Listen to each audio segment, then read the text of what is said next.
Hey everybody, how you doing? I'm Pabs, a racing VTuber and an artist, and today we're going to be coloring the fan art that we started last week, so I'm really happy with how the lines came out with this one. I went back a little bit after stream and just cleaned up a couple of things, but they were pretty minor, they weren't like anything huge.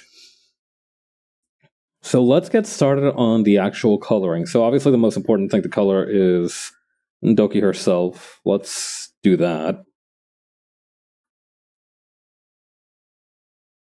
It's also a good opportunity to go ahead and clean up any lines that we kind of missed the process of.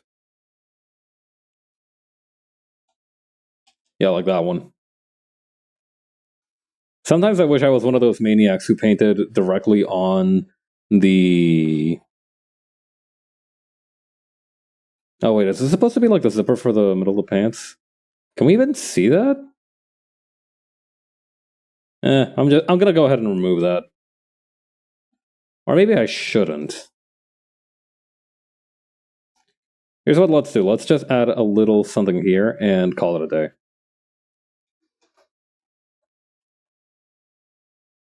But yeah, like I was saying, my life would be a lot easier if I was one of those maniacs who went ahead and just did everything in one layer.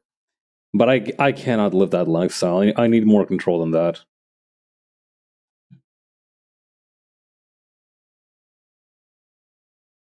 Okay, up to here, it's just a shirt. Then after that, it's a leather jacket. The one thing I will say about this line art style that I've started to adopt is that sometimes it is a little bit hard to keep track of just what's what. Some of the lines look a little bit samey, and they look good from a distance, which is super important. But it's kind of like when you're up close and personal like this, that it's like it's more challenging, certainly. Oh yeah. Another thing that I noticed while I was going back to rework this is that this little crosshair. That's the word for it. This little crosshair pin was actually a dangly thing rather than a pin. It was used for, it's one of the jacket zipper danglies rather than a pin unto itself, which was interesting. I didn't notice that first go around.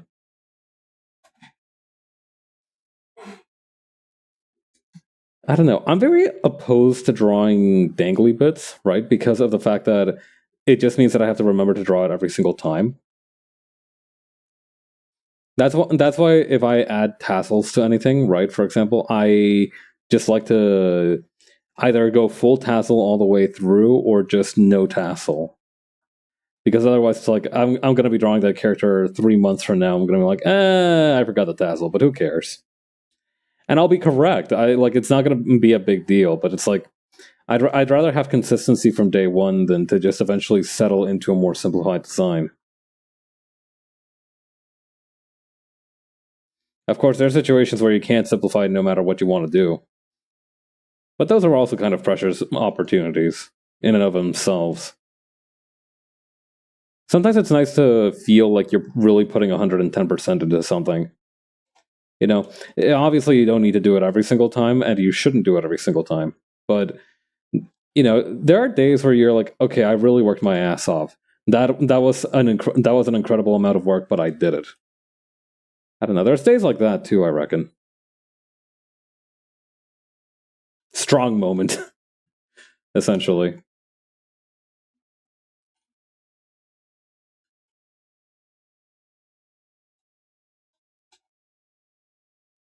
Okay, then the next part would be probably the holster.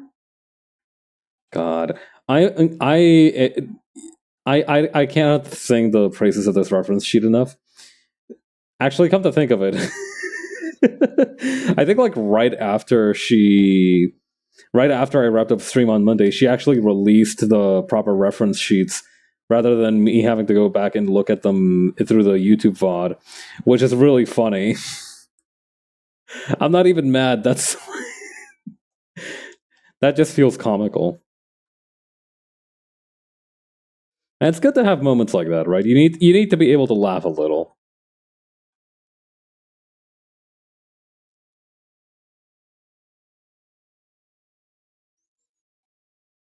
Wait, what? What is this part supposed to be, actually? Because, huh. Oh, no. Okay, there is. Okay, maybe I just missed it. I don't know. There's supposed to be another part of the jacket here.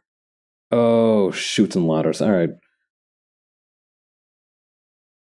Yeah, that's an easy fix, though. In fact, it probably actually. Hang on. What would be the best angle to do it at, right?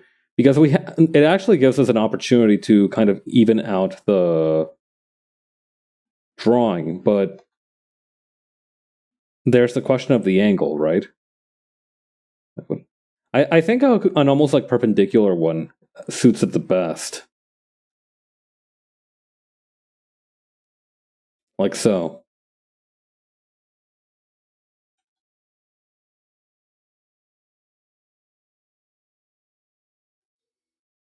Okay, then that's gonna go in like this.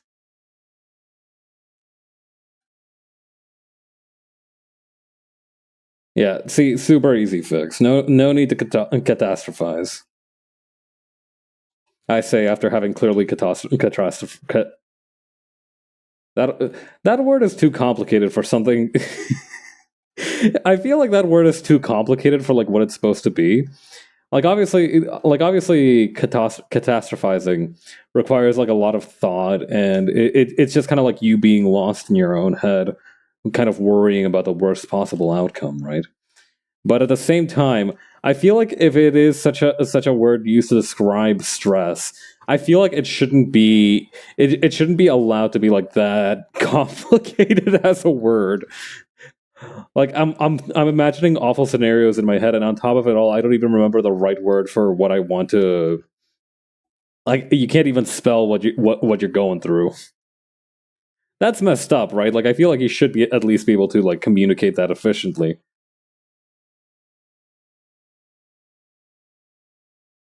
It should have another term like panic brainstorming, disaster ideating,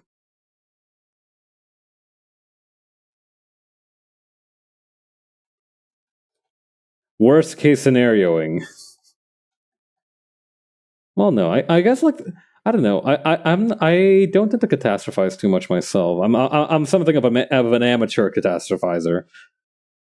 So I don't know if it is just like constantly the worst case scenario, or if it's more complicated. Like it's just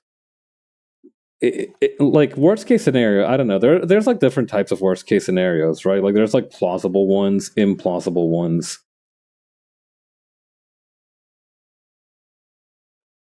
The problem is that like when you are struggling like that, it becomes kind of difficult to figure out like, oh my god, is this one realistic? Is this one not realistic? Right? Like I don't think you have the time to be setting up like the long shot bet versus the betting favorite in terms of like your in like a confused and panicked mental state. Although maybe you can, I don't know. There are supposed to be people who are very good under pressure, right?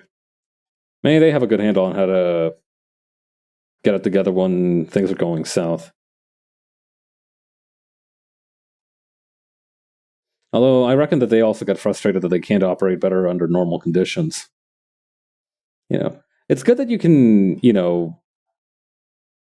work it out, right? Like it's a useful skill to be able to do it in under extreme circumstances. But I reckon that people who do have that skill often wish they weren't doing it under extreme circumstances.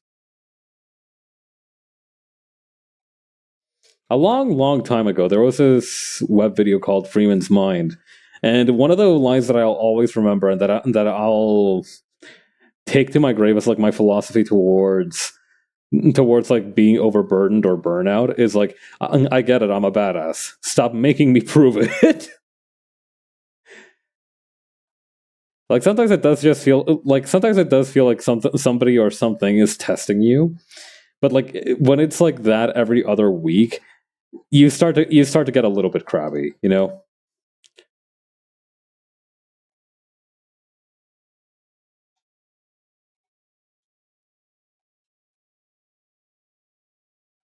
I draw so few blonde characters that drawing yellow hair feels weird.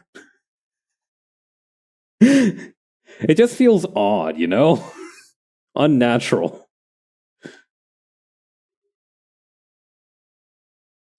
Like, I'm aware that blonde people exist in real life, but I have my doubts.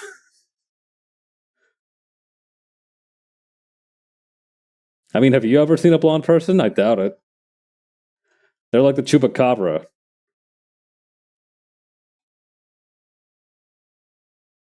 Let's see.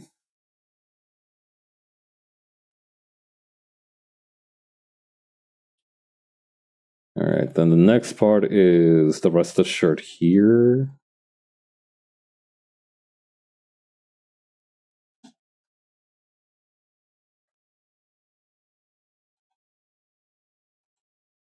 There we go.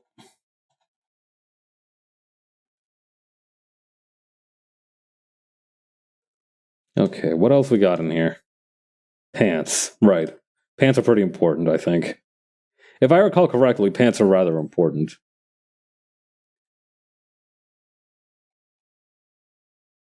Oh yeah. If you're wondering why I haven't switched to my summer outfit just yet, it's because I've got some stuff in the works for it. I am planning to make something of an event of the summer outfit reveal. Well, I guess it's already been revealed. I guess more of the summer outfit debut. I'm hoping to make an event out of it. That's why we haven't pulled it up just yet.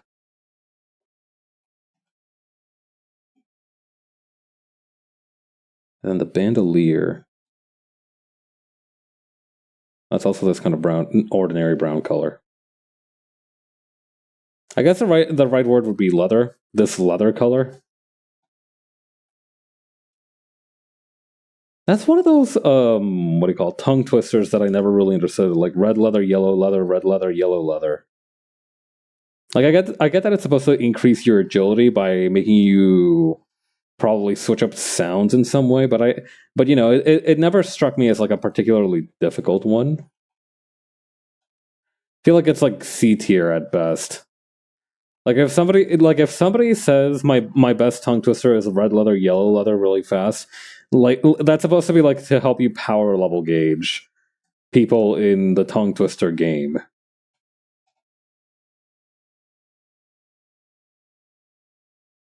You know, it's like in Dragon Ball when like they stop switching when they stop wearing super heavy clothing as part of like the power level discussion, right? Like, remember how they used to wear like super heavy clothing, and Goku was like, "My shoes are each 40 pounds," and the other guy almost shat himself because holy crap, that guy's shoes are 80 pounds put together. But then like they get the Namek, and it's like, who gives a fuck about weighted clothing anymore? That's what red leather, yellow leather is to me. It's like in the early stages of publication, it would be a game changer. But then, you know, eventually you have to kind of like ramp up the scale of threat, right? To keep things interesting as a writer. So you eventually like phase away from red leather, yellow leather. It's like Hamon.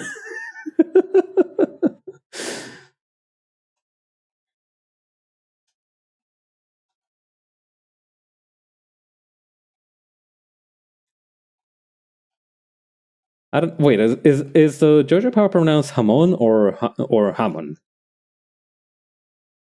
I don't know if I should be pronouncing it like ham or like something else. I think this had a little crown symbol thingy on it, right? Yeah, something like that.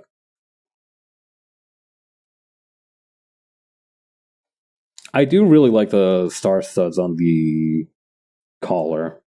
They're pretty cool. Do I need to add? I should add the other one, just in case.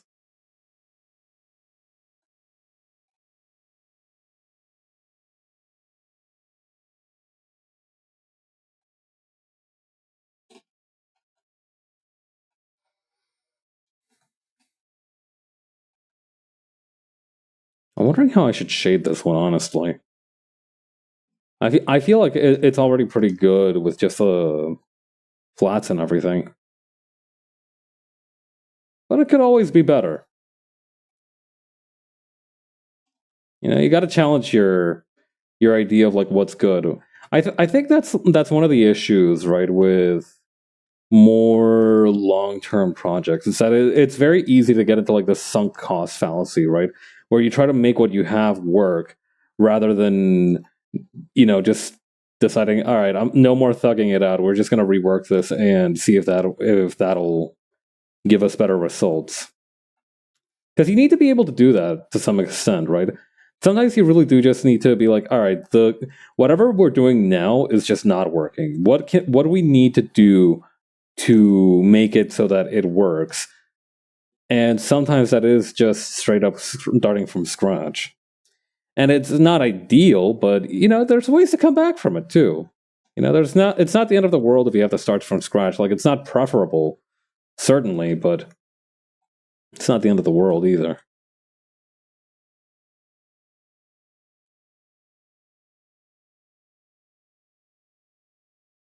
Should I add the eyes here? Or maybe I should lower the lenses. Actually, I think that's something I should do. Actually, let me lower the where the frames go, where the legs of the glasses go. I think I've heard I don't wear glasses myself, but I remember hearing. I think like my parents used to call this like the las patas de los lentes, which means more or less like the legs, specifically like animal legs of the glasses.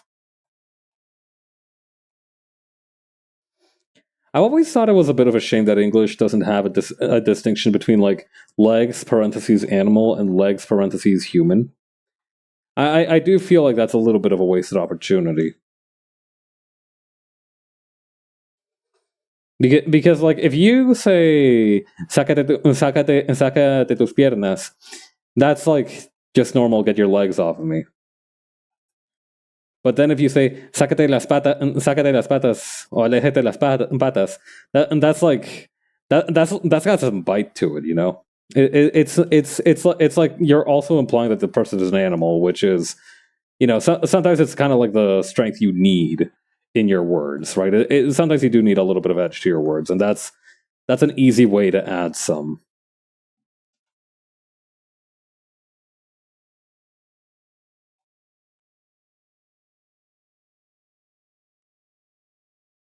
Okay, I see. Okay.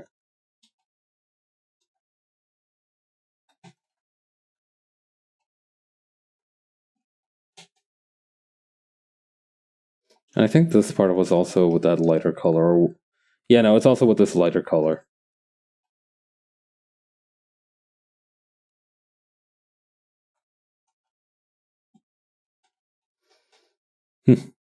Today, earlier, right? Earlier today, I saw a tweet that was like, it feels a little bit, it says a lot about our economic situation that now Steam servers don't immediately crash when the sale goes live. Yeah, if in case you missed it, the Steam Summer Sale is now live. So if you've been waiting to cop some games, now would be a great opportunity. That being said, while I sympathize with the statement, truly I do. I do think it must be noted that my own Steam wish list is currently inaccessible.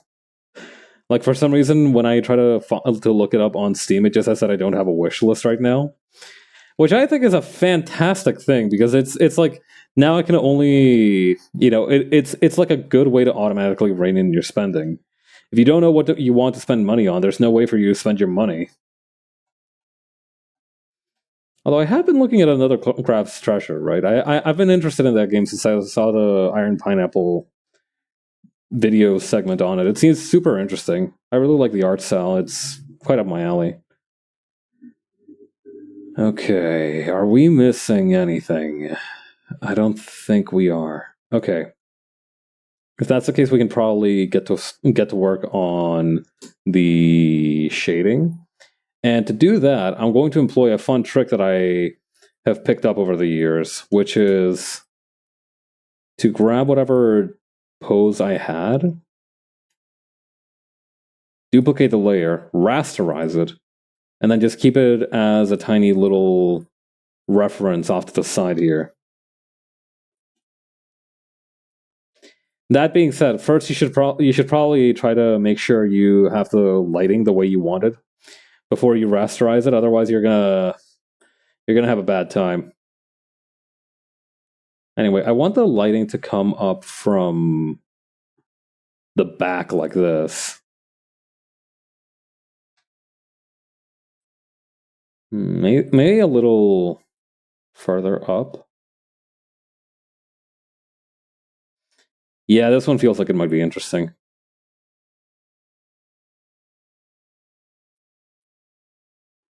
Alright, rasterize the sucker, then put it down here.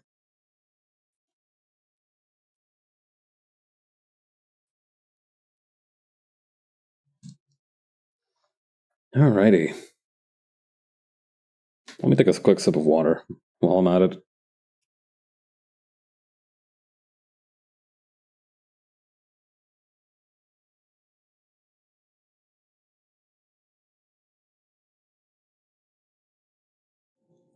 Oh yeah. I found out that apparently yesterday is actually a holiday is a strong word, like a sort of festival day, a celebration day. So apparently in the town of Hamelin on June 26th and also maybe sometimes July 22nd, they celebrate Ratcatcher Day. And you know, if the name doesn't clue you in already, it's basically a celebration of the careers of rat catchers. So basically, they're just saying, "Yo, fellas, thank you so much for the rat catching that you do for us." And what's crazy, I don't think that's controversial at all. I think that's a good thing to do. Like if somebody's working hard to, maintain the hygiene, the living conditions of your environment, and you have a chance to thank them properly for it, I think I think it's a good thing to celebrate them. However, what did kind of like strike me as odd about this event is that the reason they celebrated is because of the Pied Piper of Hamelin. And if you've never heard of that story before, essentially the town of Hamelin hires a rat catcher who's like, I'm gonna catch all the rats in your town. Like your town is fucking awash with rats. I know how to fix that problem, but you gotta pay me a lot of money. All right, you gotta pay me like so much money. And the townsfolk are like, we fucking hate these rats, bro. Have at it. We'll pay you. We'll pay you for sure, for sure, for sure. So naturally, the Piper fixes the problem by using his funny little flute to enchant away the rats. He basically charms the rats with his flute and takes them away. And at the end of it, he's like, all right, the rats are out of here. Now what's up? Can I get paid already? And of course, the townspeople are like, because they don't want to pay him. And they don't pay him. So he's like, well, this is bullshit.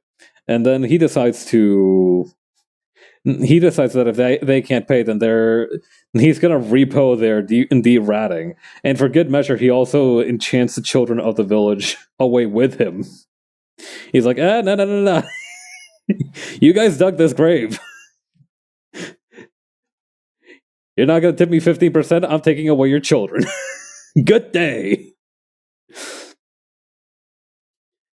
So what I'm getting at is that it feels like it's a little weird to have a holiday commemorating that guy.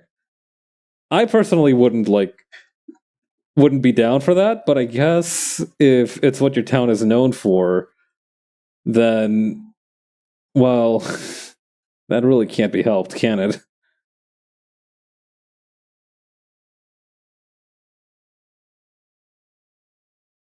Still feels a little weird. Like, imagine you're a kid in that town and you're like, Mommy, Daddy, why is everybody singing and dancing like this in the middle of summer? And they're like, well, honey, a long, long time ago, we had this little rat problem in our village. And, well, long story short, it ended with all the children in the village getting sequestered by some random rat charmer. Isn't that crazy, honey? Here, have some cotton candy. Stop thinking so much. Crazy work, honestly.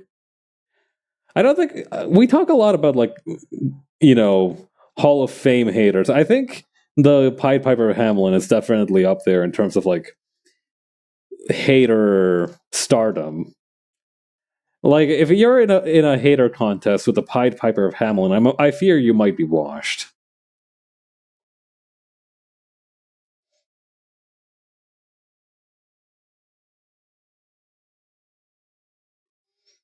God, I'm just imagining the parents trying to mount a rescue mission on these kids, and they're like, "Nah, we want to hang out with a rat guy."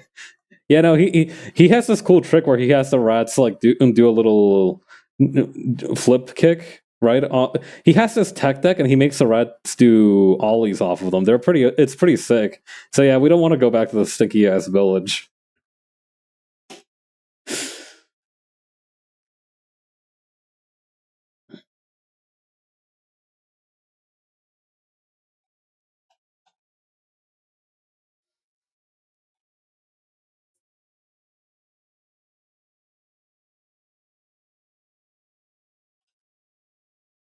Let's see. I should turn off my nightlight while I'm doing this. Actually, I feel like it's a poor idea to do this raw dogged.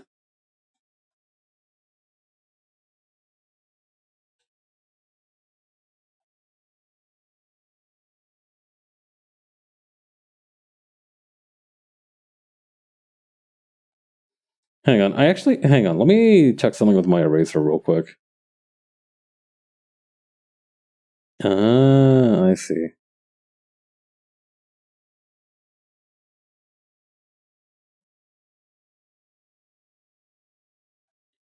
Did you know that I've been raving a lot about the recent changes I've made to my pen tablet settings, but I've actually just now realized that I never applied those same kind of brush settings to my eraser, and now I am doing that, and I don't know. It feels weird that it took me that long to notice.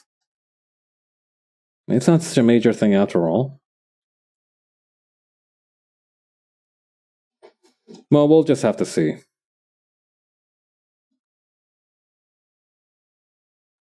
Should I like? Hang on.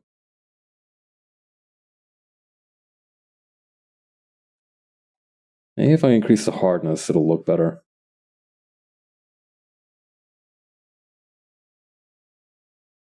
Yeah, that does look a lot better, actually.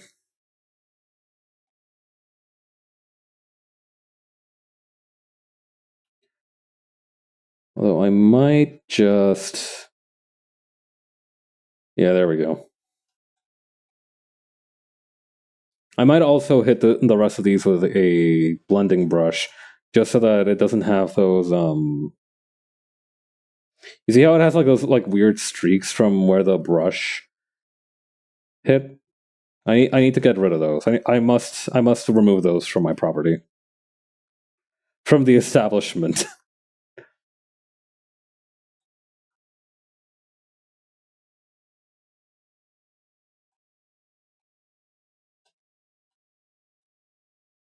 All right, let's do the jacket next.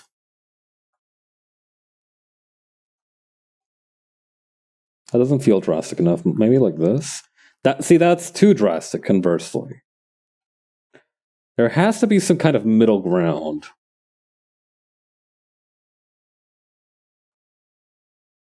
That'll do.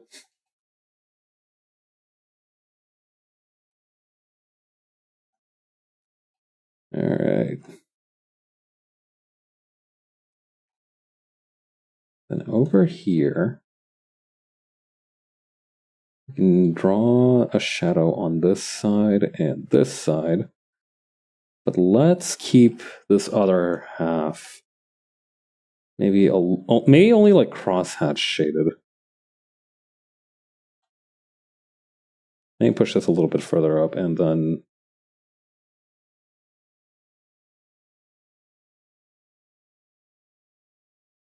like that. Yeah, there we go.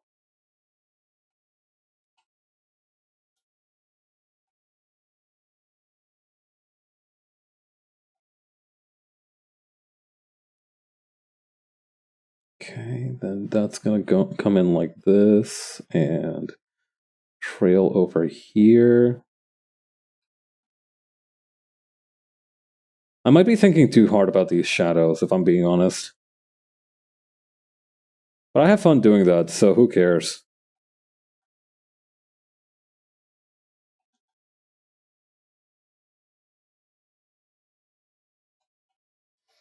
There's this one Baki page that I saw a little while ago. Baki in general is a great motivation if you just want to do some sick shit. Well, no lie, I feel like under being a Latino man, Goku is my guy, right? Like Goku is indisputably my guy. He's everybody's guy, honestly. But more so than anything else, he's my guy. But the thing is, right? When I was reading through Dragon Ball, I never felt like the sort of gripping need to become stronger than when I read Baki. Like seeing the insane shit that the characters in that series get up to is some of the most motivating and inspiring stuff that you will ever see. Not because it's a realistic goal by any means, but just because it's like holy shit. Like I don't know how to put it. Like Baki is like a pseudo-scientific comic. Like it has a bunch of stuff in there that is just straight up not true. But at the same time, it's like sufficiently explained and treated seriously enough that you're like, well, now hang on. Could I possibly, maybe, it gives you that little pause. I don't know. I feel like Baki is it has a lot more conversations on the nature of strength rather than what Dragon Ball is, which to me, Dragon Ball is just. It's not necessarily a conversation on strength. Like it has a lot of points to make about getting stronger, certainly, but it doesn't tackle the kind of entire concept of strength the same way that like Baki does, right? To me, at least, this is the case.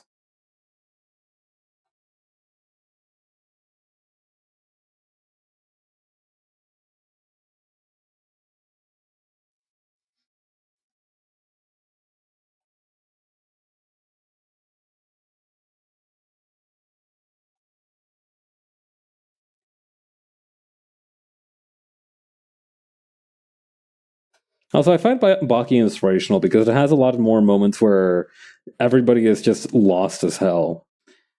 Like I don't know how to put this. Once you buy into the premise of Dragon Ball is very much set in like a sort of fantasy world, right?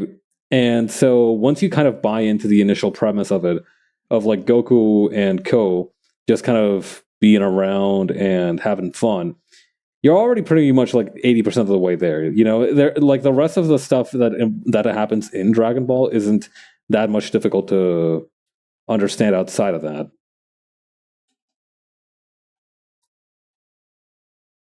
But then even in Baki, there's so many moments that are just completely non-plussing to even the characters involved.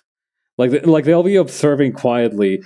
Baki is interesting because like a lot of the characters will react to the other characters by not reacting at all. They'll just be like, "Wait, no, hang on. Let's see where he goes with this." Like they also have no idea what the hell is happening, but at the same time they're like, "All right, hang on. Let's see if he's cooking or not."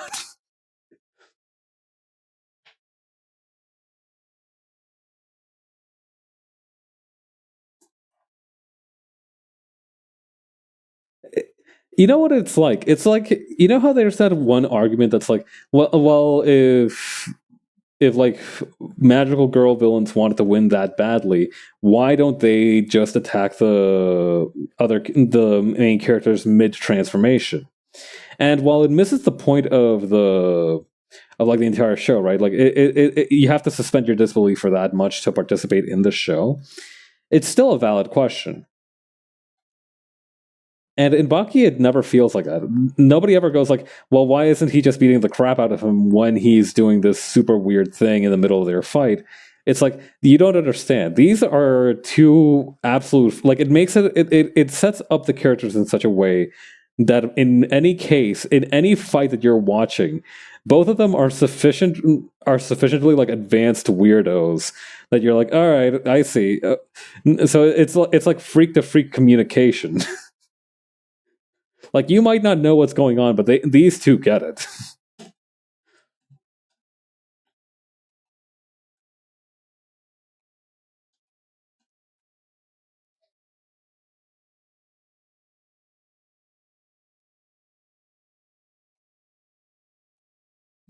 God, I need to start reading more manga again.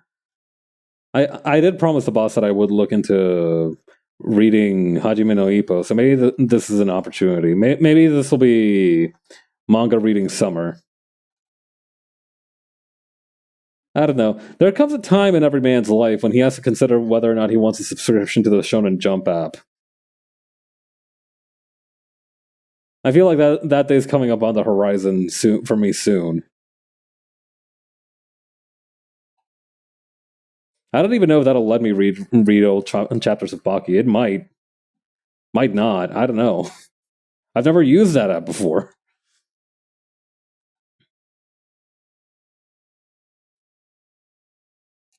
Sometimes I do use the Shonen in the Shonen Jump website to read Chainsaw Man. Like every other Tuesday or so, I'll be like, ah, sweet, my boy Denji's going through new psychological horrors. Let's go. And then I'll get to the psychological horror in question. I'll be like, let's not go. Holy shit. And then I'll finish the chapter and I'll be like, oh my god, what the hell was all that about? And then it'll go back to next week, and then it'll be like, wait, no, you brought me back around.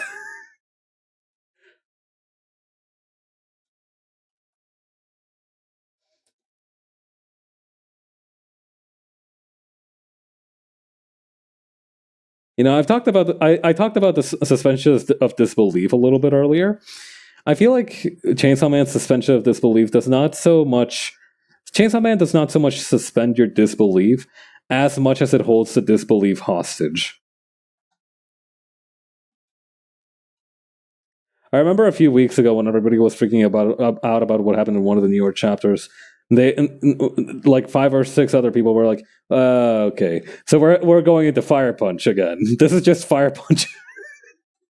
I've never read Fire Punch myself. From what I understand, it's even more messed up than Chainsaw Man. But like, it's funny to see how like veterans of an author's work, right? Like people who have followed an author's work closely for a while react to like the author's decision making.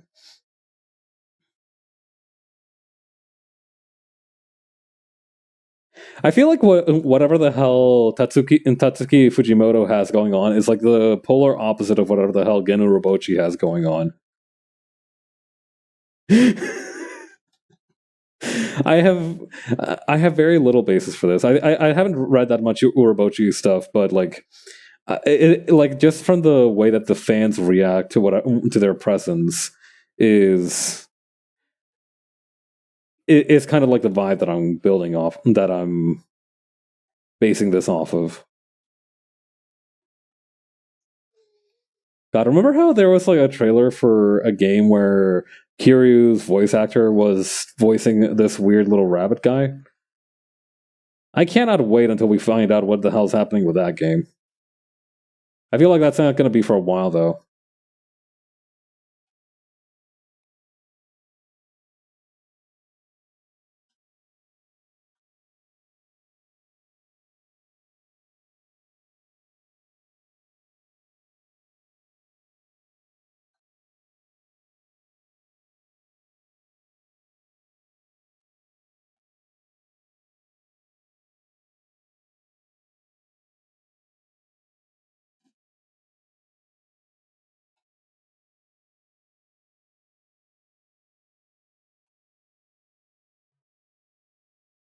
Okay, then over here.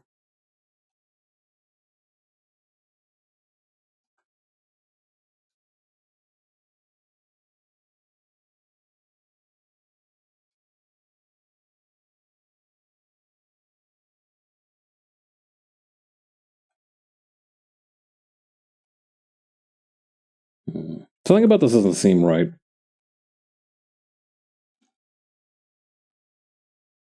Should I just remove this part of the light? I think I should. Yeah, I think I should remove this part. It's otherwise it's like over seasoning it.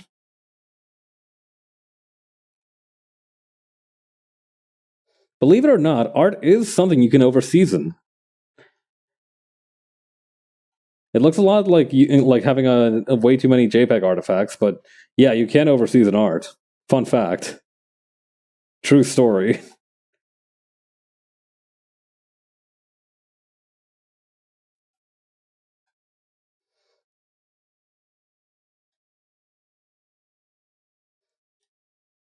You know what I think might be one of the ails of today's society is that nowadays we don't have like a popular guy to parody off of sitcoms anymore. You know how like back in in like the early 2010s, before like there was like the fucking Rick and Morty guy, everybody was like trying to copy Barney from How I Met Your Mother, like he was like the meme cool character. I feel like the fact that nowadays it's all just like stuff like Homelander and shit. I think that's one of the things that we've been missing. It's like if the Beastie Boys stopped making like when the Beastie Boys stopped making music. I feel like I've connect like the dots are connecting to an extent.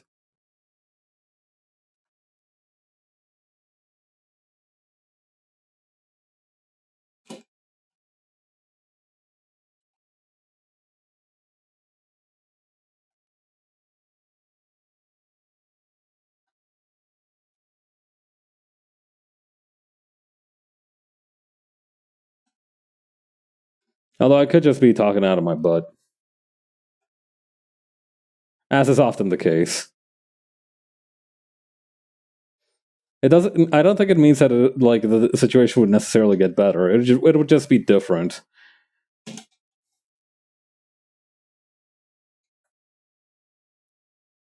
Perhaps in this regard, it is much better that like nowadays people are identifying with a character who has a million red flags like right off the bat.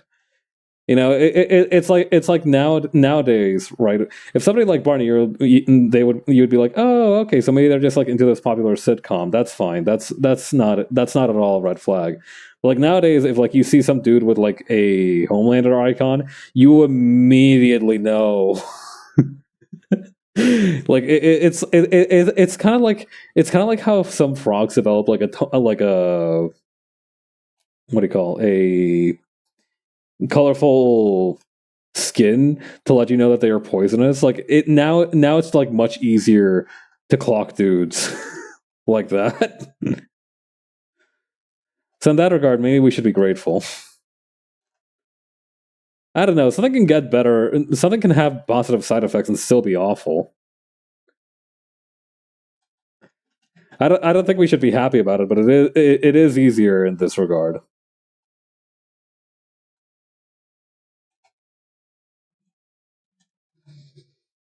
God, remember how they try to put Homelander in Mortal Kombat?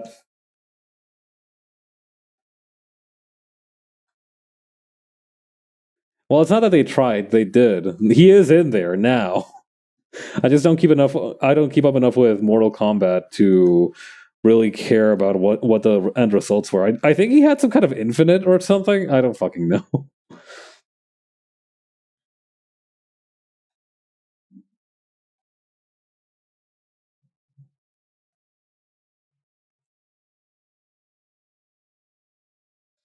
Let me take a look at this. Oh, interesting. Okay, hang on. I think I see where I might have gone wrong.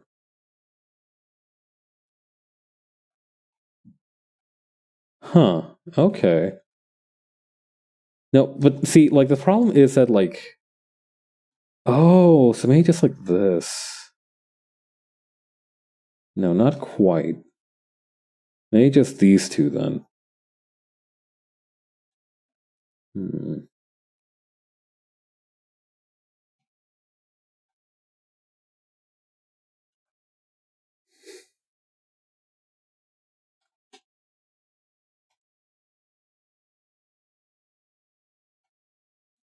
Just like that, maybe then.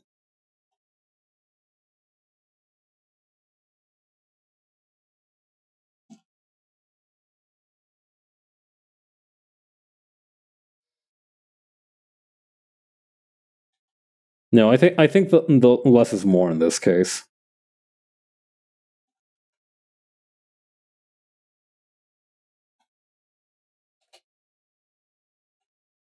Yeah, also adding this there. I think that's a good balance point. What other stuff have I been reading about? I've kind of been getting into water drainage systems recently. I was looking up some stuff about atriums, right? And I found okay, so you know how nowadays atriums are like are is the word for a room where there's just a lot of like natural sunlight coming in, right? Well, apparently the OG atrium was a structure in some ancient Roman homes where that let in a lot of it was basically a big hole in the roof is what it was. It's kind of a big old hole in the roof. And its purpose was to just ventilate, right? It was to let in fresh air and maybe occasionally a little bit of rainwater. So the way they got around the rainwater problem is that they would have something called a what was the word? Impluvium. Yeah, they had like this thing called an impluvium, and what the impluvium was is it was like a little grate right underneath where the hole in the roof opened. And what the impluvium did is that it was like almost like a drainage pipe where the water that came from the roof would just fall into like a pit of sand between some cracked rocks and such, so that way it never flooded the house. It never like created any issues. And what's crazy is that they found this idea of like an atrium with with an impluvium in all kinds of societies. Like I think like the Yoruba peoples also had very similar structures because I guess the idea of having a big hole in your house to let in fresh air is just kind of a no brainer once you like sufficiently develop your society.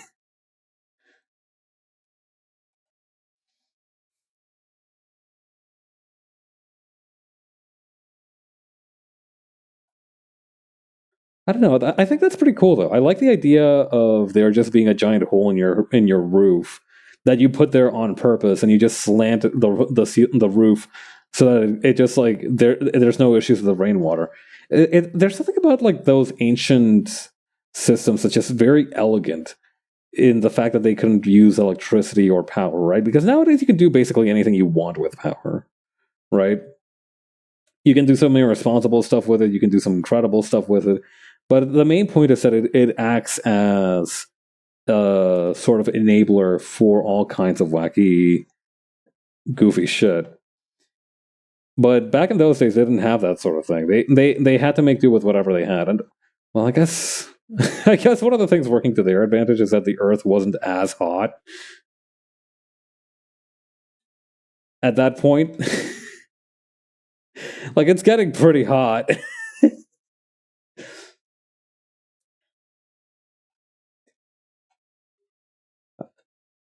I remember that a lot of people were like complaining, like, this is not the same sun we grew up with as kids. And you're right, it's not, it's worse. God. Yeah, make sure to stay safe in the heat, right? Don't take any silly don't do anything silly. Don't mess around with the heat. Make sure you're getting plenty of water, that you're staying in getting under shade as much as you can.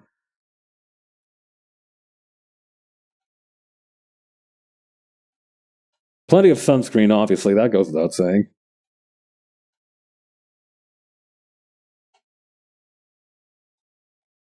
All right, so here's what I'm going to do for like this more feathery part of the hair. I'm going to add a bunch of little divots here. That's going to be where the feathers are catching the light.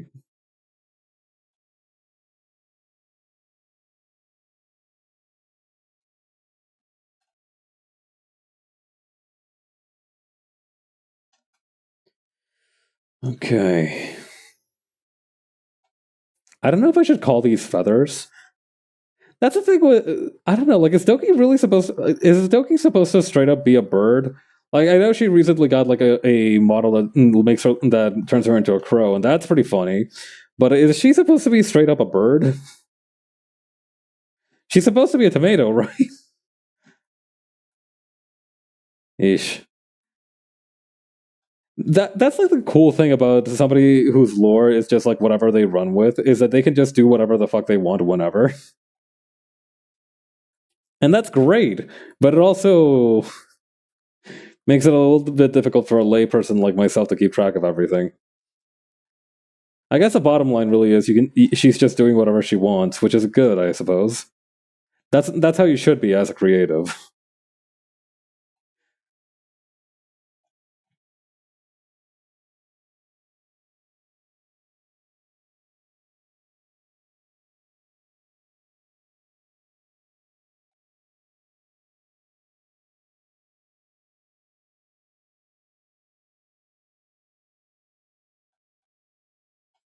Hmm.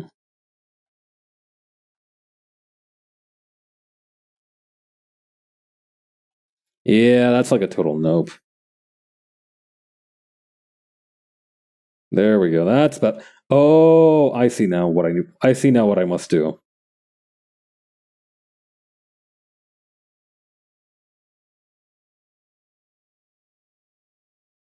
Yeah, there we go. That feels right. God, it's really handy that I'm at the point of like competence in art where I can be like, this feels wrong, this feels right. I think that's an interesting thing. My buddy Preston, who was learning how to draw, he was occasionally like, I don't, and this goes for my buddy Raph too. They were both at different points, like, yeah, no, I'm doing this, and it should be right, but it feels wrong. And it's super interesting, right? Because most people actually have a pretty decent eye for anatomy. Some people will be like, "Oh, I can't draw anatomy very well just yet."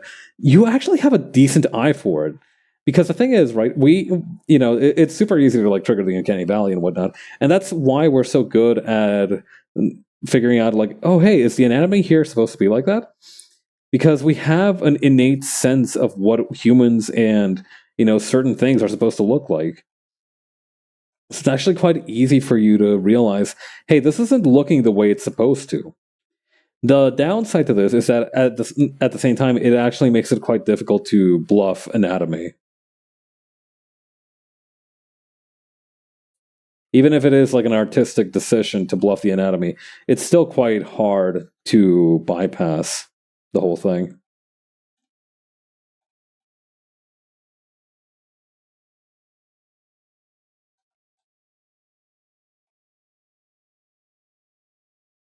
But that's life, I guess. Nothing you can do about it.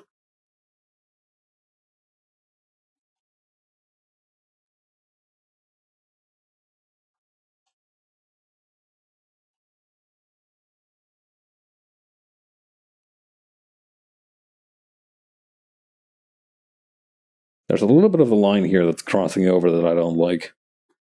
Let's just go ahead and fix that.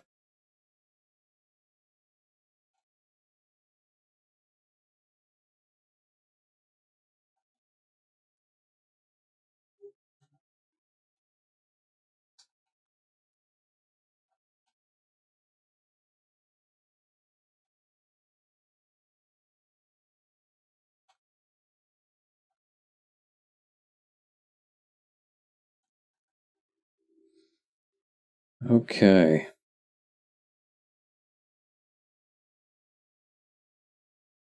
I think as an art streamer, it's important to watch other art streamers as well. Recently, I was watching a little bit of Ina's stream where she's drawing the new like chibis, I think, of the new Justice Girls, and I don't know, it's kind of interesting how sometimes she'll just like pipe down for a little while. For a solid few minutes, she just won't say anything, and I think that I don't know, that's like validating to me. And as I pride myself on being the Yapotron 3000 to an extent, but it's nice as well seeing that you can just also focus on work and it's not really an issue. I mean, obviously things are different between me and her. She's like a titan compared to like my almost tardigrade ant-like qualities in terms of like audience and size. So you know, it's okay if she just pipes down for a little bit because like the chat will entertain themselves. But like I said, it was just a validating experience. Like sometimes you really do just have to lock in as an artist. I appreciate that. That's real as hell.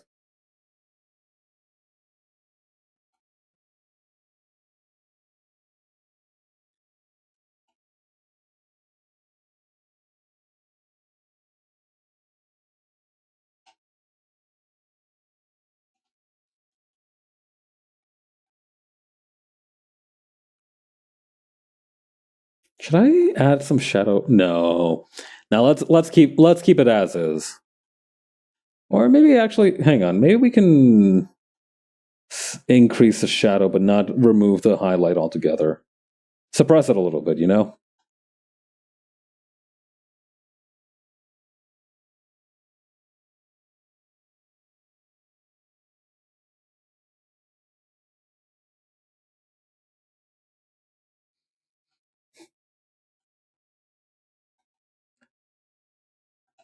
This hair reminds me of a Guilty Gear character for the. Wait, no, there is. Hang on, there is straight up like I forgot her name, but there is straight up a blonde woman with like feather hair, isn't there? Guilty Gear winghead woman. Fanny? No, not her. Fanny is a strange nurse with an unusual connection to Dr. Baldhead. Huh. Yeah, no, that's not her. It's friggin' she was like one of the main villainesses.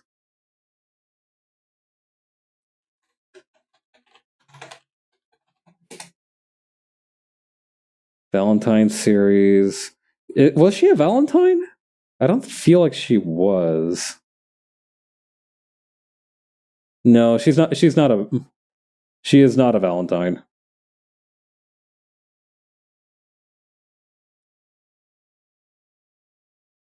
She related to the Universal Will? Yeah, maybe. I don't know.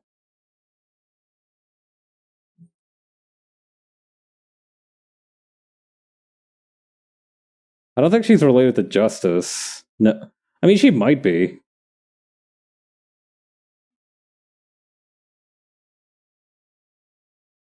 You know what? I'm not gonna think about it too hard. There was this video, right, that was released for the first anniversary of Guilty Gear Strive. And I know about it now because I didn't know about it initially because I didn't play Guilty Gear Live Guilty Gear Strive at launch. But I learned about it because the studio that made that anniversary video is now in charge of the Guilty Gear anime that's coming up, which I'm very excited for. A lot of people are.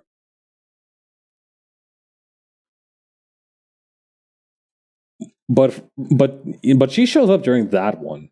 And I have no idea about like the Guilty Gear lore. I should tap into that at some point as well.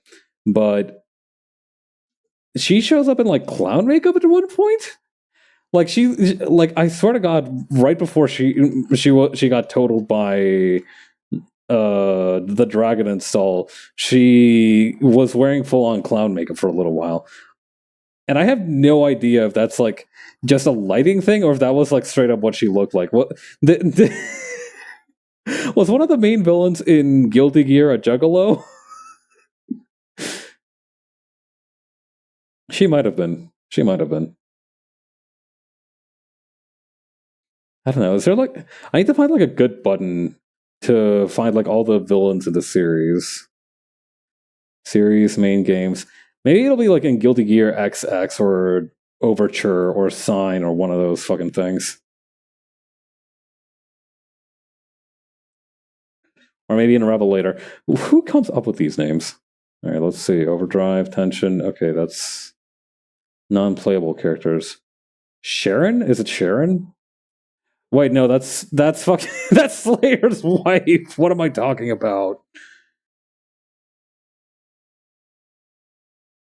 Not Dr. Paradigm. Gabriel, no, that's Potemkin's bestie. Justice, that man.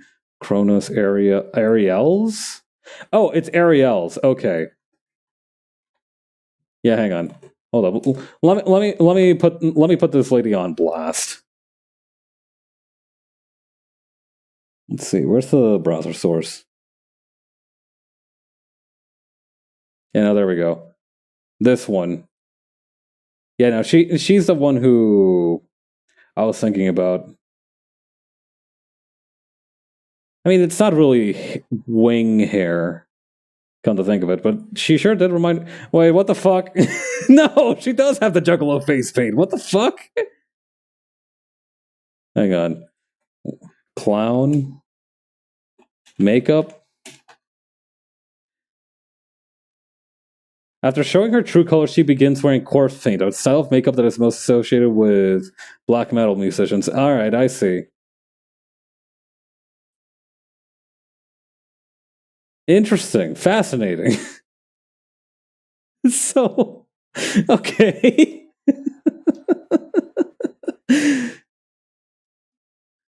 I don't know how to. I don't know what to make with. I don't know. Normally, what I don't.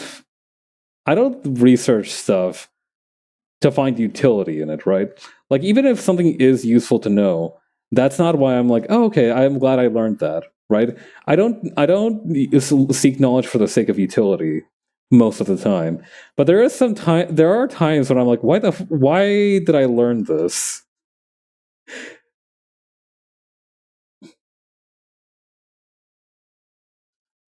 I don't know. Sometimes it feels like I got cheated after learning something. I kind of want my time back.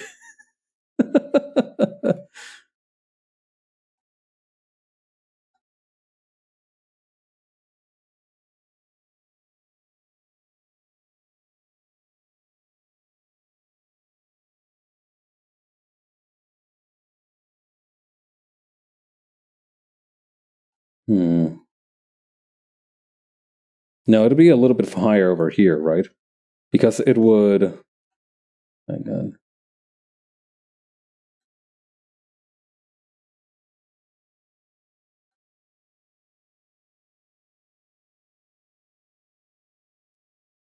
No, that's too far upwards. It needs to be around here. Or actually, no, it does look better with just the whole thing shaded. All right, let's go with that then.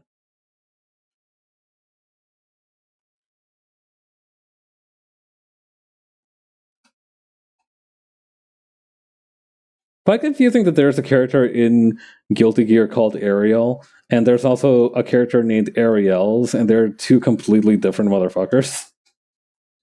I feel like that's a little bit. I feel like somebody's pulling a fast one on us. I do feel like that's pulling my leg a little bit, yanking my chain, so to speak.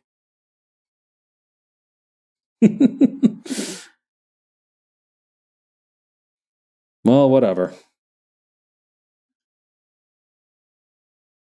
I didn't lose anything by learning it, so I can't really be angry about it.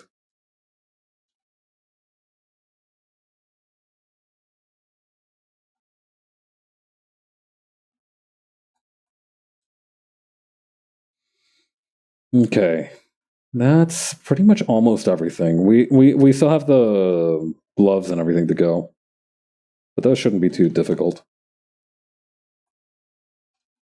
God, is that really how pale the skin tone is? Sure is.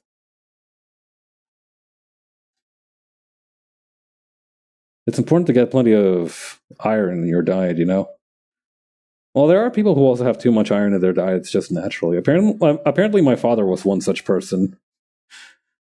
My mom joked that they used to call him Iron Man because he just had an unnaturally high amount of iron in his bloodstream for whatever reason.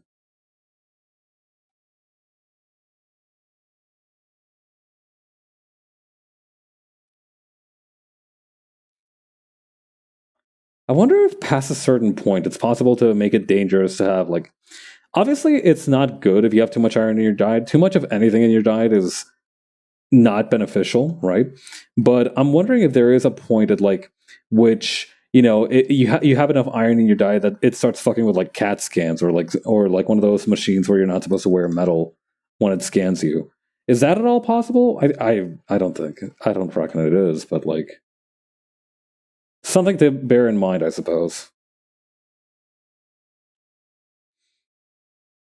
No, I seriously no. That there's no way that would be a problem, right? I doubt it's that sensitive,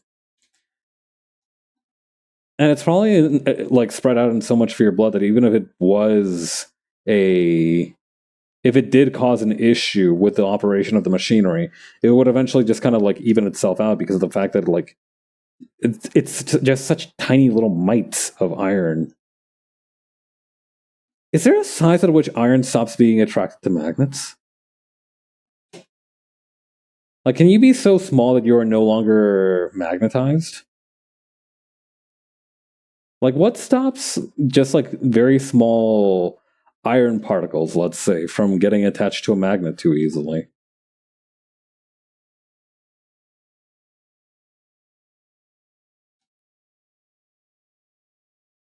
Hmm. That feels like it's one of those questions that'll be difficult to research.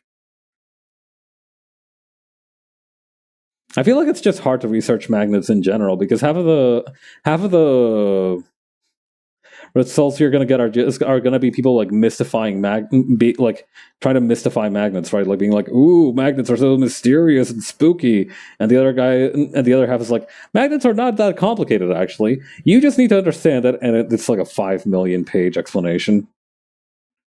I feel like that's the main dichotomy when it comes to magnets. Either they don't dumb it down enough, or they dumb it down too much.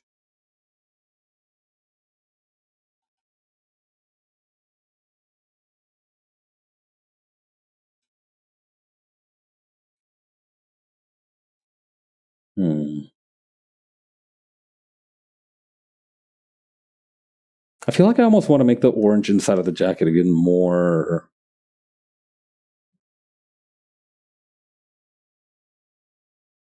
pop, even more.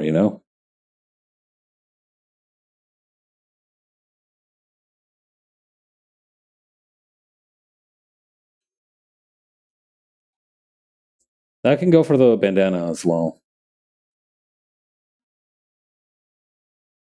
We can just add a little bit of extra color to that.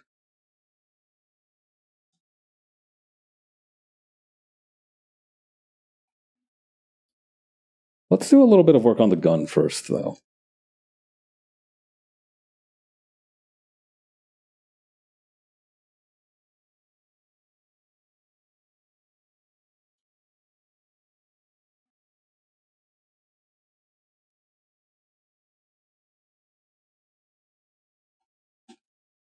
Okay.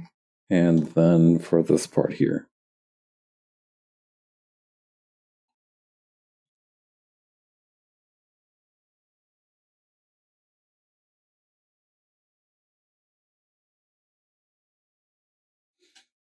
If there's one thing that I've come to appreciate as an adult, it's just how fucking annoying water can be. Because I feel like you don't think about it very much as a kid, but like as an adult, you're like, oh my god, humidity is like literally eating everything. And I'm thinking about this while I'm thinking about like the atriums and whatnots. It's like water is such an inescapable part of life that it's actually a little bit annoying.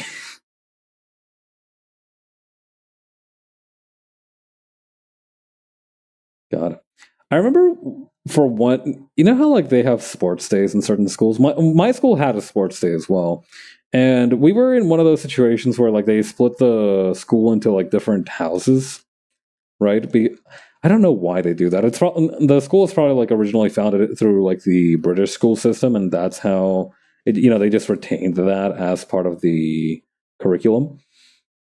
I'm assuming that that's how it happened. At least I could be wrong. I've been wrong before. But yeah, we had three different houses, and one of them was themed after water, which was the one that I was in.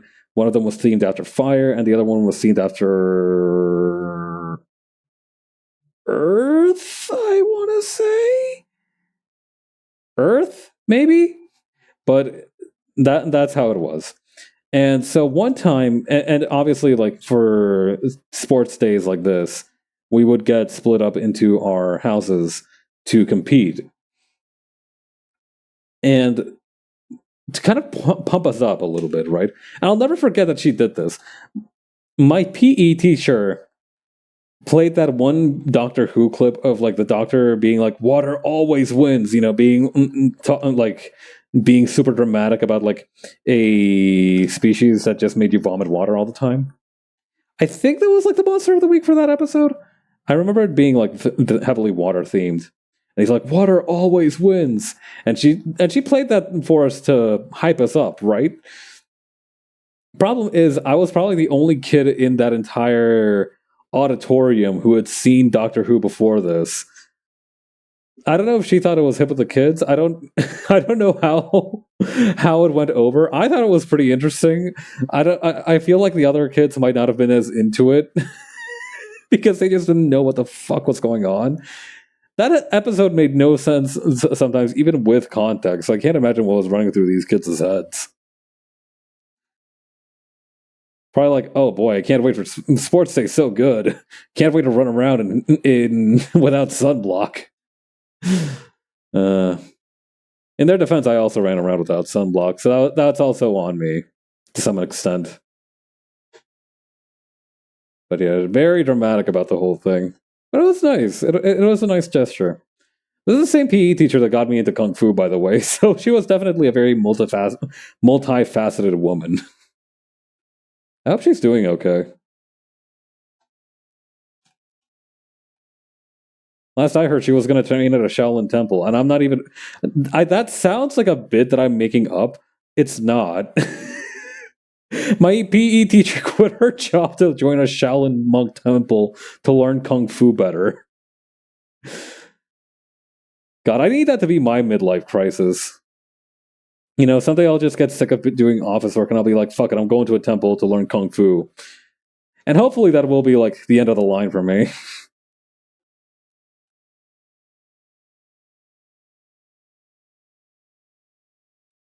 That's like my ideal stopping point is that eventually I'll just fuck off to a temple somewhere and just do good for the community there. Nothing's stopping me from doing good for the community now, but I feel like if I just sat around at a temple all day without doing anything, I'd fucking go nuts. Which is probably one of the reasons why I haven't had my temple midlife crisis just yet.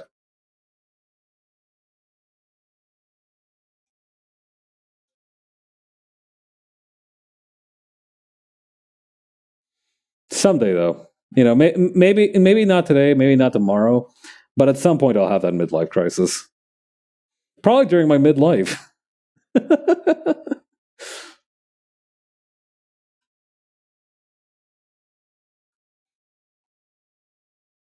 fun thing about midlife crisis is it's supposed to be like in your 40s or maybe late 30s, 40s, maybe even your 50s if you're planning to live for a while, or like depending on how long it took you to get there, right? But I don't know how long I'm going to live. I might have had my midlife crisis already. I hope I live a long life. There's still a great deal of things I want to do, so it's not like my schedule's open.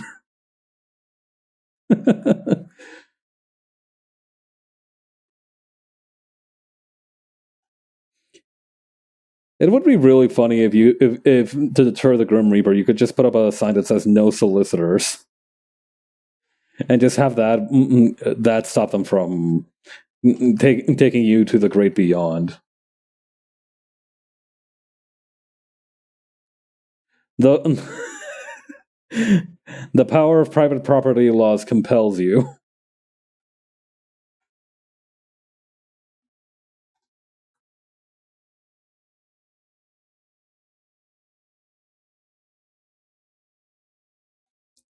See, I feel like that's not violently bright enough. It needs to be like this almost.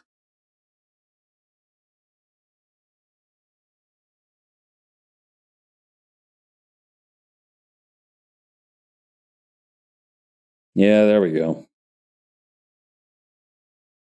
That's more like it. Ditto for these ones.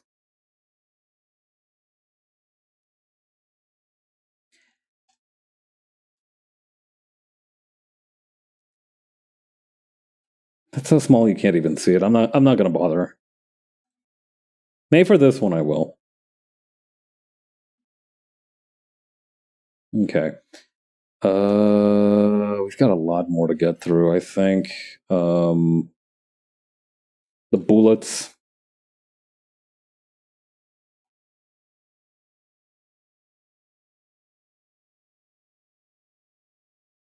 And there's actually quite a lot of works to do on this still. I hope I can get it finished by the end of the night. We've still got plenty of time, so I'm not too concerned about it, but it's good to be economical with your time when you can help it. Sure beats being over budget.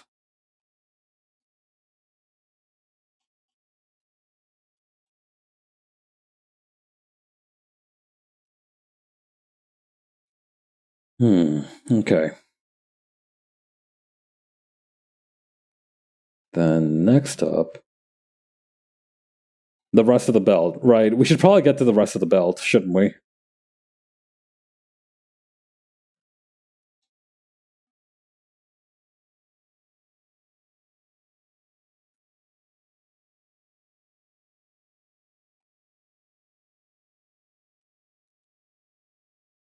Okay.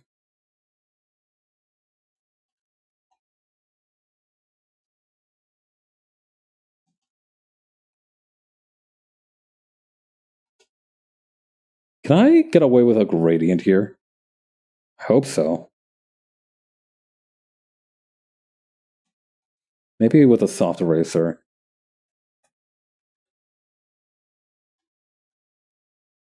Nah, I think a better option would be to continue using the hard eraser.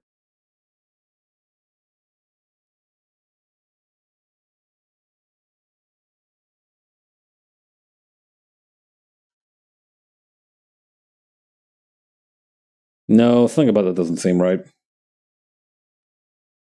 Alright, we'll step off the gas right there.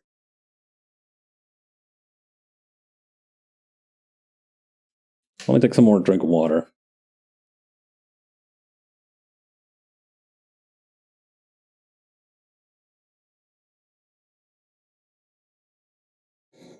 Oh, shoot. You know what I just realized? I accidentally painted over. Hang on. The section of the patch is supposed to be orange. Yeah, this part here. My fault.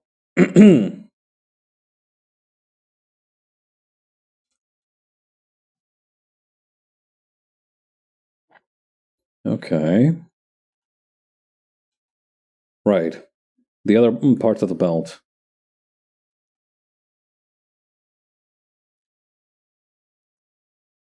Okay. Then next up.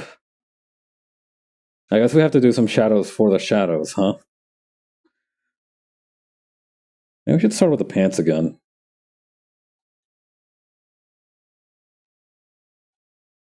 How's this look?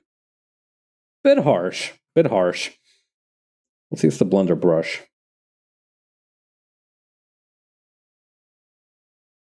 Yeah, that definitely looks interesting.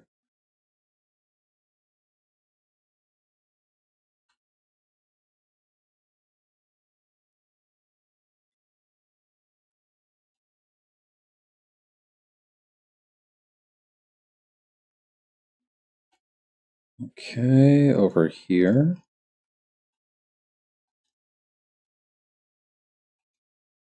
New. Maybe just this top part that I was working on.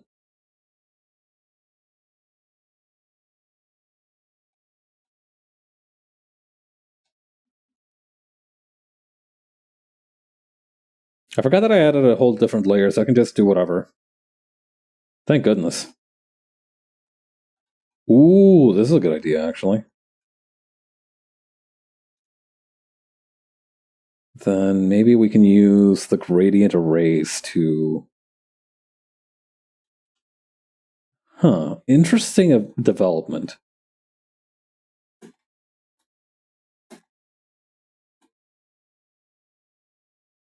Yeah, okay, let's go with this.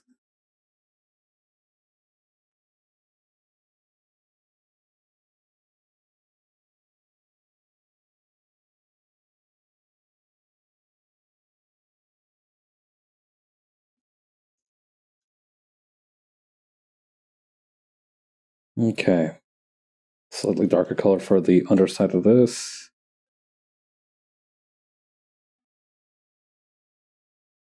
We're gonna need to add the pinstripes to the shirt, and I really hope I don't forget that.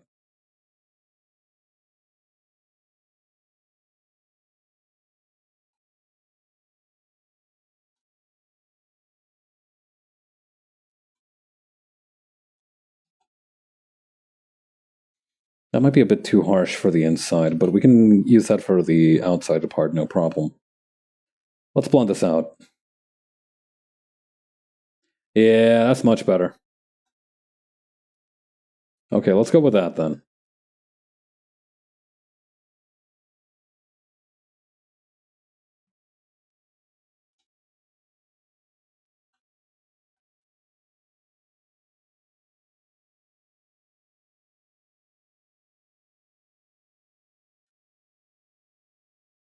Nope.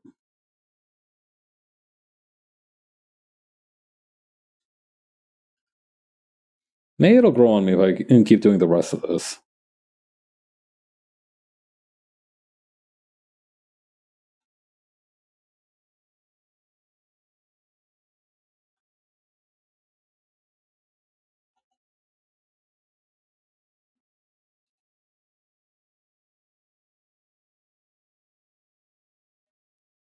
Okay, that's...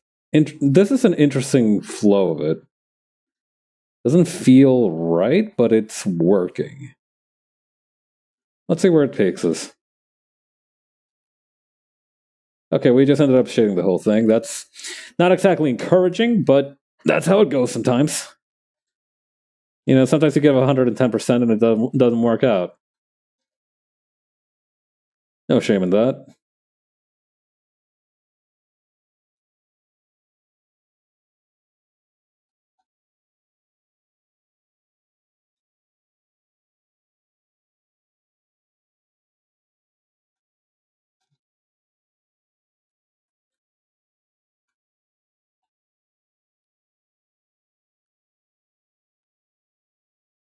Okay, just add this.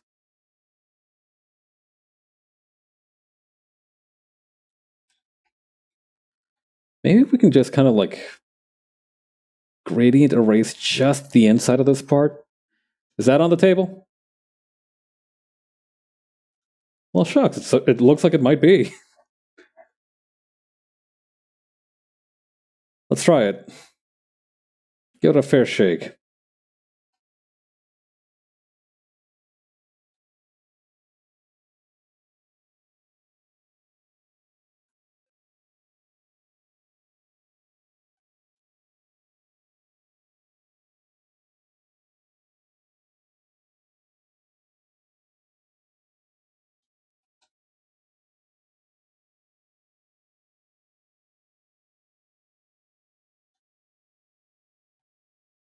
Okay, there we go.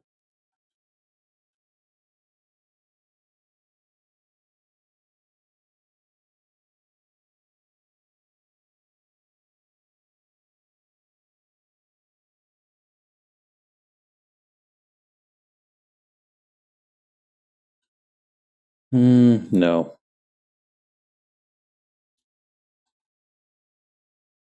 Yeah, no, I think I'm going to keep this side just start the way it is.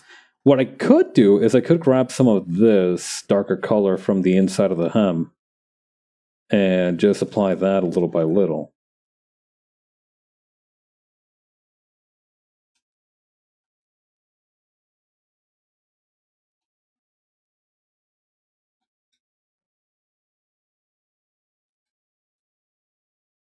That works. Okay. Let's do the rest of the shirt now.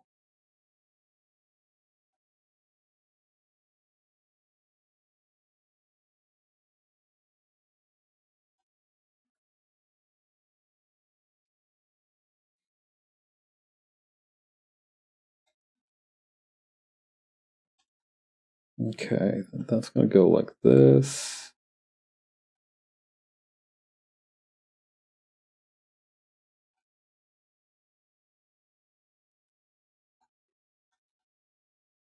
Going to come in like this.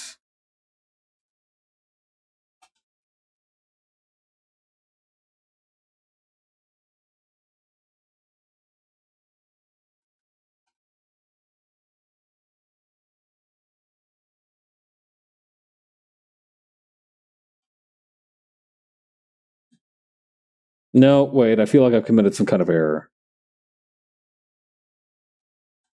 Okay, yeah, that feels better.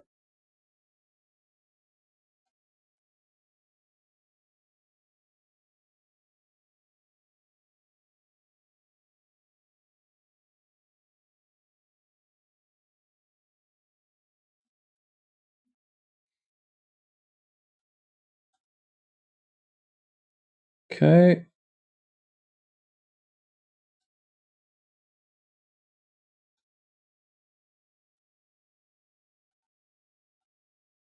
Okay.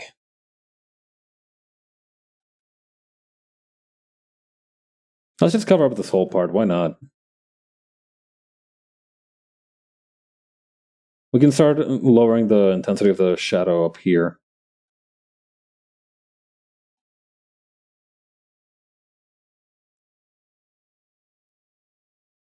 I feel like there should be a big one right around here, though.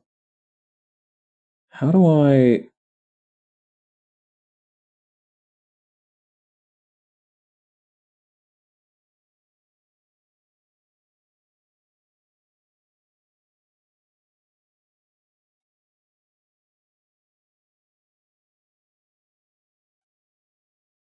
I think I've got an idea for how to do it.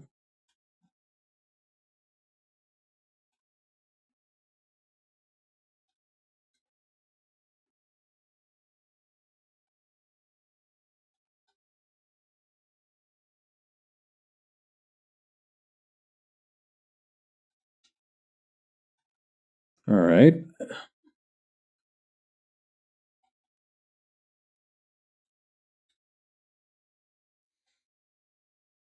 Then we're just going to have a nice little kind of cane-shaped hole. But a cane-shaped hole... The funny thing about cane-shaped holes is that it depends on like the perspective of the cane itself, right? The shape of the hole, right? Because like if you have a so-called cane-shaped hole, that might just be for like, you know, if we assume that this is like the shape of a cane, we could just assume that it's a round hole because that's technically in the shape of the cane. You know, you could like just do this, right? But alternatively, it could also just mean a hole with the cane that the cane could fit inside in certain profile. Well, not this one, obviously. Not this cane. This is a hole for a different cane. This hole was not made for that cane.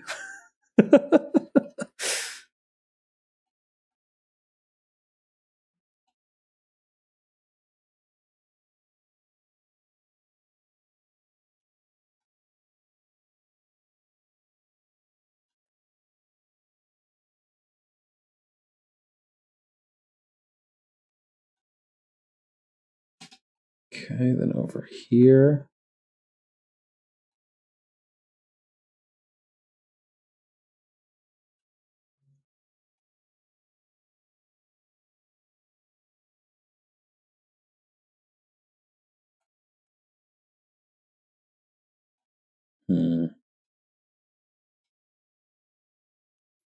Maybe we could almost have it like this and then have the darker shade for the...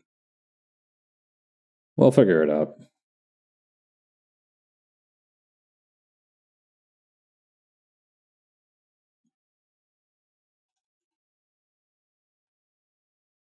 We can have this shade right here for the inside of the collar there. And also, I suppose, this part here. Ditto here, right?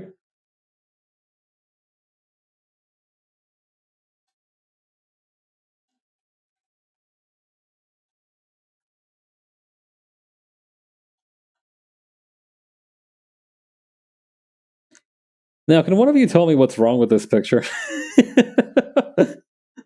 When did that happen? That blue's not supposed to be there.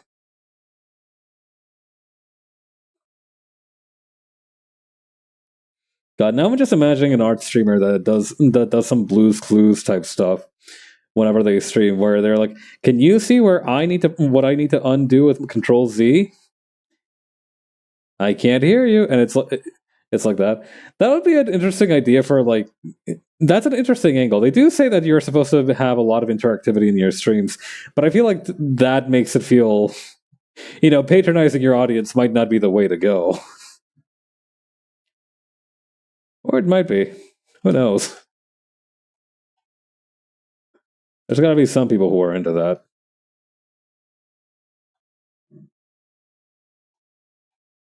There's an audience for basically anything, so I wouldn't worry too much about making it too weird.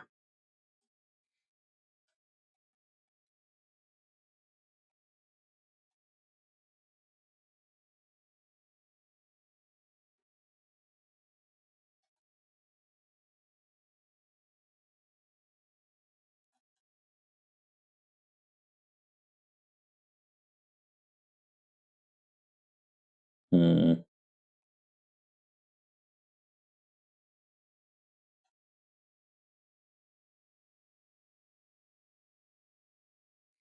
Let's try this.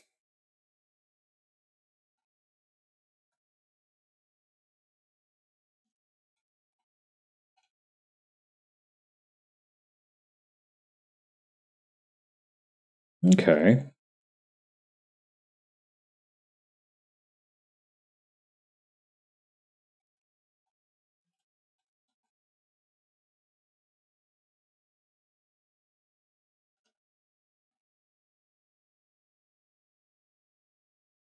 Should I just straight up? Yeah, I think that's the right way to go. Unfortunately, I do think that maybe committing to having that shading is the best thing to do.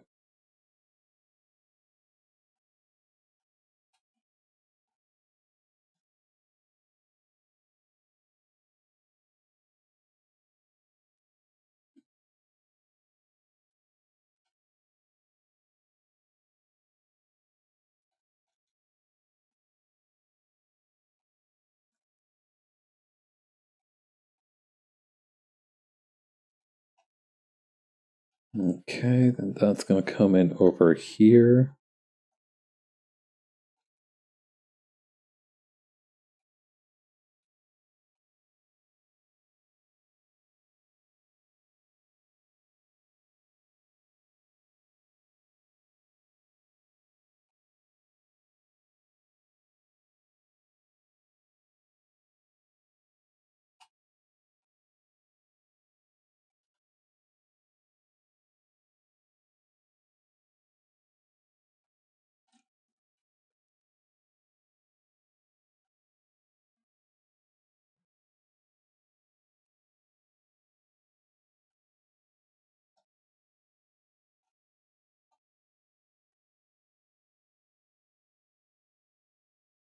Hmm.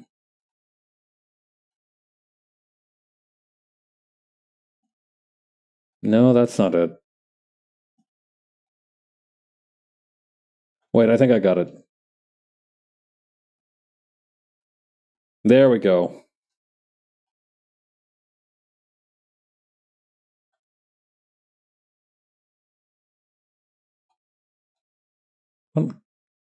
What the? My pen was behaving kind of weirdly right there.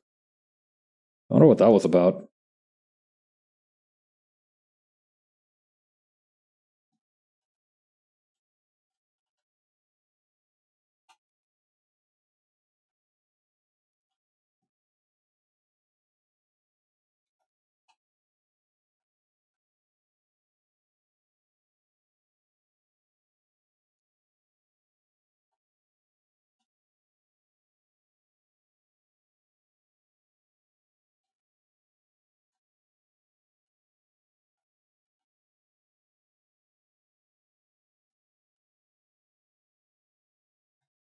Hmm. I think I'm starting to overseason this.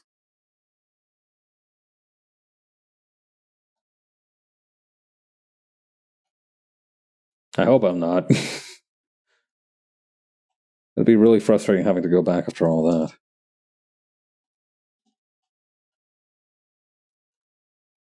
What if, hang on, I've got an idea for how to fix this. Yeah, okay, I think literally that was it. I think I just needed to hit it with the gradient erase, and that did the trick.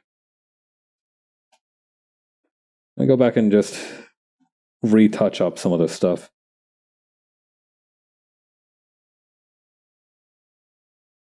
Make sure that everything's it's still as dark as it's supposed to be.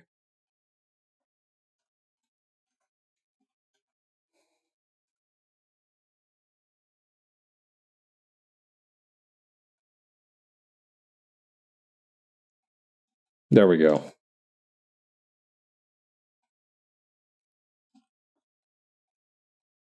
Let's be a little bit more jealous with how we apply the shading before the jacket, because I feel like the shirt works because it's like a light color, but if it's the jacket, then that's going to be, we don't want to overdo it. That I feel like the jacket's definitely going to be easy to overseason.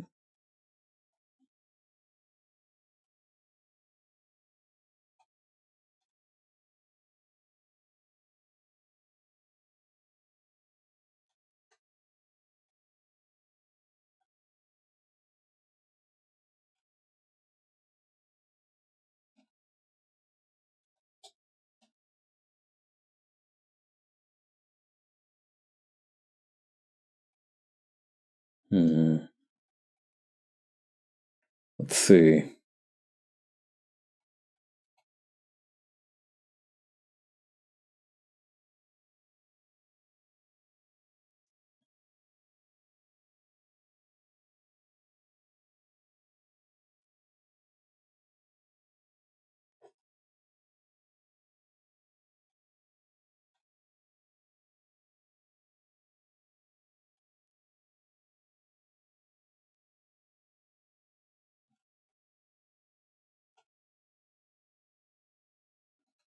Okay. Yeah, this works.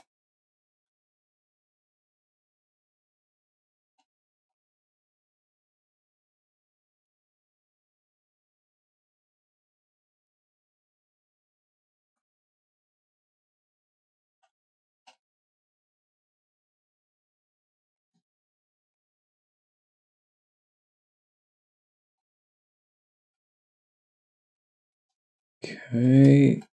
What else is there?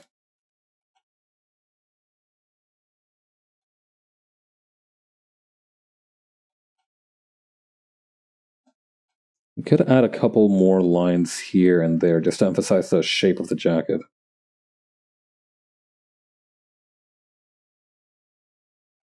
That wouldn't be a bad idea.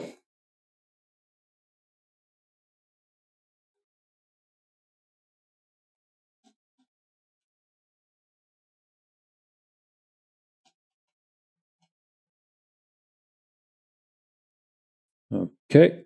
And then that's going to come in like this. No, no, no, no. Actually, maybe I should just leave it like lines like that.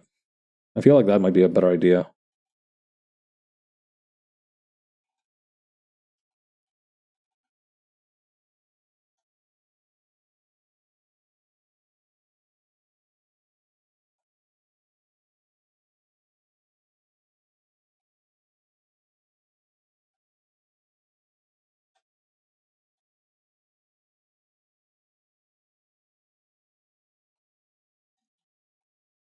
Maybe I use the soft eraser on this part.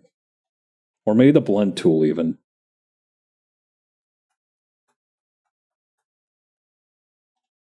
And then the soft eraser? No, no, no. Let's just make this a straight line. That works. I had my doubts, but that works. Let's go with that then.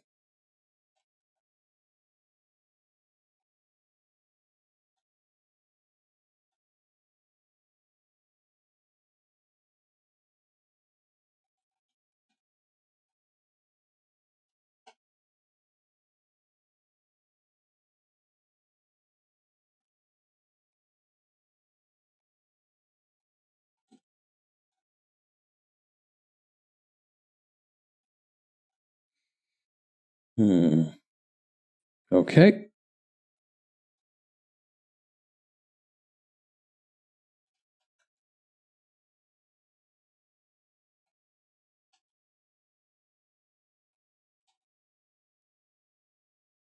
Mm, something about it is bugging me.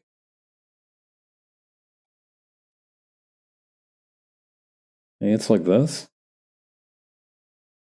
No, that's even. That still feels wrong. This, for example, feels better.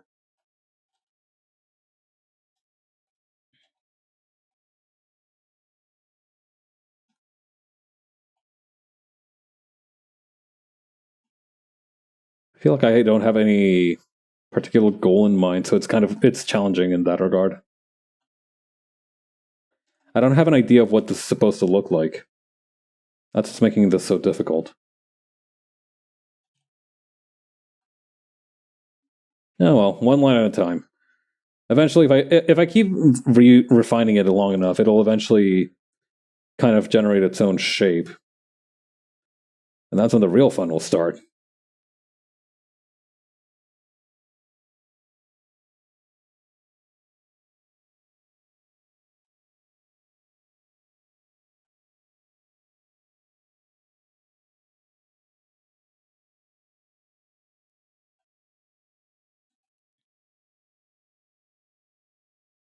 Maybe I need to extend the lines on some of these other ones. I think that might be it, actually.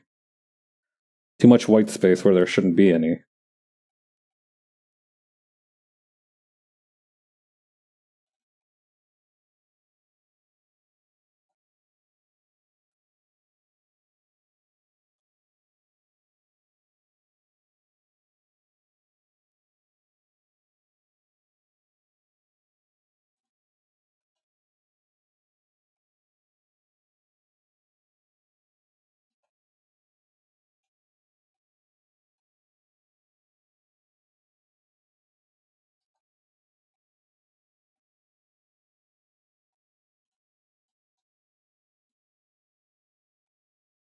This feels right, but I need to put a little bit more elbow grease into it.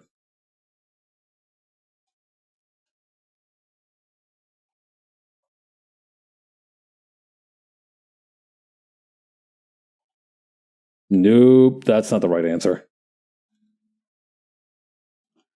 Vale, retro.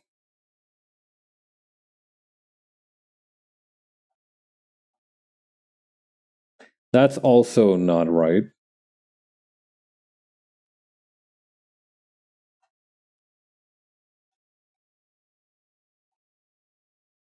Should I just like.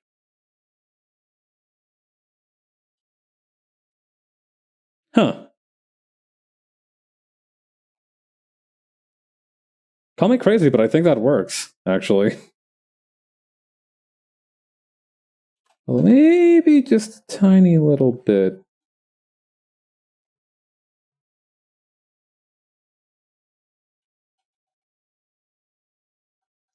Yeah, that'll do.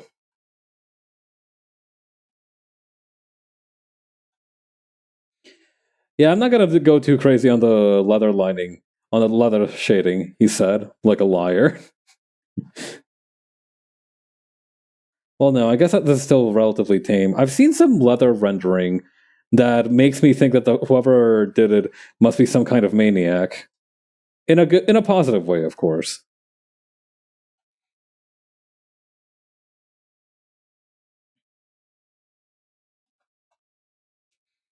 I really appreciate people who learn how to draw good just to draw one thing they really like really well.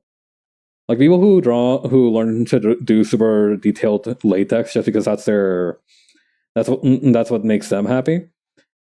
For example, I really respect that because honestly, that's kind of like my approach to learning a lot of stuff too. I have one or two things that I want to accomplish with whatever I'm learning, and that'll be the end of that. If I want to learn more about it, I've already got some kind of foundation, not not necessarily a strong foundation, but it's better than nothing. Very often, I'll just be contented having created what I set out to do. So I think that's also a sort of happiness, a sort of satisfaction you can receive as a creator.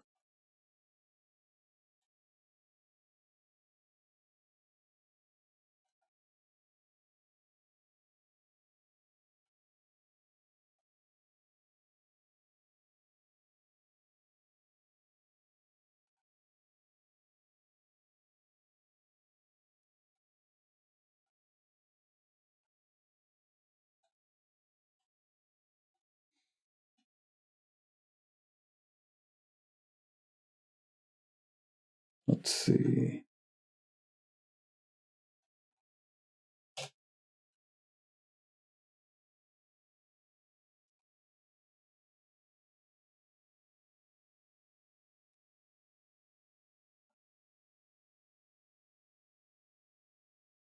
Maybe we can add just a tiny little gap in the shading here.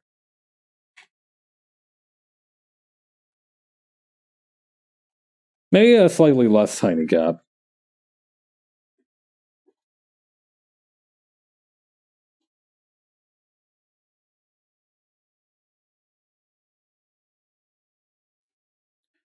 Oh yeah, Emerald, how you doing?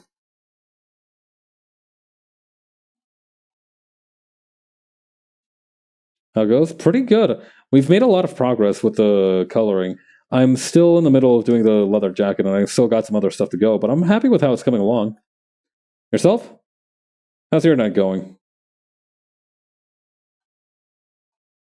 All right, got back from work just a few moments ago. I see, I see.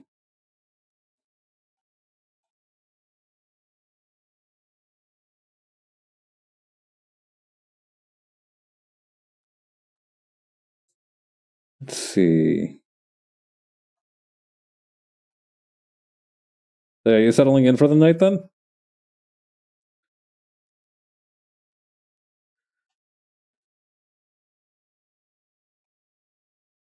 I forget. And I apologize if this is too personal of a question. What is your line of work? What is your line of work?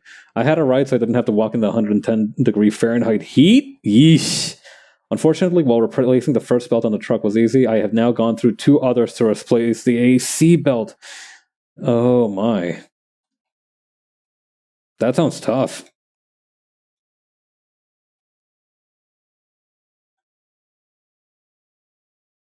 Mechanical engineering. I'm an engineer in training. That's cool. And that also recontextualizes a lot of like the AC belt stuff. I see. So wait, how does an AC belt break after you try to replace it? Like is it just that it's whatever needed to be fixed isn't super fixed just yet, so the problem persists, or is there something else? If I had the right belt, I could get it on like 15 minutes. Okay, so it's like the belt. It's more like the belt is an ill fit for the task, rather than like there's some kind of other underlying problem that is causing the belt to rupture. Jeez, and it's really like, is it just what do you call it, like process of elimination? Is there like no easy way to figure out what you need? I have the incorrect one, yes, and I'm not sure how to figure out which is the correct one. Hmm, that's tough.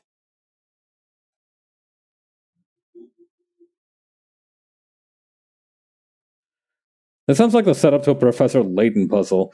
Uh, Emerald has three belts, all of which might fit on this AC adapter. How can Emerald know which belt is correct when the fewest number of attempts?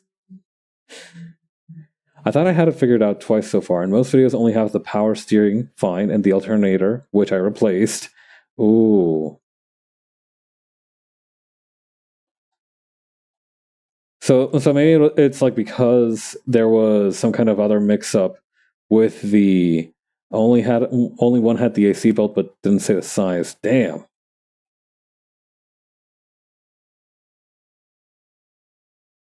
That's certainly difficult.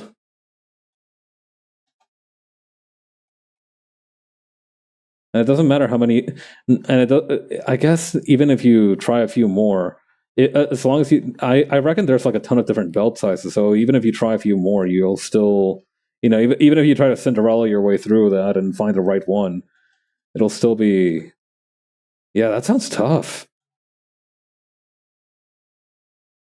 So this weekend or tomorrow, I'm going to the store and saying, "Hey, this one was close but too small. This was way too long." Oh man! So it is kind of like a Goldilocks kind of situation.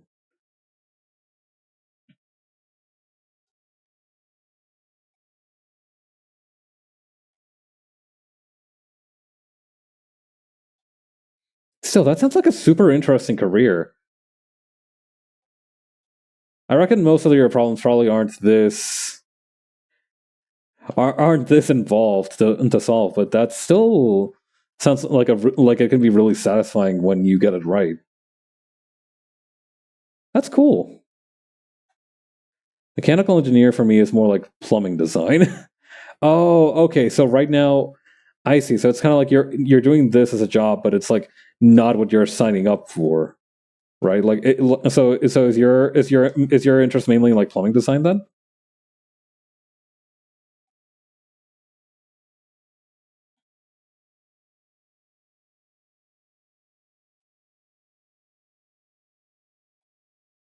Is that what you're hoping to get out of the vocation?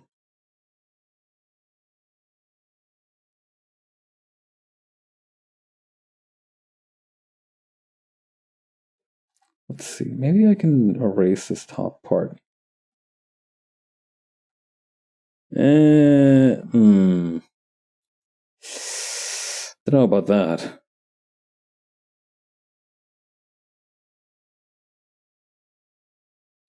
My job is plumbing and ducting. Yeah, I've mostly been assigned plumbing so far, but I've only been here a little bit over 3 months.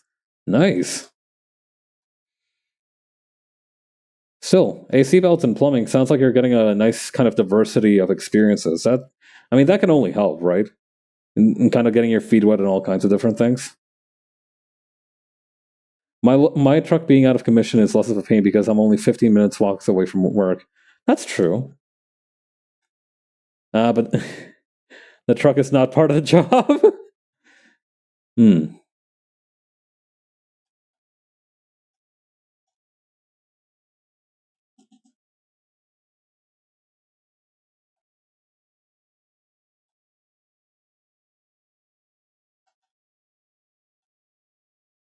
Okay, let's add a couple of highlights here and there.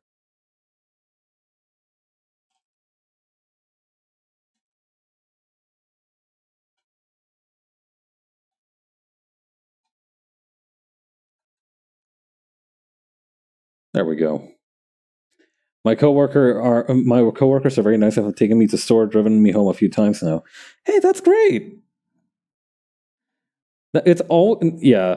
Listen, even if you have a tough job, having coworkers who are like willing to step in and help you out, 100% makes a difference. Like if the coworkers at my place were not as nice as they are, I definitely would have. I would definitely would have revolted in a few different ways. That's great though. I'm glad. I'm glad the workplace is treating you nicely.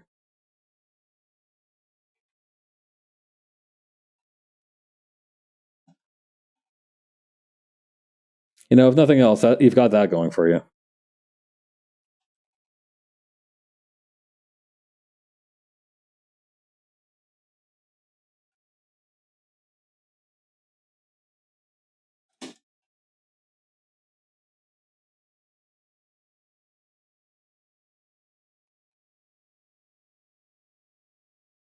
Hmm.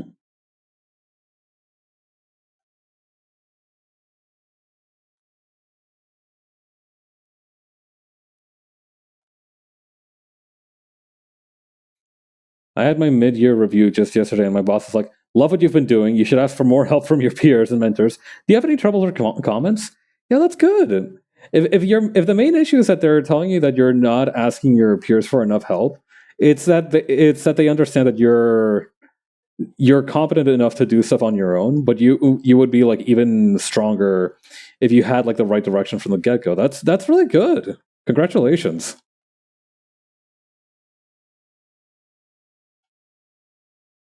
Sounds like a great place to work at. You've bagged yourself a nice job.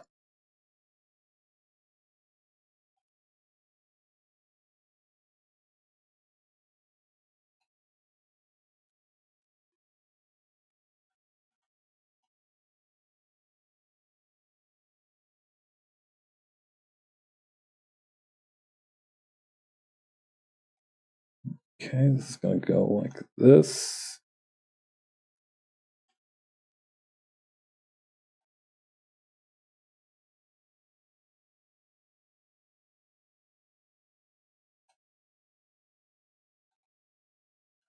And it was very affirming to hear that. They want me to be a bit more direct with getting mentoring, but I am trying to engage with what I know before I get them help, so I'm on the right stuff to learn.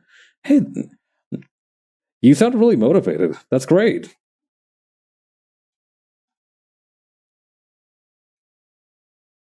I hope you continue to succeed.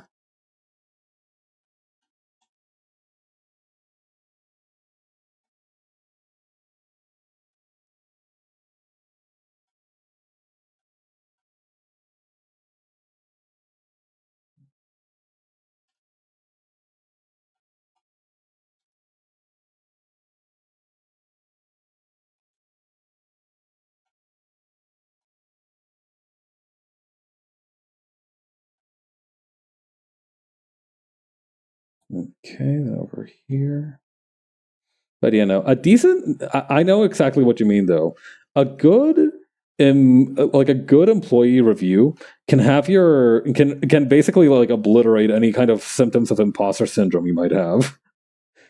It might have taken me forever to find a job, but oh boy, I lucked out with the one I got. That's kind of what happened with me too. Congratulations. I'm glad that you found such a great workplace.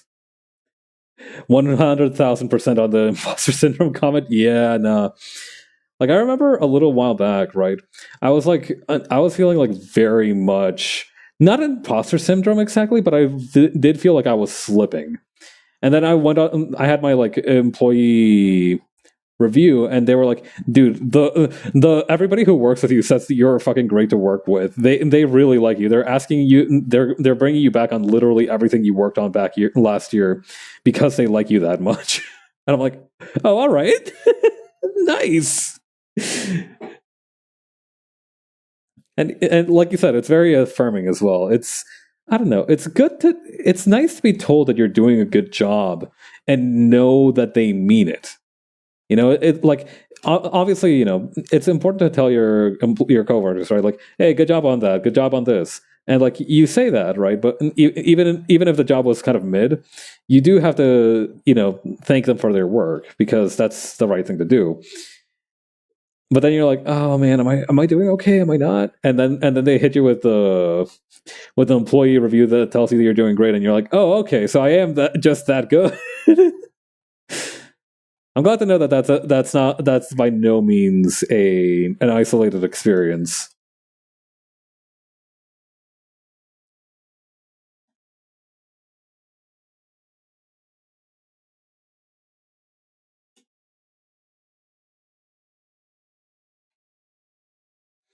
God, she is really really pale. You know what? I'm just not going to leave any like super light marks on the skin. She's getting she's going to have to deal with receiving a little bit more hemoglobin.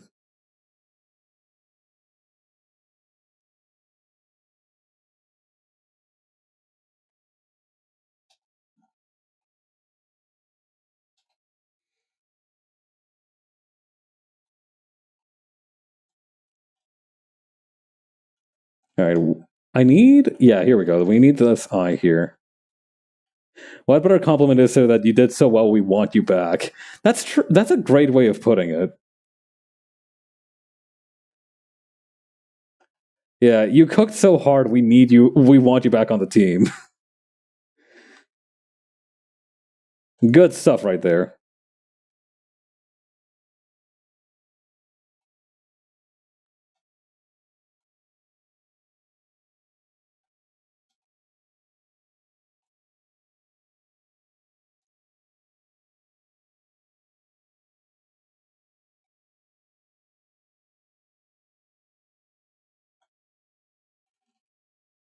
Okay.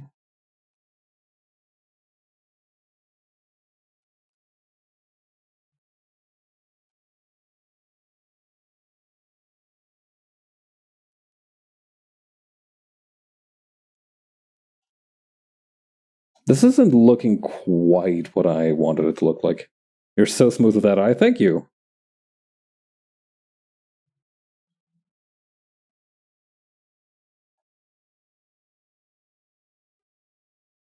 Okay, I think I have an idea for how I want to do this next part. So I think from up here onward, I'm going to add a secondary shadow color to the top of the head. So it looks a little bit more natural that you can't see the rest of her eye.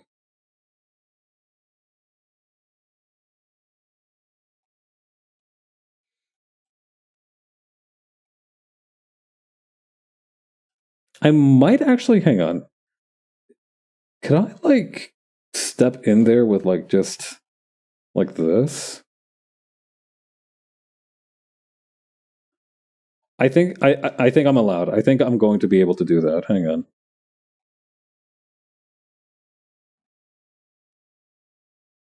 Yeah, stylistic, precisely.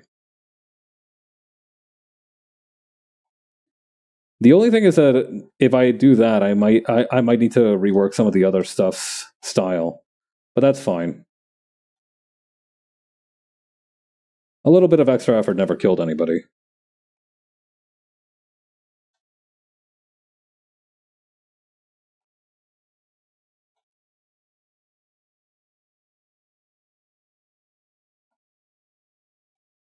Nope.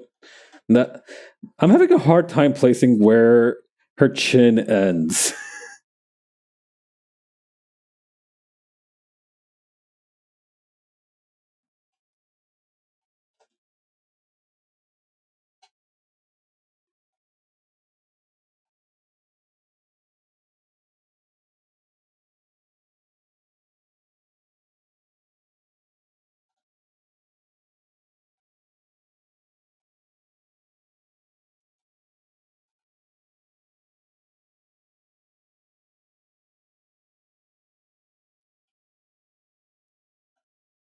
Maybe if we go like this a little bit. Under the chin is so hard for me. Yeah. Especially when it's like these anime faces, right? I don't know why, but like the under the chin angle for like a super stylized anime face is kind of tough for me. But even if I do it in a more realistic style, it just ends up looking like a diagram with the underside of somebody's head. So I guess it is kind of a skill issue in that regard.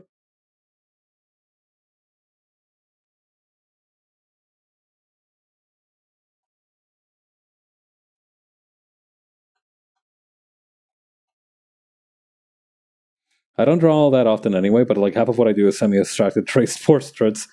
That's pretty good for practice though. Chin is tough.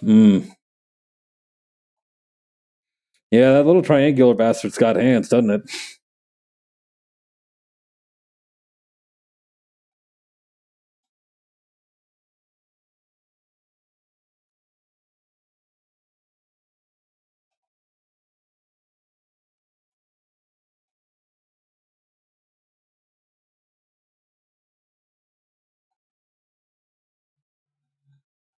Okay, then over here. I think before I go any further with this kind of more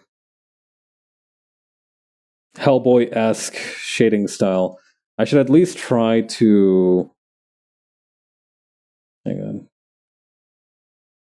Hold that thought.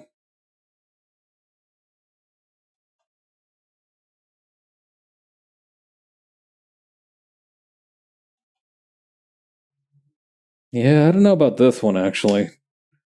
What about hang on. Got an idea.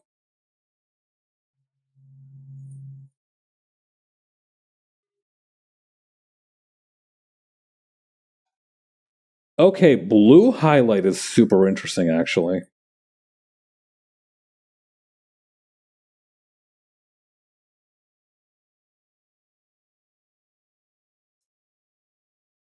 Hmm. Okay. Yeah, it goes really well with the shirt color too. You're right. Hang on. Normal. There we go.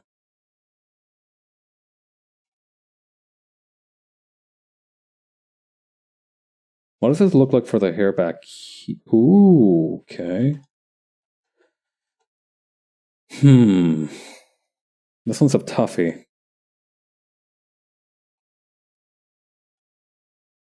All right, I'll go back to that after I brain out some more of this. Damn, Quattro Bagina looking crazy in the new UC flick. Yeah, he's been rebranded as Octo Bagina, or I guess Dose. I don't know. Yeah, Dose Bagina because 3 times is. I'm going to abandon this joke. I'm not usually one to leave a bit behind, but I'm going to abandon this joke if that's okay with everyone. I'd like to bail out of this joke if at all possible. If that's cool. I feel like it's going somewhere I don't want to see. We'll get him next time. Yeah.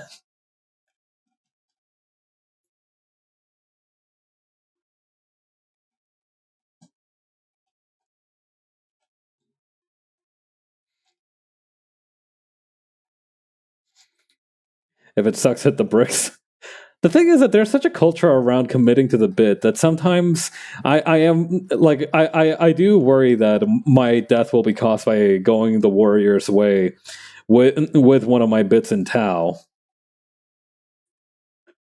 Like I do very much recognize that as an occupational hazard for for live streamers and VTubers in general, running with a bit is like the leading cause of death. Discretion is the better part of Valorant humor. Discretion is the better part of humor is actually a fire quote. I think you should label that one. You have to.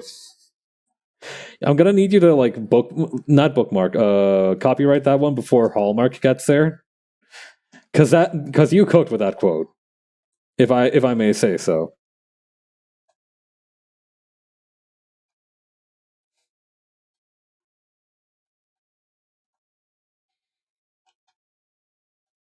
Got it.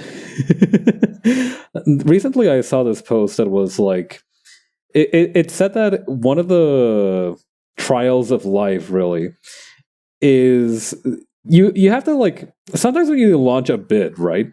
You have to accept that not everybody's gonna laugh, but sometimes when like nobody laughs, you have to kind of control yourself.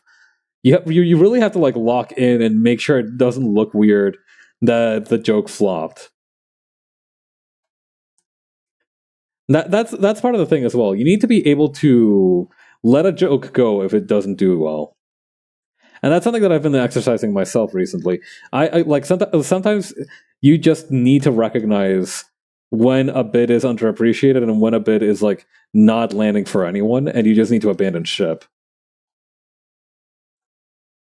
Yeah, some practice to shrug it off. Exactly.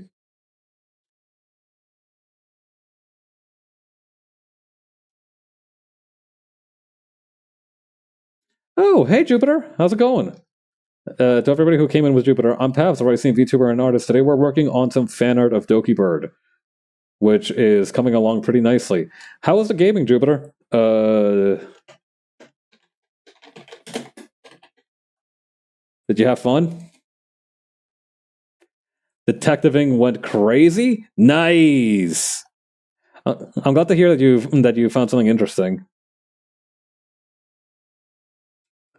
But yeah, follow Jupiter for incredibly diverse gaming coverage.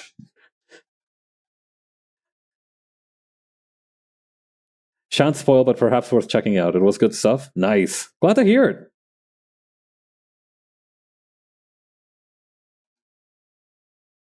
I'm so excited whenever Jupiter says that games are good, because I know that Jupiter it has finger on the pulse kind of shit.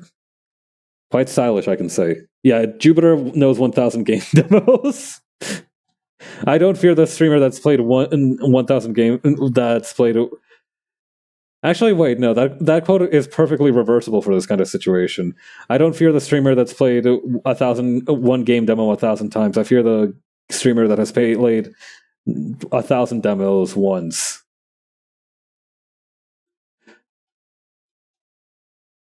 If you think about it, if there was a streamer who just played a single demo of a game forever and ever and ever, I think that person would be quite sick in the head.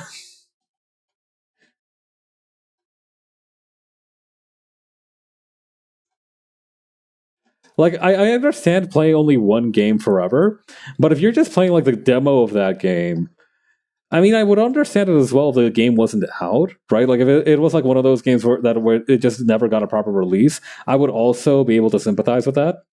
But if it was like a game that just did not have any release ever, and you're just playing that demo forever, I feel like you're kind of like inflicting a Sisyphean punishment upon yourself. Speedrunner trying to for a specific niche, people with PT. I feel bad for people who are fans of PT because I feel like I feel like that's definitely like a game that I know exists. I fucking used to confuse PT with Layers of Fear. I'm convinced that PT isn't a real game.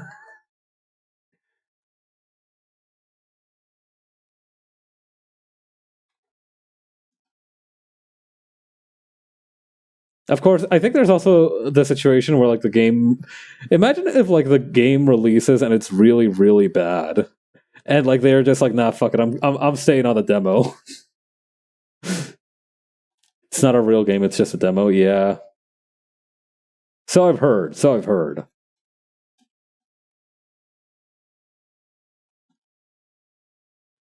Cube World. Never heard of Cube World actually.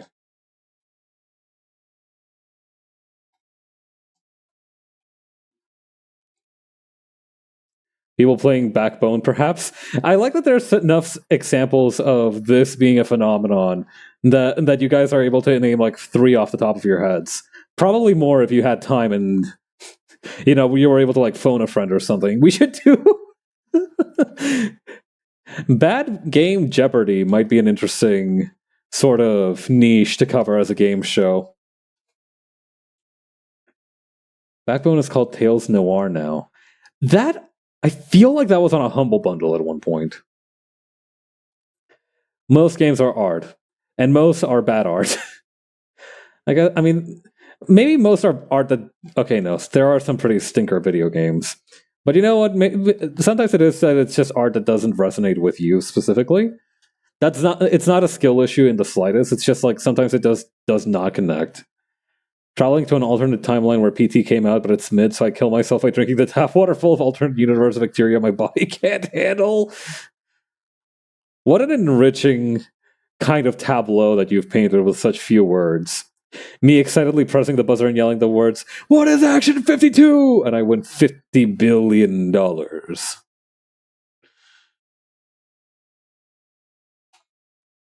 God. What is Action 52? TBH. I haven't heard of that one.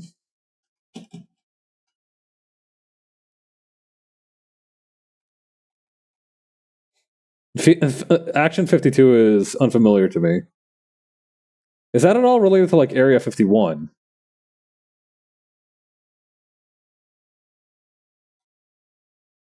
It's a whole thing. TLDR Raccoon Detective game was after a Kickstarter or some other fundraiser got renamed years after release to get away from that, I guess. Oh, is that for like what Backbone is about? They released a prequel, then the studio closed. That's crazy.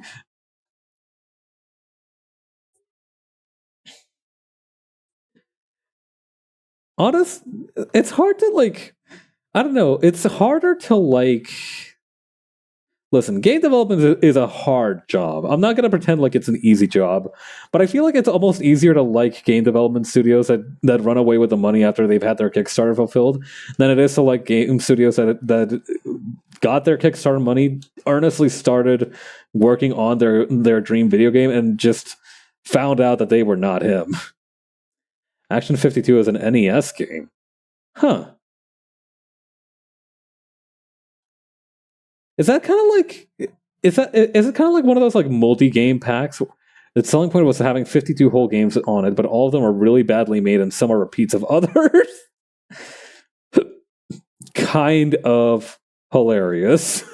I'm not gonna lie, that's pretty funny. Including the iconic Cheetah Man. I'm a little scared of Cheetah Man. What's Cheetah Man's whole deal? Angry video game nerd did a whole thing on it. Okay, that tells me everything I need to know. I've heard that recently a new super popular video essay has dropped about called like I don't know James Rolfe. And I hear a lot of people are like praising it as like a very interesting artistic endeavor. I've never seen an angry video game nerd episode myself. Folding ideas, yeah, those guys. Or that person. Cheetah Man is just an anthropomorphic cheetahs fighting guys. Dan Olson. Okay, so it is just one person. Interesting.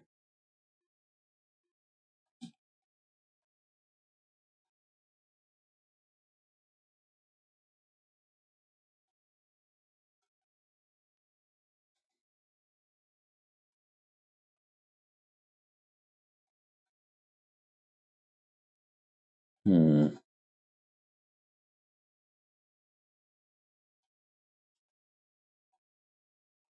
Let's try this.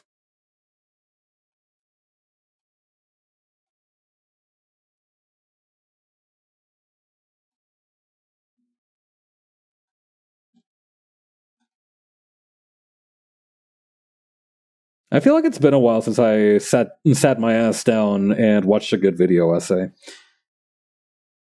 I don't know. Are there any besides the James Rolfe one? Are there any that have like piqued your interest recently? I cast spell of imagine a mouse. I can imagine a mouse at any time. It's like a rat. It's like a rat but smaller. Oh yeah, Emerald, you weren't here for this. I think. Did you know that June 26th is a holiday in Germany to celebrate rat catchers? I found this out the other day. Apparently, June 26th is a instead of video essays, I've been watching multi-hour long deconstructions of Dark Souls 1 mechanics. That sounds like it could be fun. I don't really. That's a little terrifying, but that sounds fun. Wasn't June 25th Yuri Day? That's true. It was Yuri Day. Thankfully, I've already done my Yuri duty by making an entire comic about two women in love, featuring two women who are in love. So I've paid my dues.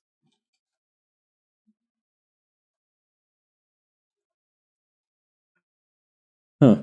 Wait, so for those videos of like Dark Soul 1 mechanics, like for example, what is an example of deconstruction? Because I figured those are just like would those be like gameplay videos or how does that work precisely? I'm having a hard time picturing of what the video essay could be about. I'd appreciate it if you could help me out. There's a 1.5 hour long video about the placement of every single invisible wall in the game.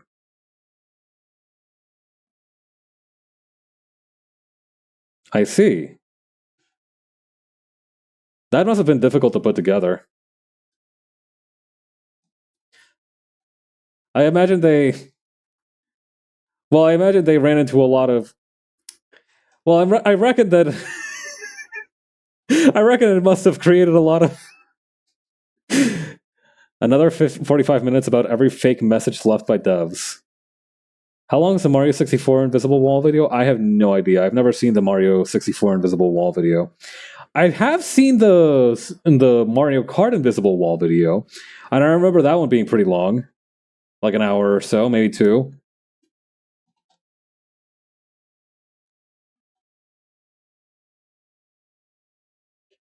They sure ran into a lot of walls along the way making that video. Yeah, thank you. As a streamer, if I make too many puns in one sitting, people will throw rocks at me, so I appreciate that.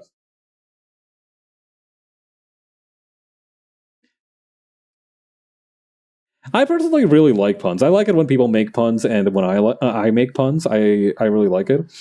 But for some reason, people want to get super mad about them. Not always like throw rocks at me, mad, but like sometimes.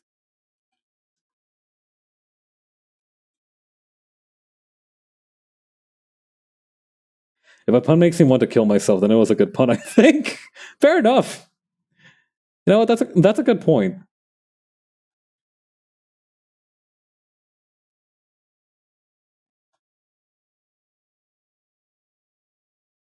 Okay, then over here. I prefer when a pun makes half the audience groan and the other half laugh, but both sides are smiling. That's I think yeah, you've hit the nail on the head on like what matters the most. What matters is that people are having fun, right? So if you make a pun and everybody's smiling, then that's good. I'm sorry. I just remembered that the fucking five life support jokes in one said unprofessional picture that I've seen floating around. If you have you guys seen that one? Please tell me you've seen that one. Otherwise, I'm gonna sound like a crazy person.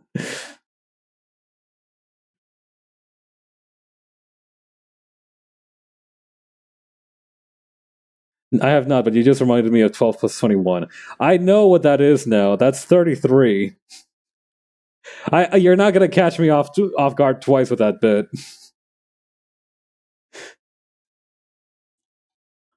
I'm shading and rendering now, which means my CPU is at like minimum.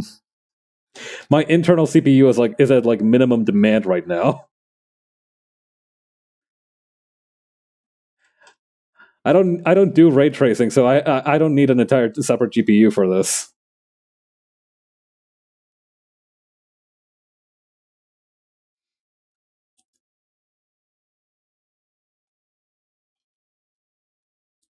That's a great part. If I ever pull numbers in front of you again, you're gonna go full cylinders anyway. You've Pavloved me into having like fight or flight instincts at basic addition and multiplication. I fear you might have cooked me harder than anybody else in my entire life. I've suffered losses before, but like I feel like this is a new sort of, and I only did it once. I know. That's the crazy part to me. Well, I mean, it only needs to happen once, right? For it to become like a long term response. Gonna get a walk because that rice is cooked. Put me in a pot. My ass is cooked.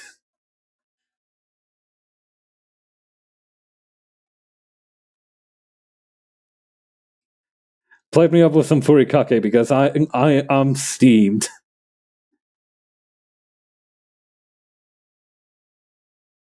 Like the dog with the magical pie bush. Yeah, it's exactly like that, but for I suppose basic addition and subtraction, possibly multiplication as well. I think I mentioned multiplication earlier. I've yet to be stung by multiplication. The thing is that I think it needs to be addition and subtraction because that's like the one that is so simple that everybody's willing to give it a shot. Conversely, like if it's multiplication, if it's multiplication bigger than like your 12 times table, you immediately go like, yeah, no, I'm not doing all that. Call them a shrimp because they fried this rice. God damn. Yeah, exactly. It's like you know what it's like. It's like when ninja dressed up as like farmers or some shit to assassinate somebody. You know, you're a feudal. Be me. Be a feudal lord in medieval or friggin' I forgot the different time periods in Japan. In medieval Japan, I see a dirt poor farmer running up alongside the road. I call out to him because I want to make fun of him. He jumps me and kills me on top of my horse. My face won. That's exactly what that math problem is like.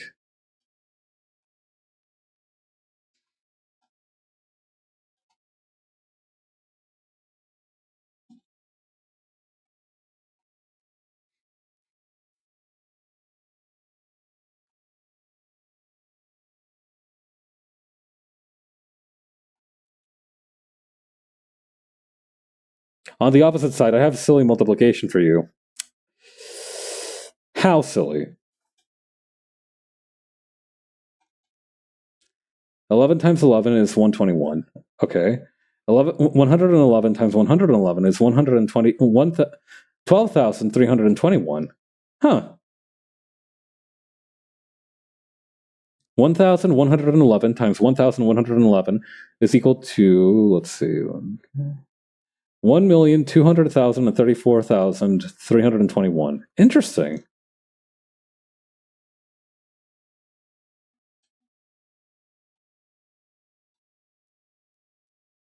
I didn't know about that one. Thank you. If you have 9 ones, it goes up to wow, so it's like a full set number palindrome, huh? Neat.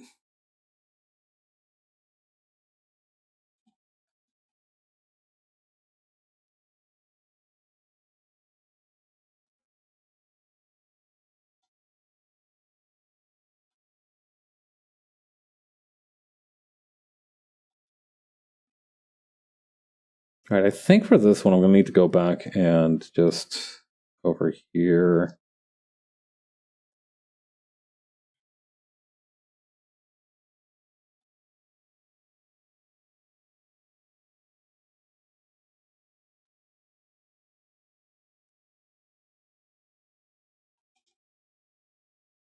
Ascending and descending. Yeah. Just like an escalator.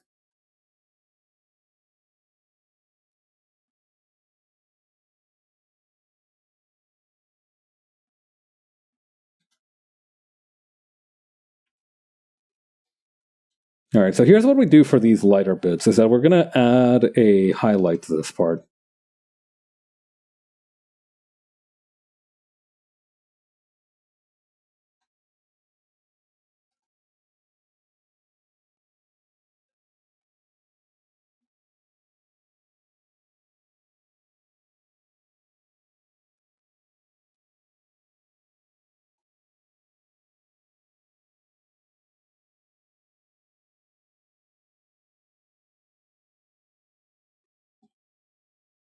Hello, Pabs, my good chum Pabs. Hey, Briar. I think I should ask at some point, who is this character? Oh, this is Dokibird. She is a VTuber. She recently had a costume debut. Yes, it's Briar. Nice. Okay, I'm so happy I remember that. Thank you. You know, she gets talked about in V server a little bit, or quite a lot actually. Mainly because of the fact that she can't seem to stop winning. Looks sick so far, by the way. Thank you. Wrong. This is Sakuhiro Miller from the hit from the shit games Metal Gear Solid Peace Walker and Metal Gear Solid 5.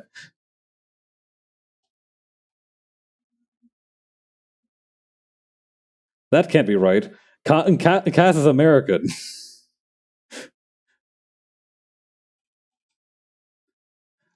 No, that's not Kazuhira Miller.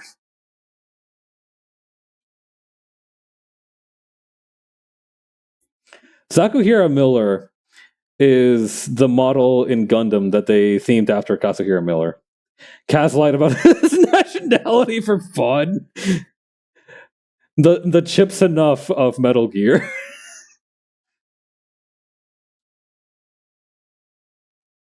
I feel a little bit bad for Chip because he's like the one character that I can think of for race faking in video games. So that's like my go-to now. I'm sure there's more to him. Let's hit Kaz with the Ecuador beam. Agreed.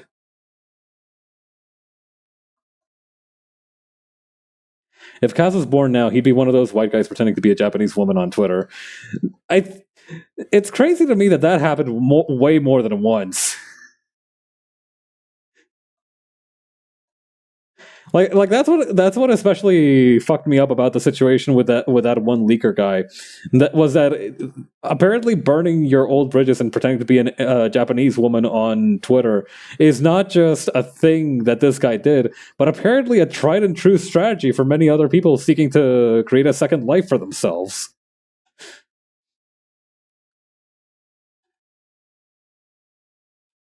Why does like this online witness protection program have involve so much race faking? Kaz's real name is Zhao Huang. Zhao Huang Hortons. God, yeah,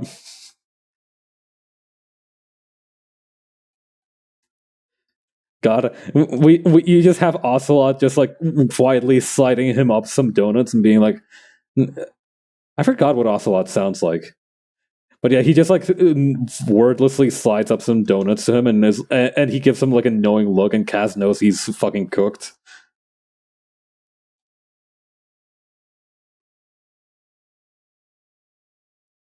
Just like that one translation of Romance of the Three Kingdoms where Guan Yu was like Richard Johnson or something. God. My good buddy Dave, who beheaded 40 men with his spear while on horseback. Revolver Ocelot does a trick with the guns for 17 minutes and hands him a donut. The donut was like perfectly perched on top of the handgun for the entire 17-minute run.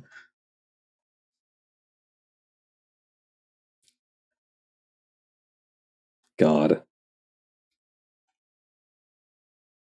If okay, so we've established like the name change for Guan Yu, right? Is like Richard Johnson or something.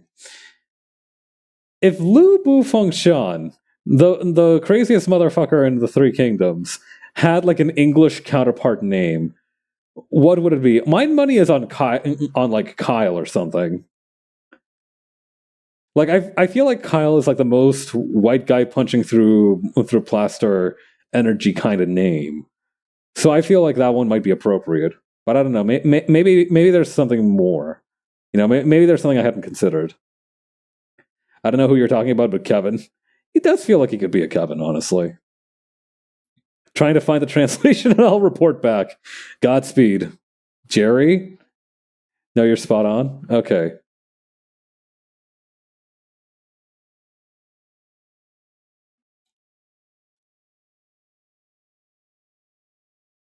Craig. Hmm. The thing about a Craig is that like and Craig to me is like more like the quiet kind of angry, you know, the kind where like he doesn't really like the Craigs don't really show their anger. They like bottle it up until they can't take it no more. Now, Lubu Fengshan is not like that. Lubu Fengshan was immediately like he was the one dude who was almost universally saying to the other people involved, "If you fuck with me, I am going to straight up kill you." And even if you try to help me out, I will betray you. By the way, the only real alternative is Tyler. I could see him being a Tyler. I could see him being a Tyler, honestly.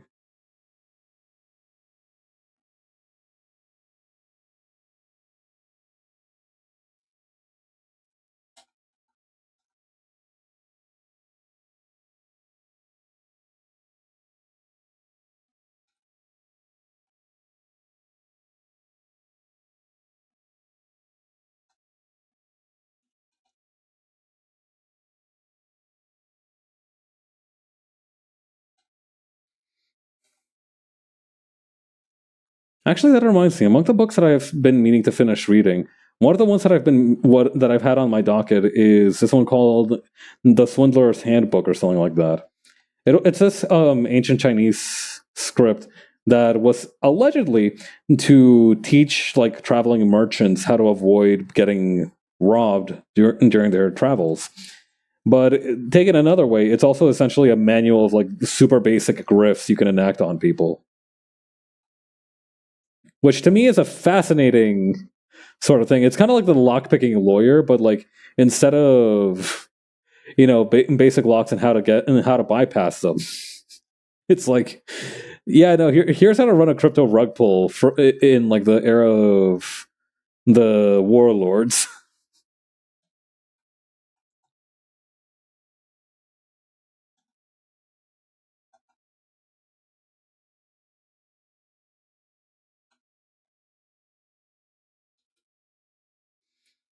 Oh, that isn't the one that the has the monk steals your cow one. It definitely has a lot of monks in it. You know of LPL handshakes? I don't know of LPL, unfortunately. If this is a these nuts type joke, got him kind of scenario, I I would like to say first and foremost that you got me good. Oh, you know of LPL? Oh, okay, that's what you meant. Yeah, no, I've heard of him. I've heard of him. He is like lock picking lawyer and Northern Lion are to me the same kind of genus of guys. Like they are like vaguely taxologically related.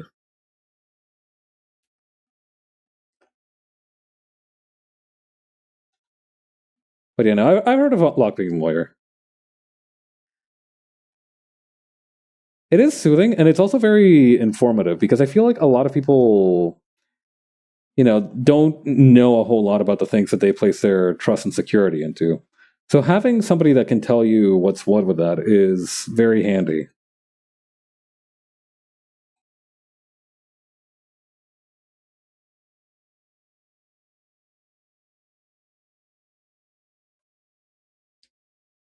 God, really cannot salute hard enough people who put information up on the internet for free.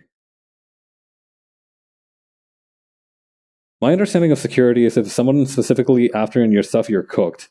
That's true. I think that's a pretty solid way of looking at it. Like if you put up like a token amount of resistance, most people will just not be willing to go through all that.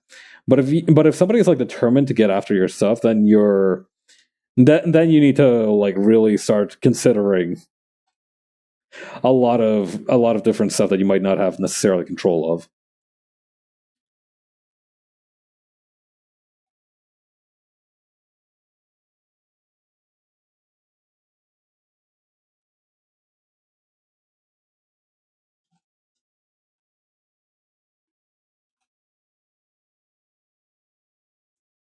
Yeah. It's also just like not advertising that you have anything valuable. Like, you know how they tell you in like big cities, they tell you not to leave any kind of bags or anything, any kind of containers visible from your car windows if you leave it behind. Same principle. Just like make it look like there's nothing valuable, and that already shakes the interest of like 80% of people because believe it or not, breaking into something is probably a lot of work. Of course, if you get mugged or pickpocketed, you can't help so much. Yeah.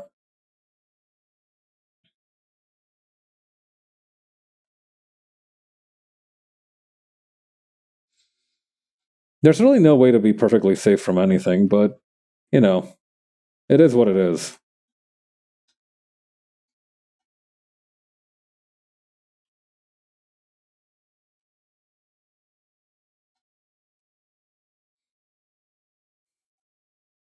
If I had someone steal from my truck the very first day I left it on campus once, and I have never left my vehicles unlocked overnight since. Hmm. Yeah, no. Like I said earlier, it only takes once happening, one time for a bad thing to happen to like permanently condition you. Which is good in some regards, but it's also kind of like it can be a pain in the ass in other regards.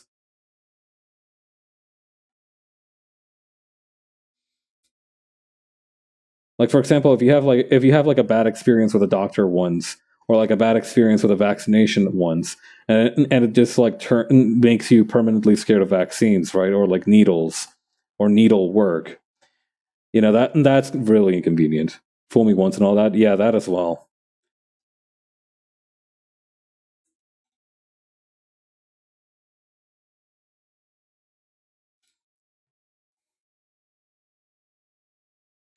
And the worst part is that sometimes even after you get your shit rocked, you don't have anything left to meaningfully defend, right? Like if you fuck up your teeth, for example, doing something, right? Like if you grind your teeth down to nubs in your sleep, and you learn later, oh, you could have avoided this if you've had like a jaw guard or something. That's like, well, thanks for telling me, but now I don't have teeth anymore. So what the fuck?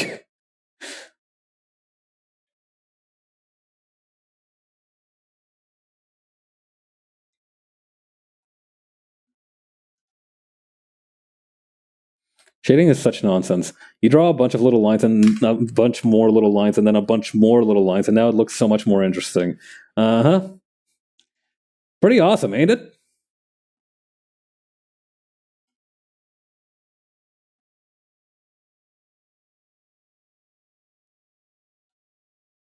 Yeah. I don't know. Line art for me is definitely like the most fun part, but I've learned to really enjoy shading and whatnot. My search has left me in shambles. I cannot find hide nor hair of the translation. No! Now we shall never know. Well, I appreciate the attempt anyway.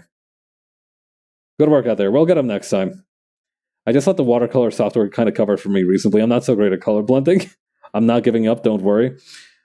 Fight on then.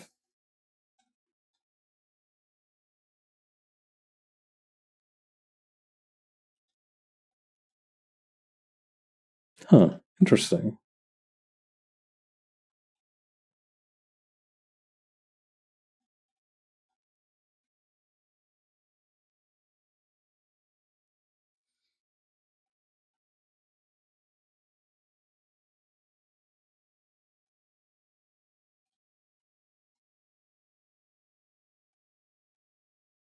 Okay, let's see.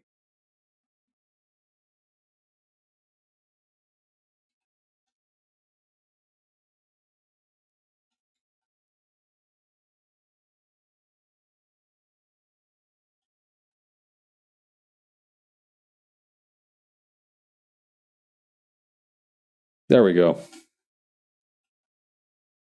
Pab's fact. Yeah?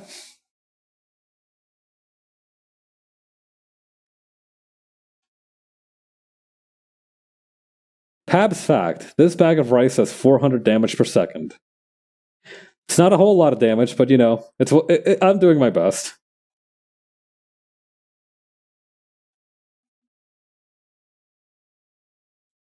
I don't know. 400 damage per second, I guess, is kind of a relative thing, right? Like in Pokemon, that would be a ton. But like in, I don't know, Final Fantasy or something, that wouldn't be very much at all. High defense builds are like that, yeah.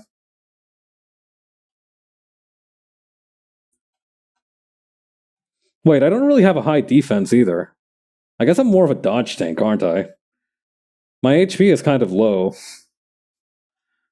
My defense isn't that high either. But I guess I'm okay at evasion. I guess I'm just kind of squishy. 400 DPS would be pretty decent in Yomi. That's good to hear. I've got that going for me at least. I have a rule about dodge tank. Tell me about it. What's this rule?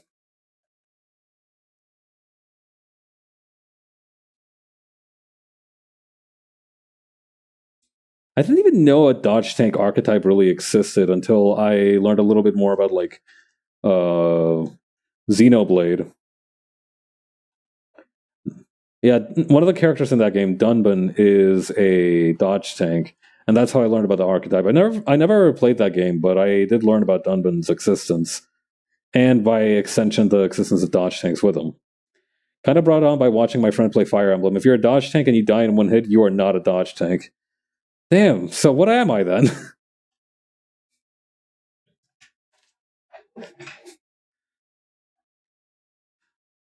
But there needs to be some kind of term for people who are super squishy, good at dodging, but not. I guess glass cannon. Well, can you survive getting hit once? Yeah, if it's like a baby punching me or something, I guess. I don't know. I don't want to take my chances. That baby could be ripped. That baby could have like the power of God in their face. That could be baby Broly for all we know.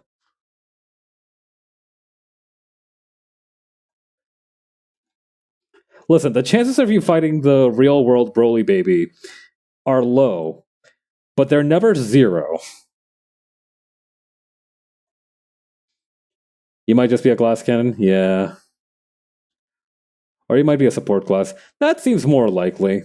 I feel like I tend to gravitate towards support classes in most games because I used to main medic in TF2.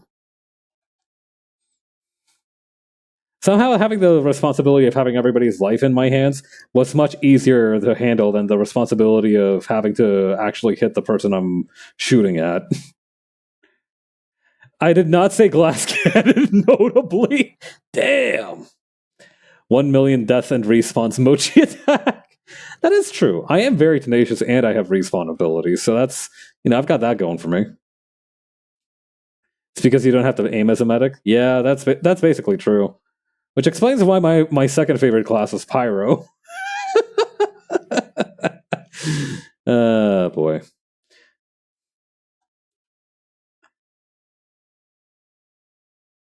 It's a shame that TF2 is hemorrhaging itself with bots nowadays because I feel like I feel like that game was something beautiful. I played that a lot in high school.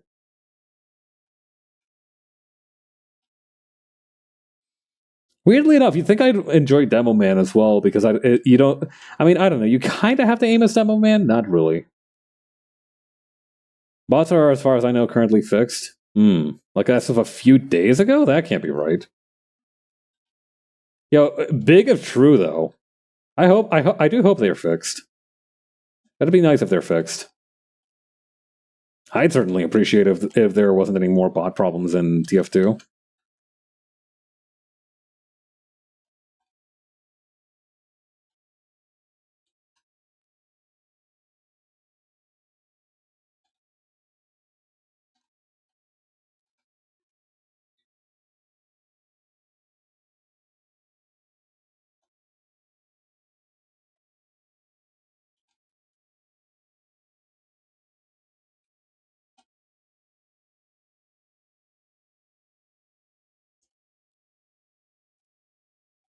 Okay, then over here, we're going to do a little bit more work on the bullets.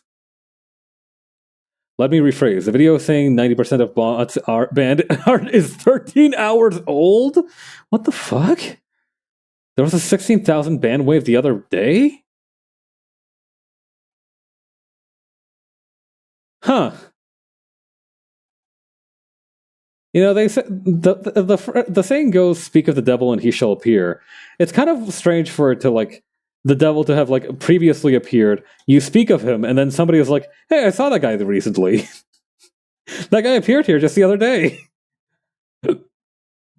That's crazy, though. I wonder if it's going to help at all.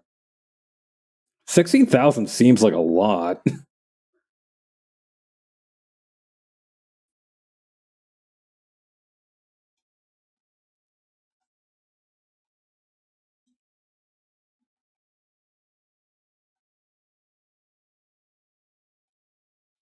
That number is from active player base counts according to Steam. Huh. It had a sharp decline of 16k. Oh, okay. So 16k was the measured impact of the bot wave ban. I see. That's a much better way of doing it. That's more reasonable than what I was picturing was happening, which is that they just banned 16,000 people willy-nilly and were like, all right, good job, fellas. Currently reading research papers now about the Romans of the Three Kingdoms translations. That sounds fascinating. Find anything neat yet? Or anything that really catches your attention?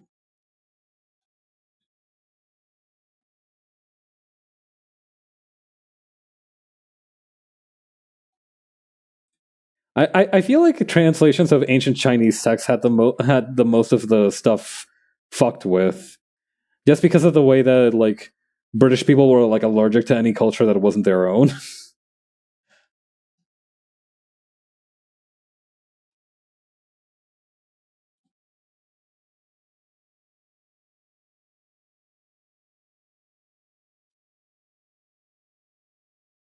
It's got to be one of these British motherfuckers from the 1800s. I just can't find excerpts.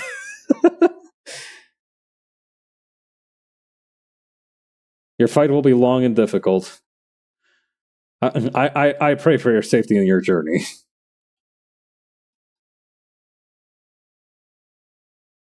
All right, then for the bandana and the inside of the jacket, then.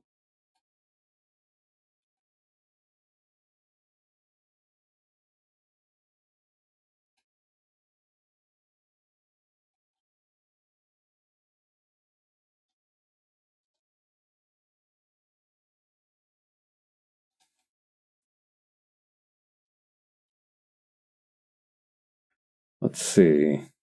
They just mentioned this one dude. Yeah, he translated one chapter in 1820, and they don't say anything else. What a dickhead. Well, actually, nowadays it's not so rare that a scanlation group will test drive one chapter, and if it doesn't get any interest, they just drop the translation, right? I guess it must have been the same back then. God, imagine it. I kind of want to see an isekai where like a modern scanlator gets sent to like mid 1800s Britain and has to translate a bunch of Japanese texts. And it's like the journey of like trying to figure out what each word means in the context of that without any technology.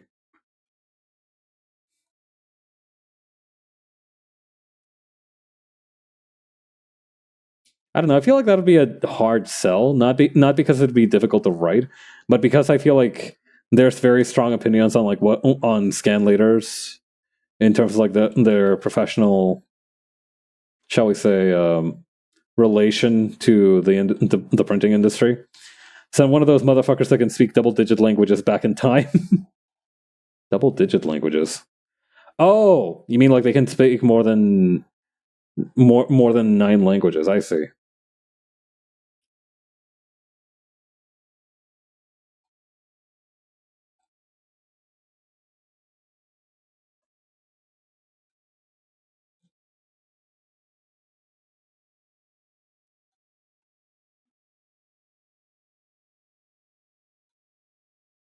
Yeah.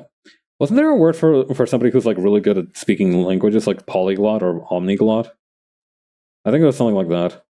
It was like glot or something or other.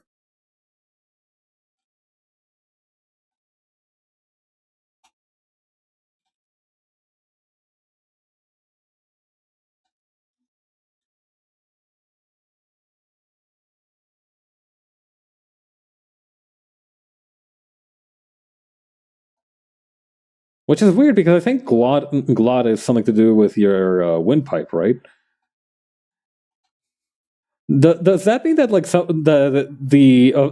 a valid translation of like of somebody who's really good at speaking languages would be throat goat? Is that where they thought that languages were located originally, like in the throat?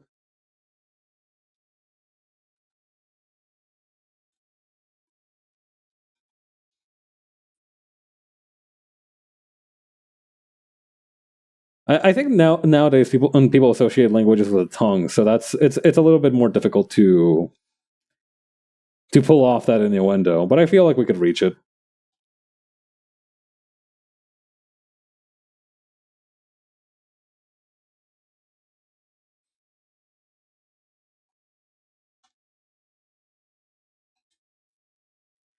Polyglot, adjective speaking, writing, written in or composed of several languages. I see. Speaking many languages. Okay.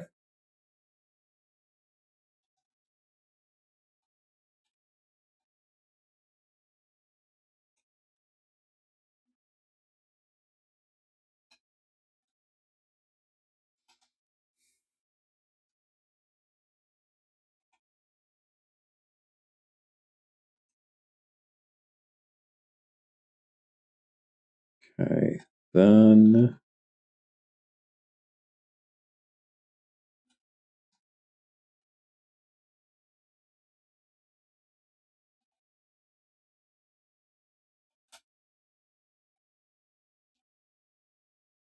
God, I will say if you want to have a fun time, look. Okay, so if you speak like a poly meaning many and glotta, which translates to tongue or language.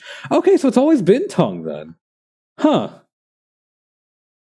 I was thinking because of like epic glottis, but maybe it's because like maybe glottis is still attached to the meaning of tongue. And okay, interesting. I learned something new today. Thank you.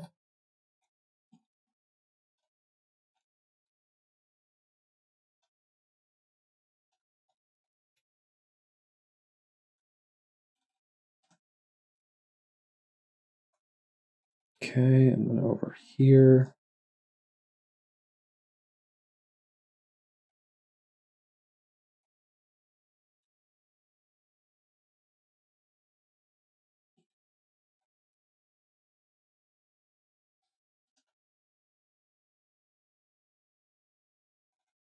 Okay, what else needs work? The background for one, but maybe we can do something about that in a minute.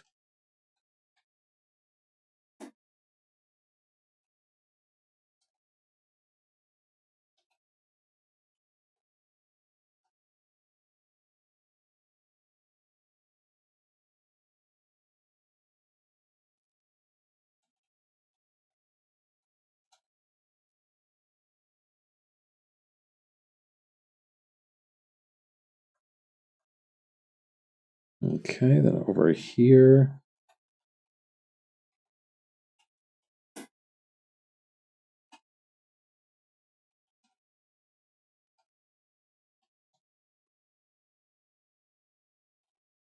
No, that doesn't feel right. This feels kind of right though. Not really.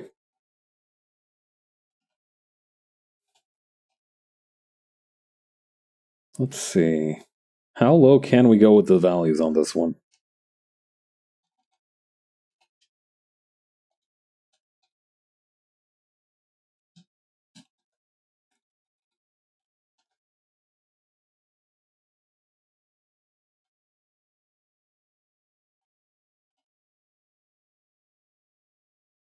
Okay, just a little bit like this, and then up here, we can do it like this.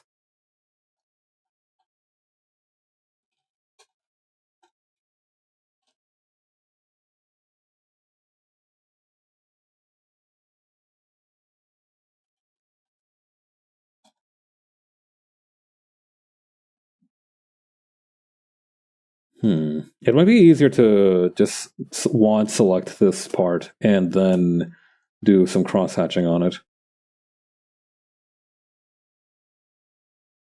Or, just some ordinary hatching. No crosses here, really. Yeah, I think that works pretty well.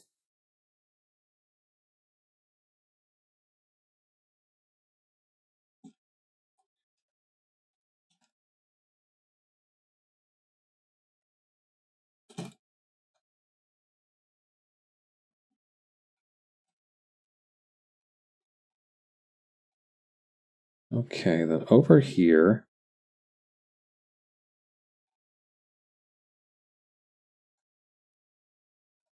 Coming in clutch. They made Lube Jeffrey Lewis. Jeffrey fucking Lewis. Okay, first of all, thank you very much, Ree. You are a fucking hero. Second of all, Jeffrey Lewis. My guy Lube does not seem like a Jeffrey Lewis. I'm sorry. Oh my god, he's Jeff the Killer. Oh my god. The dots come together.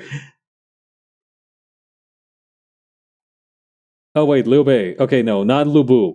Liu Bei is Jeffrey Lewis. Okay, not Lu Bu Fengsheng. Okay, never mind. I was freaking out for no reason. Still, Liu Bei as Jeffrey Lewis. Imagine you hear that the Empire is coming apart. That the Emperor has like one dude who has like a legitimate claim to it, and his name is fucking Jeffrey Lewis.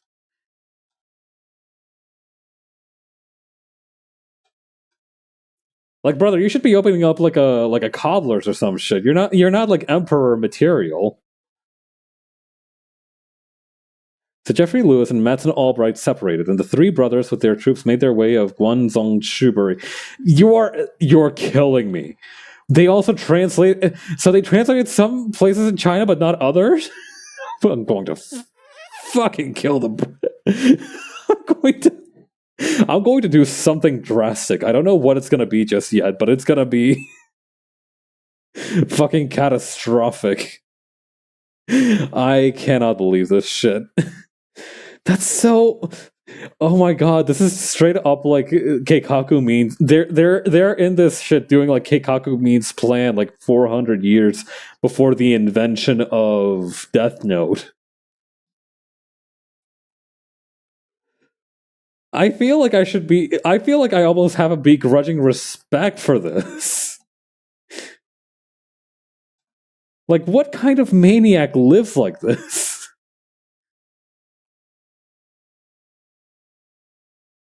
How is this an okay job? It's really just quite perplexing.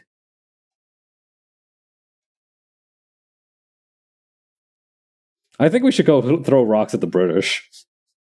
I think they have a lot to answer for just for this.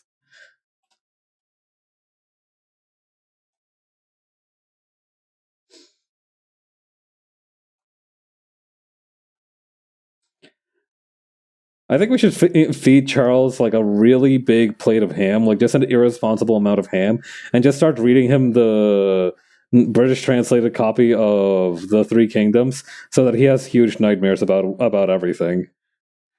The Germans did that in the 30s, but it wasn't rocks. Fair enough. You know, whatever you can get your hands on, really. Doesn't have to be like rocks and shit.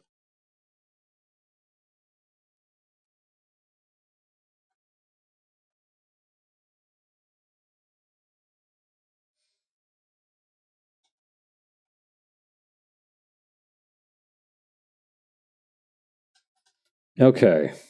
So is there anything that I'm forgetting? Obviously, the background is the issue. I'm very clearly forgetting the background. In the background, straight up forgetting it. And by it, well, haha, let's just say I mean the background. Hang on. I bet I can clutch this one way or another. But for the time being, I think we're done with the shading. I want to. Okay. Here's what we're gonna do for the background. Actually, no, I'm not done with the drawing itself just yet. I need to like.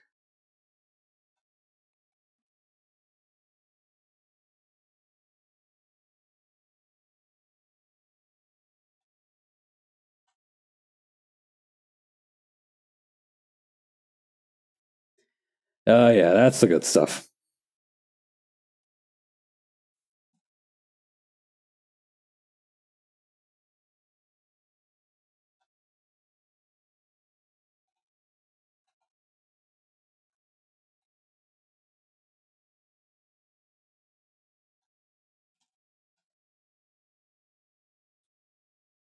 Is this also part of the aimbot eye? No, okay. We'll have to increase the contrast on this a little bit.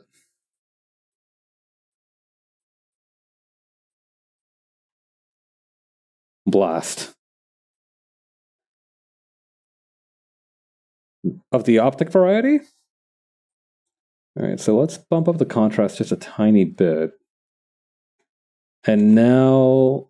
Okay, so Guan Yu and Zhang Fei are Yale Perez and Floyd Chardin?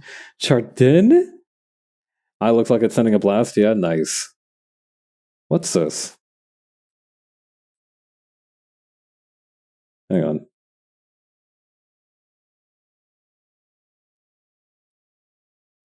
Alright, there we go. Okay, so here is what we're going to do. I'm going to hit. I forgot the stripes on the shirt. I'm quite upset. All right. We can add those real quick. Get back here, miss. All right, this is fine, actually. Select color gamut. This one here. All right, so here's what we're going to do. I'm going to use a very light blue for the Golden Louis. Gold Louis in ancient China, the Minister of Absolute Defense himself? Yo, it's crazy work that the Guilty Gear also pulls inspiration from ancient Chinese literature. I knew that I knew they were like big rock and roll buffs, but I didn't know that they were also into the classics.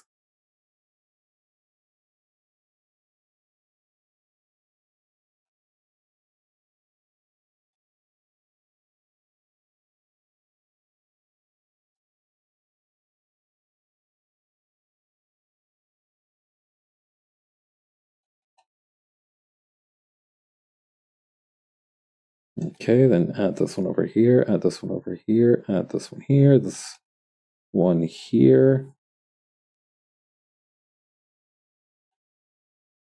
But yeah, Gold Lewis in ancient China is crazy work.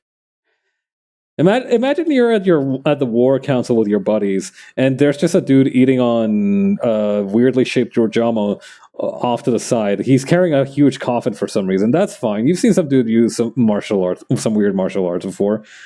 And then the coffin like gets a hand grasping out of it, and you're like, "Oh, okay, so this dude's a wizard now." And now it makes sense why his Excellency Jeffrey Lewis hired him on board. Truly, he has the mandate of heaven to have a man of such caliber under his employ.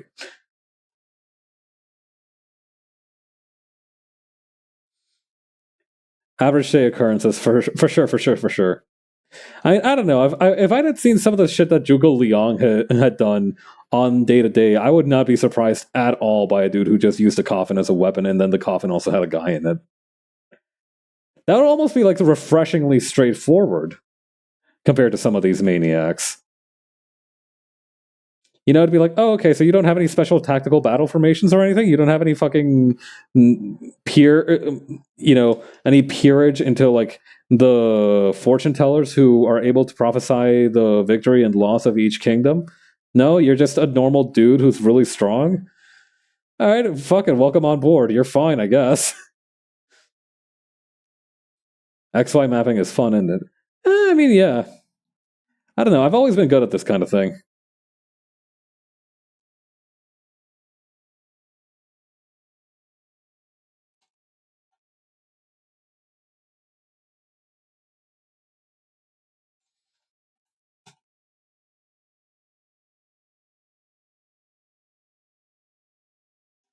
I feel like there should be a third one here. Yeah, there we go.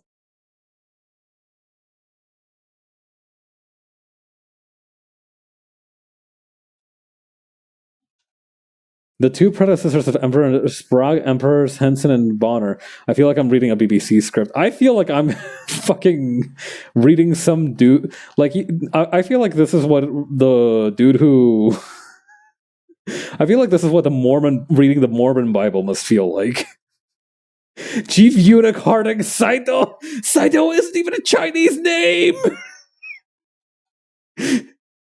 What's a Japanese dude doing here?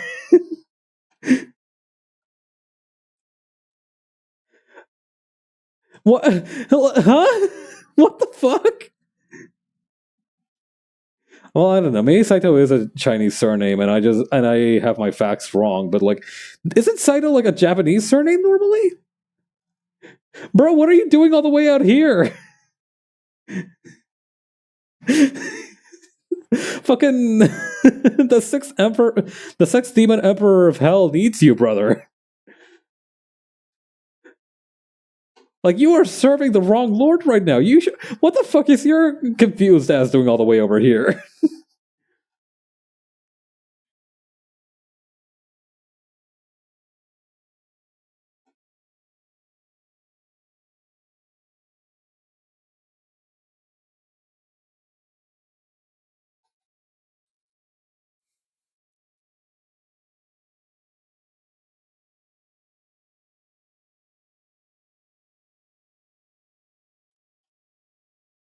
Forest Charpenter, the Lord of Human of Hunan.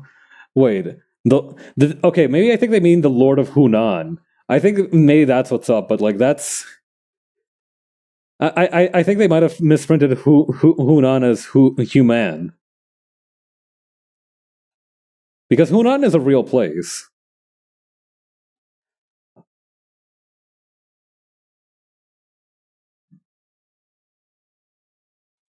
I remember that in Jet Li's Fearless, the title they grant out to the dude in question is the champion of Hunan, I think.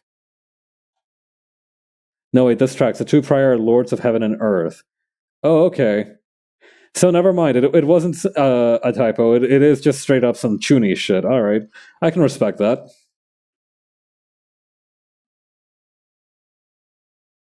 There we go. Okay, stripes are done. Hang on.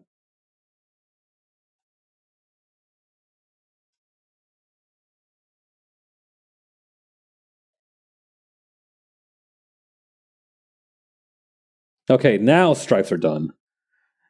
Hard Charpentier, Lord of Heaven. Sexton Charpentier, Lord of Earth. Sexton. Sex. Sexton is that dude that they have in TF2, speaking of which.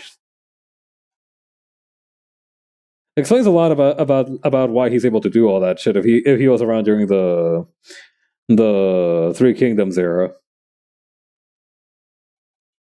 God, Three Kingdoms era TF2 would be insane. Could you imagine the mercenaries from TF2 just like fucking shit up over in that era?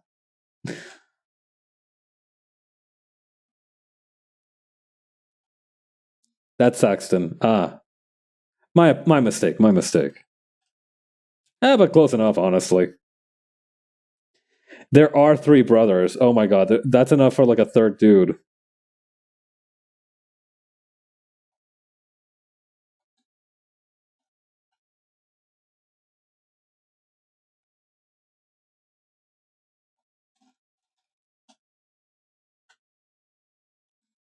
This pink feels a little rough around the edges. Let's try to blend it out and see if we can get it to more like a healthy puce.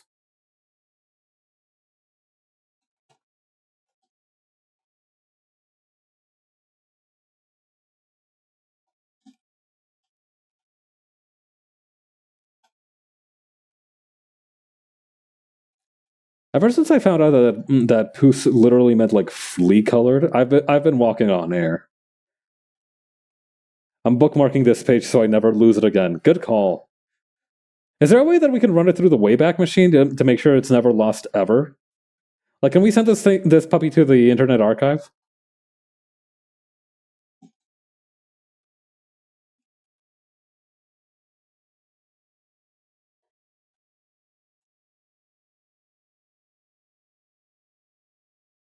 All right, hang on.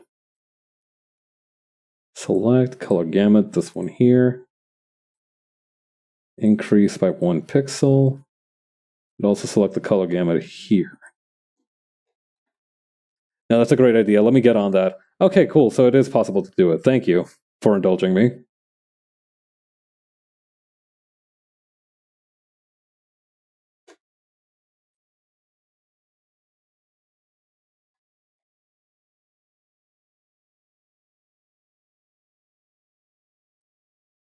Okay, there we go. Now the eye has some more contrast. Okay, now we move on upping the contrast manually. And also removing this little dot here. I didn't forget about the dot. Don't think for a second I forgot about the dot.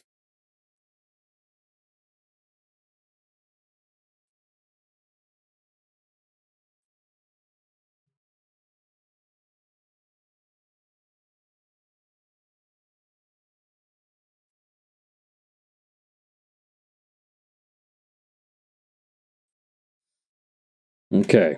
Now, we are going to hit this thing with a gradient map, if I can find one that I like. It's bugging me how much she looks like Happy Chaos. Like, I was hoping it wouldn't bug me as much once I was finished, but no, she does look exactly like if Happy Chaos was blonde, and also not blue. It's officially saved. Let's go! Nice work.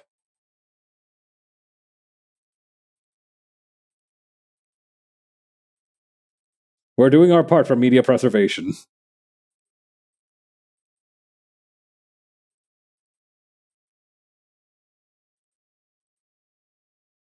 I can see it, but I still think she looks great despite that. Thank you. Oh wait, hang on. This one should be pretty good. Although I did remember we wanted to try out a bluish one. Heavy Chaos is a blonde gal. You know what? Weirdly enough, I think that could fix him. Dokibird will be in Tekken 9 and the crowd will boo when Leffen takes first place with her bullshit unreachable. That's.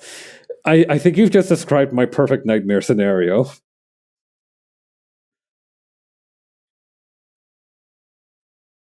Well, whatever. If she's gonna be in Tekken 9, I'm gonna be in Tekken 9 too.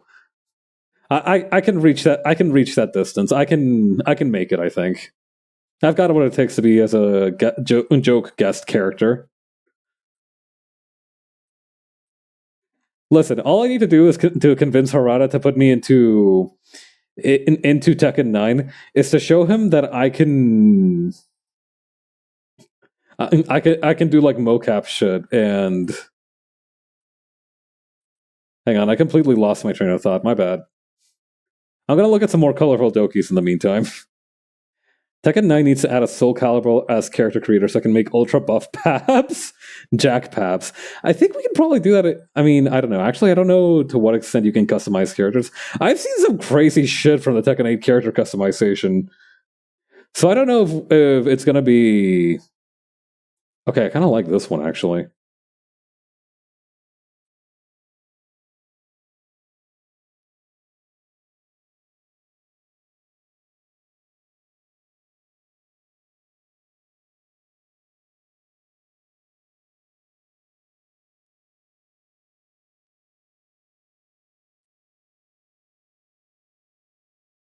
Now, you know what? This one feels pretty vibrant. I kind of like this combination.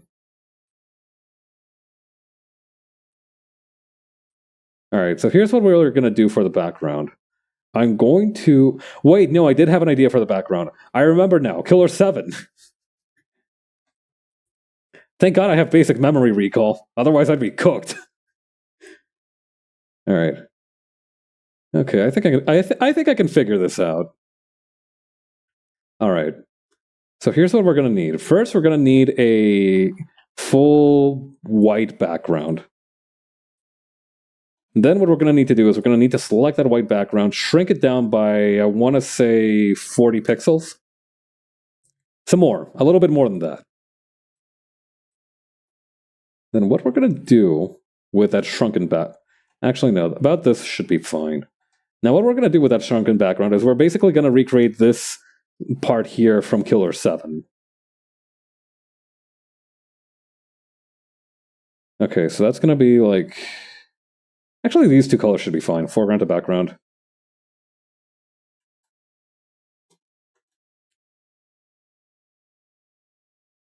Okay.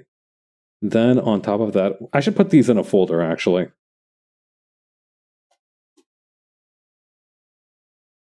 Okay, then adding to that, we're gonna make another folder and clip that to the blue gradient. We're going to add some rocks that I'm going to create using the polyline tool. I'm once again making you imagine a rodent. Why do you want me to imagine a rodent? What's with the rodent agenda today, if I may ask? Or am I not privy to that information? You know, unrelated topic, I think I would kick ass at a Skinner box.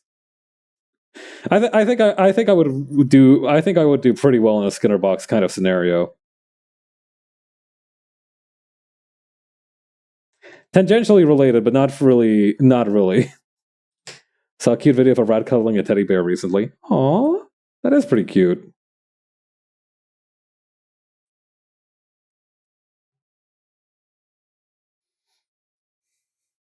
Hmm. Yeah, I think once people get past their initial like skittish reaction to rats, I feel like they're actually quite the lovable little scamps.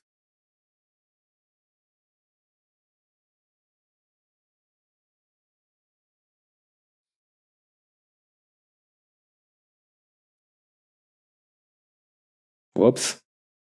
Let's try that again.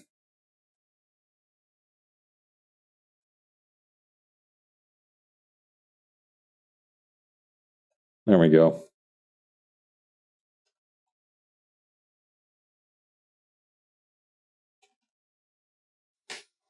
Hmm. Have I seen anything interesting recently?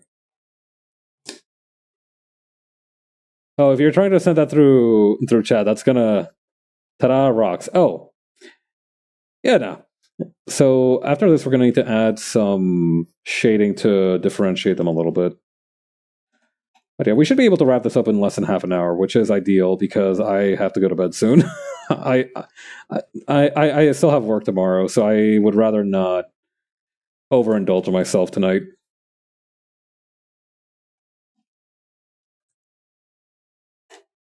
Okay, let's maybe make these a little bit more saturated and a little bit darker. Yeah, a little bit throwing more towards red. Okay, then on top of that, we're going to make a shadow. Maybe not that harsh of a shadow. I don't know. Let's take a look. No, I mean, they use gradients on the rocks too. Interesting. Okay. All right, let's try that.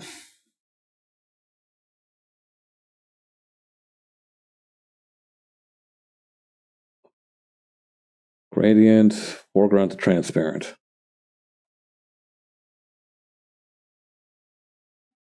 Sometimes you have to. Sometimes it's interesting to try out a new art style because it just really makes you pay attention to what is happening. You know, like if you look at it from afar, it's like, oh, this is a very distinctive art style. But then, like, you try to figure out what makes it so distinctive, and you start noticing all kinds of interesting stuff about it.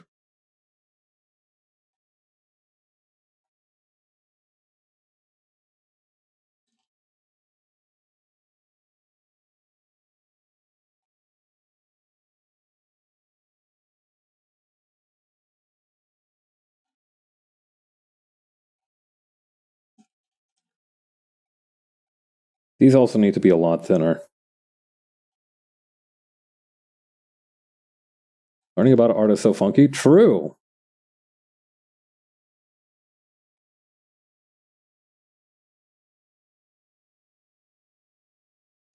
Even if you don't use it, you can still notice more. That's true as well.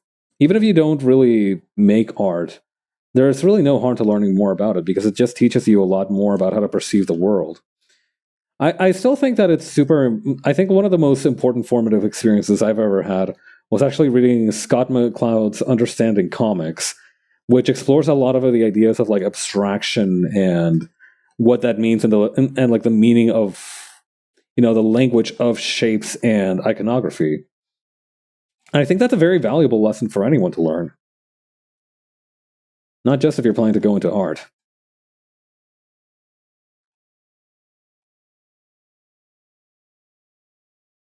I should use a parallel line brush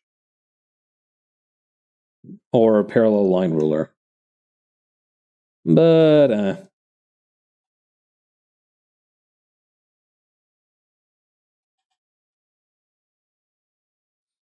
I feel like you would like learning from Las Vegas. I believe learning from Las Vegas is called gambling, and I understand that it's not exactly a winning proposition.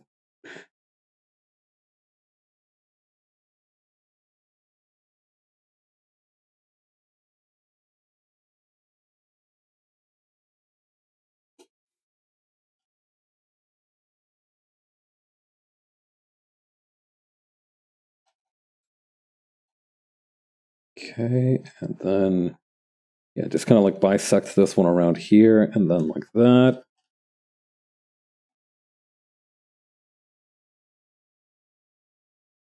Okay. It's a book study about signs and iconography from Vegas in the 80s. Interesting. Okay. I might have to look that one up.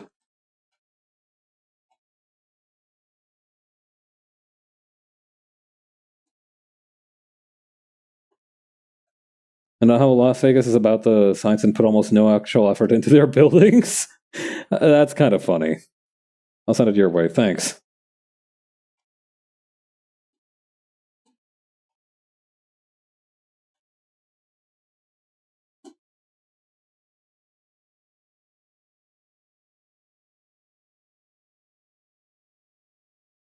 Yeah, we can get rid of the killer seven figures for just a minute.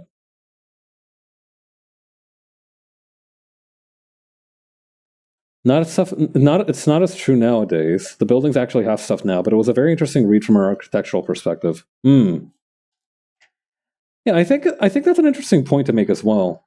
In a lot of 80s architecture, from what I've come to understand, at least from like the offices, the research that I've done on like offices from the 80s, they had a very kind of like almost utilitarian style. So it makes sense that during that era, right, they wouldn't actually have like a whole lot of interesting stuff in Las Vegas's buildings. They would more so focus on on like a set dressing, if you will.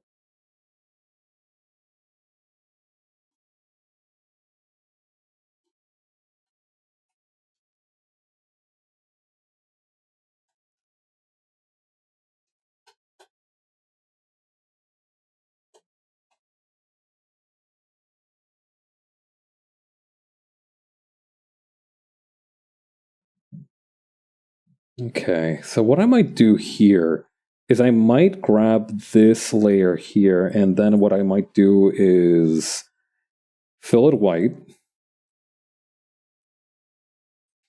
and then use the Gaussian blur.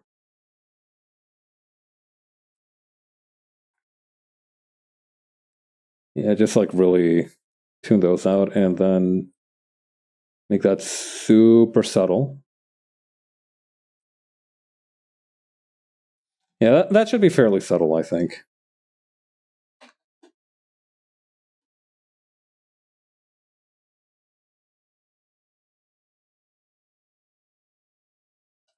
And then what we're also going to add is a couple of darker bushes up front. Do I have like a bush brush? Buildings, books, rubbles, fallen leaves, grass patch. Here we go. Not quite what I had in mind, but let's try to improvise.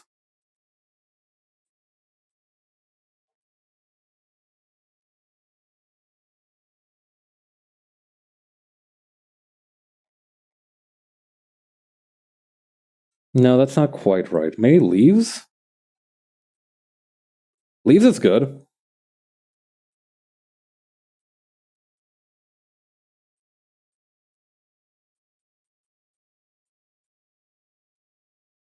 Maybe a little bit of column A and a little bit of column B.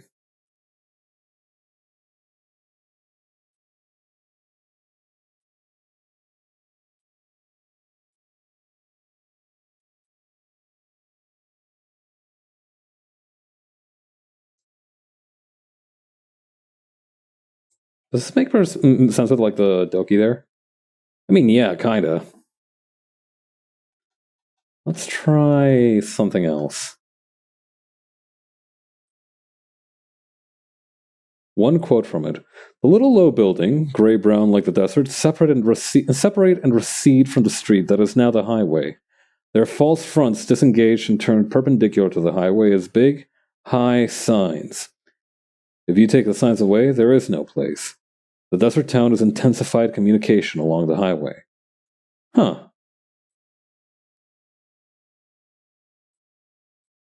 Sounds intense.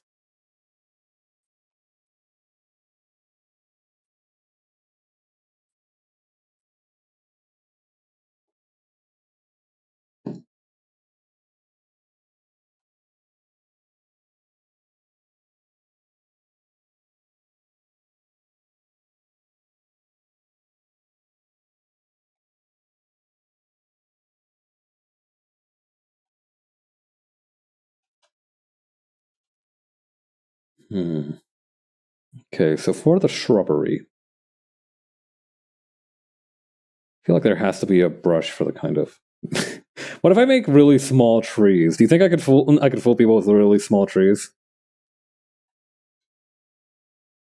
Honestly, I could probably just get away with just continuing the shadows here.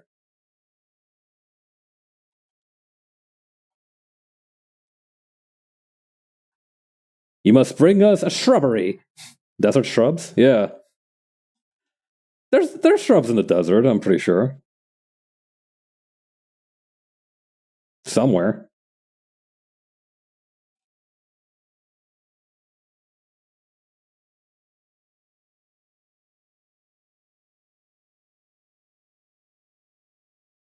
Wait, hold on. I think I might have just had some Jimmy Neutron brain blast type shit. Oh wait, no. I mean, hmm, hmm. Could I get away with this? Hang on. I want to see if I can make this work. Let's use the needed eraser here. Okay, what if we like multiply that a couple times? Maybe flip it around a little bit. No, that just looks like a normal tumbleweed. All right, I'm on to nothing. My bad.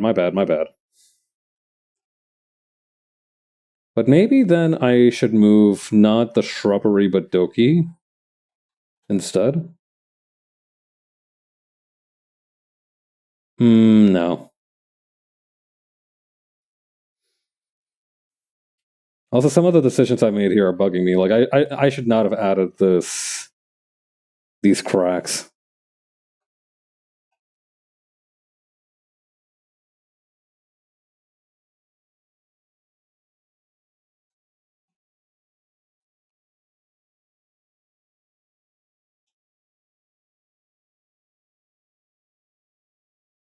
I feel like you need a cactus. A cactus would go hard, is the thing. I should add a cactus.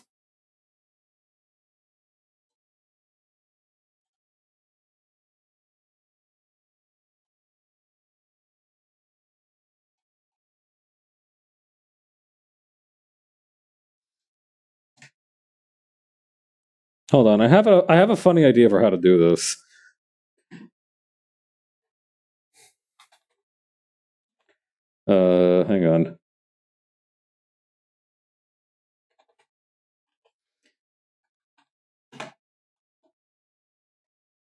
Hang on. Hang on.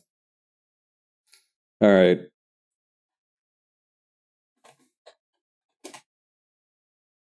Wiki source of my beloved. Sort by file type, license, no restrictions. What the fuck? brother looks crazy out of place in this scenario. Saguaro the cactus would probably work best. Let me take a look at what those look like, and I'll get back to you.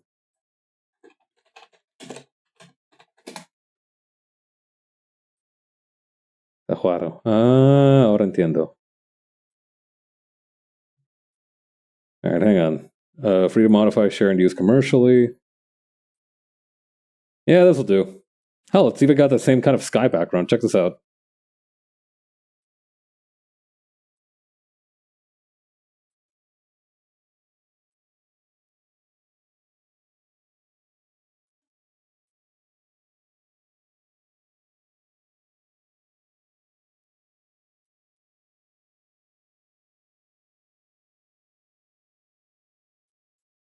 Okay.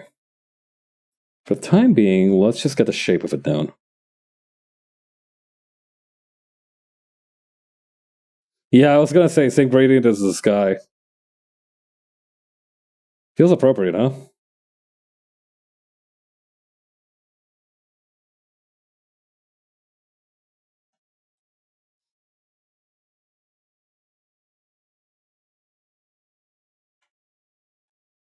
Okay.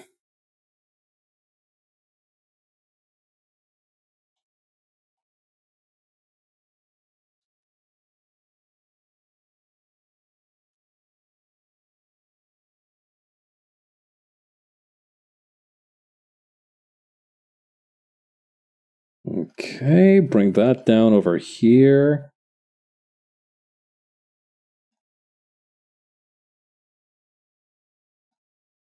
Damn, these grow tall as hell sometimes, huh?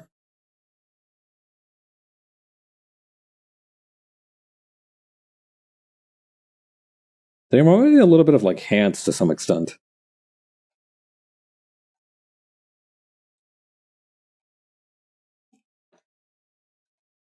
They can get over 40 feet tall. That sounds like a lot of feet.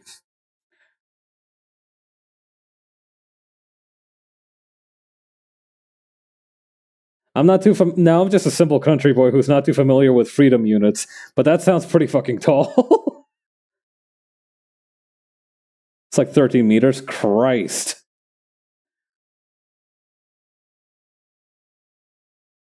All right.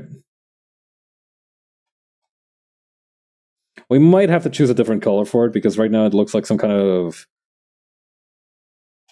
sausage of doom, which isn't really what I'm going for.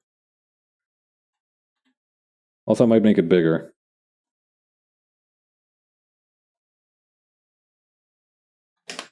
Maybe a different hue would be beneficial. Fuck it, blue cactus? Fuck it, blue cactus.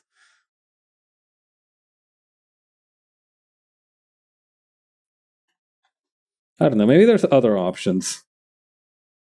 If we sort of made it green, how bad? I mean, si lo metemos así.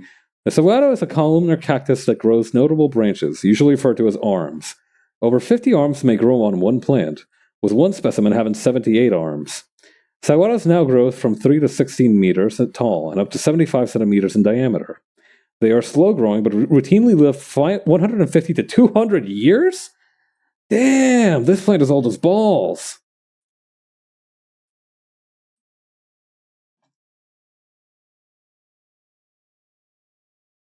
What if I just made it like almost pure black?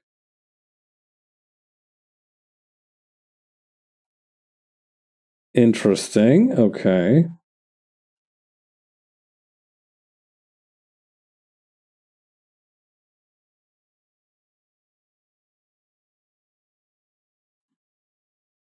I feel like that's useful for figuring out more stuff about, like.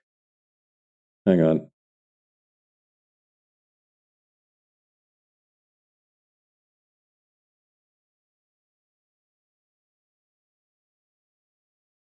I really don't want to scrimp out on the background for the sake of getting it done. Wait, I know exactly now what I must do.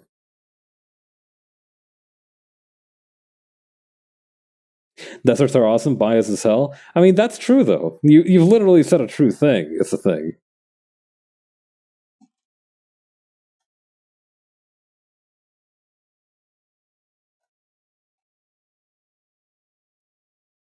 Hang on. This cactus is low-key pissing me off.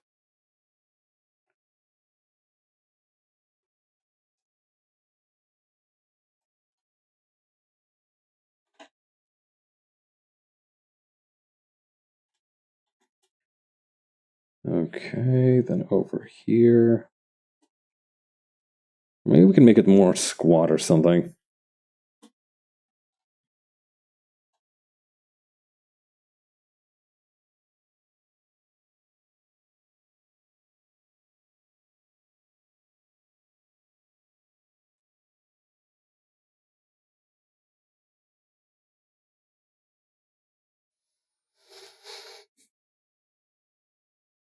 I'm gonna keep it real. I don't think this is working. I need to hang on. I feel like there must be something that I can find on like the Clip Studio asset store that can solve this problem.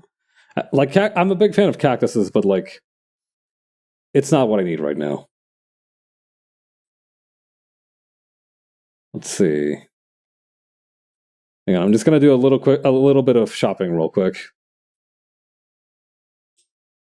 It just needs to be shaded like the rocks. I mean, we'll keep that as a plan B.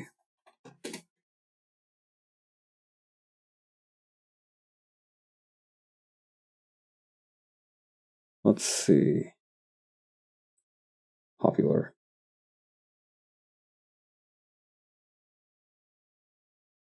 Plan B it is. There's literally nothing that I have that is suitable. I can find literally nothing that's suitable for what I want.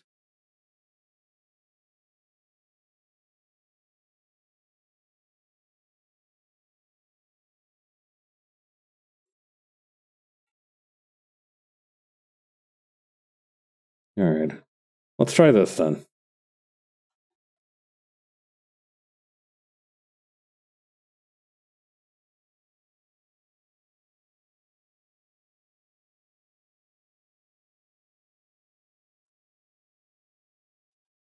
May have some of it covered by the body. The problem is that the whole thing is the whole purpose of the cactus is to fill up this negative space here.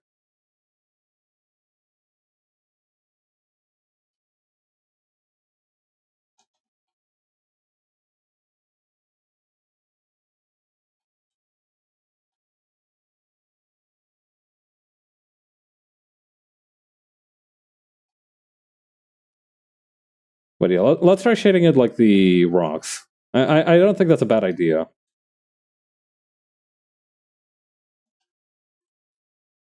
For the time being, let's get her gone for another few seconds.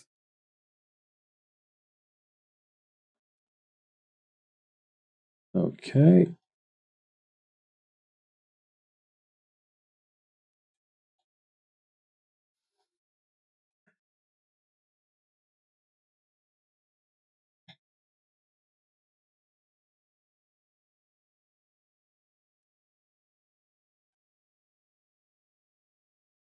Man, come on. There we go.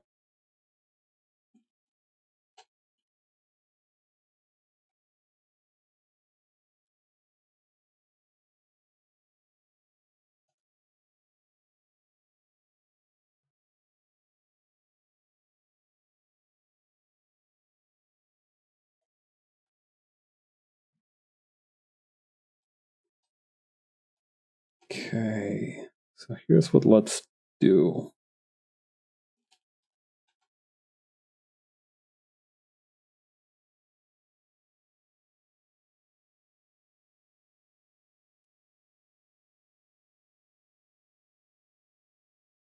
Should probably be using thinner lines for this. Let's bump the brush size down to like a 7.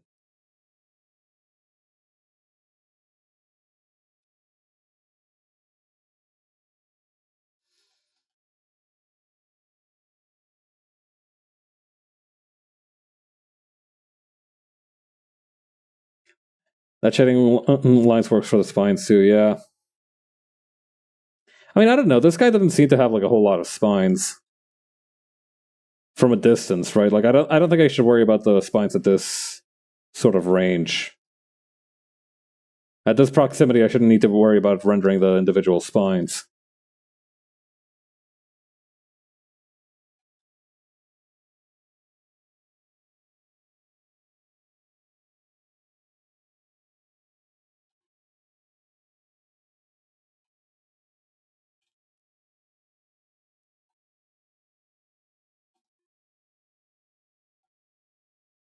Hang on. I need to like wrong. All right.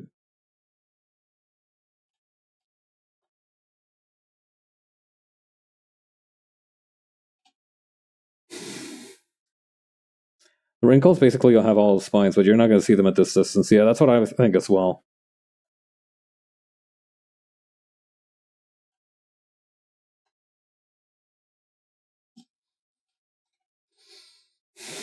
All right, but then Saguaro, let's dance.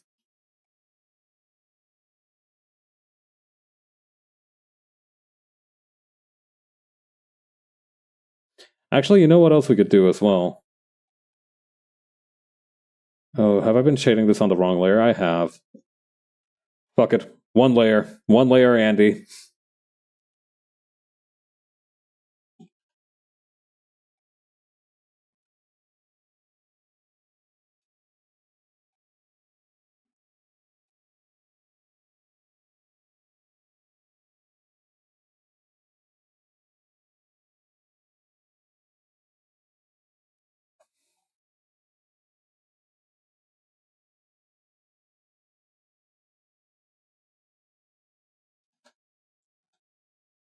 Just send you a pretty decent picture of the spines. I'm gonna keep it real with you. I kind of just want to focus on this one right now. I'll just focus on brute forcing it this time around. More for there. These are cool plants, and less you must draw with accuracy in your stylistic art. Okay, I appreciate that. Thank you for the clarification. Actually.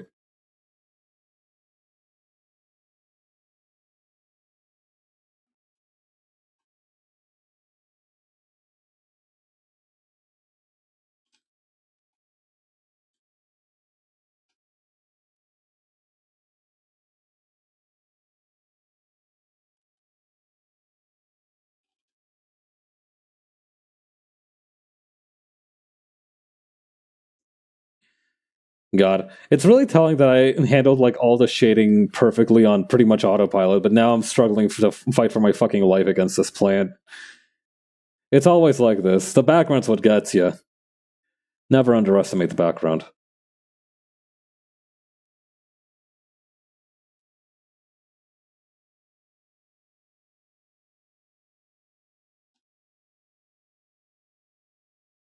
I know, I know it's like a classic artist bit to bitch about the background, but it really is just that fucking hard. Like they are not kidding when they say like drawing the background is tough.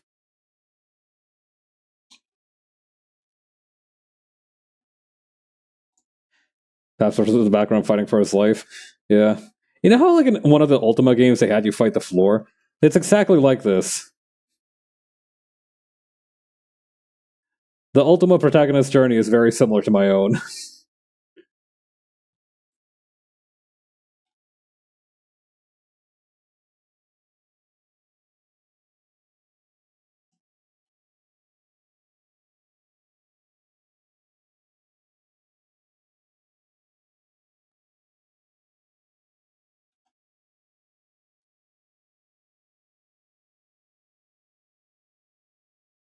Okay, then over here we're gonna keep pushing this up a little bit. You know, it's crazy that this is already looking so much better. Just with a little bit of extra TLC. There's a lesson to be had in this about how some people can only really reach their full potential when you spend the appropriate amount of time with them. But it's kind of lost on me at the moment, given my frustrations with making it in the first place.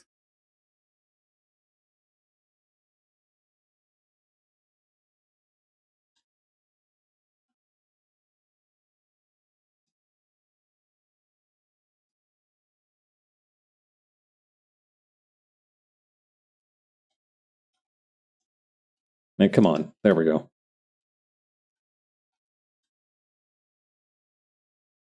I was definitely wrong on treat it with the same detail as the background rocks, but being kind of middle ground and middle detail is working out.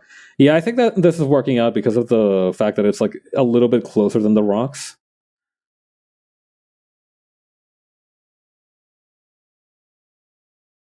Like, I feel like this is working.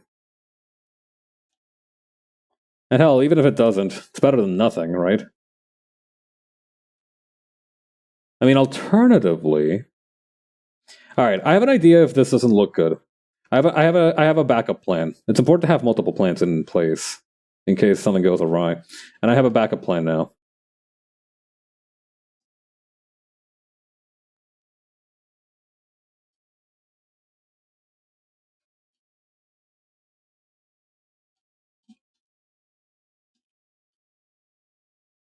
Plan C or E or whichever one we're on. No, I think it's pretty much Plan C.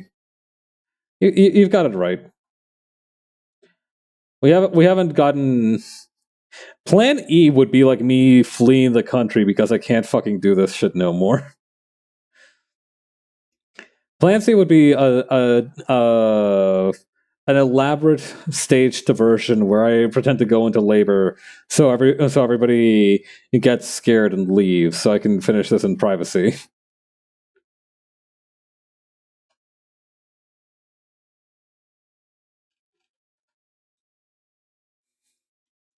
Question is a paint bucket slash fill paint bucket slash fill tool still a pernicious foe? Not as much. Bro has lost a lot of his perniciousness, I shan't lie.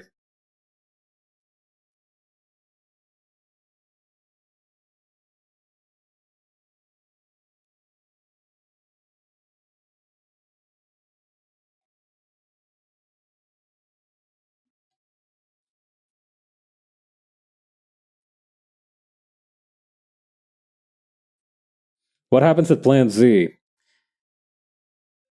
Well, don't get the Plan Z. Don't get the Plan Z. Anyway, okay, so this fucking cactus that I hate. I'm not. No, that's not true. I don't hate this cactus. Actually, it looks pretty good at a distance. Plan Z is turning back in time so we don't have to go to Plan AA. Not true. I love Excel naming conventions. I would never do that.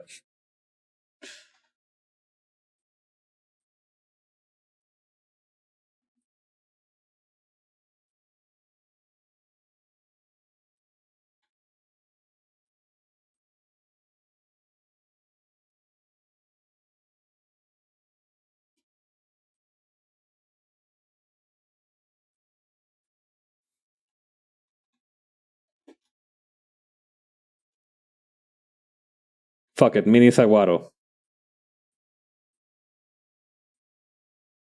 We'll make this one even darker, so it's obvious that it's in the back. Saguarito.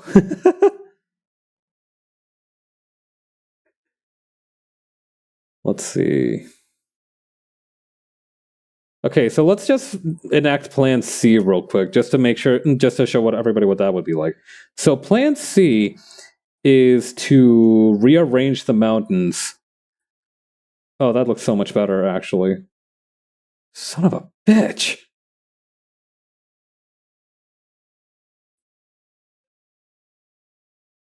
That actually does look a lot better. Like, there's still a lot of negative space there, so we might still need the Saguaro, but like that looks much better. To the point that it's kind of pissing me off.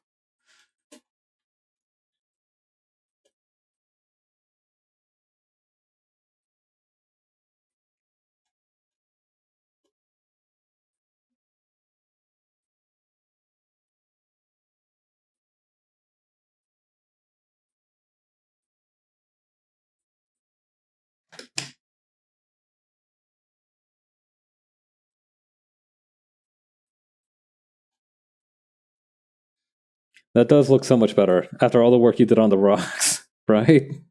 Now it looks kind of like a shadow of the Saguaro. That's where the next part of my genius plan comes in. I'm gonna rotate this fucker.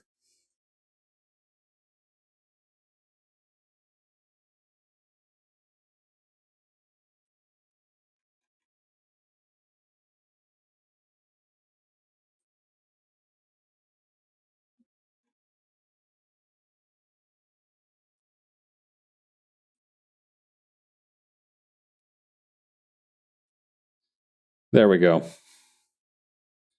And now for the finishing touch. That's some happy little clouds. I'm not even joking. That is the finishing touch. Is just, some clouds.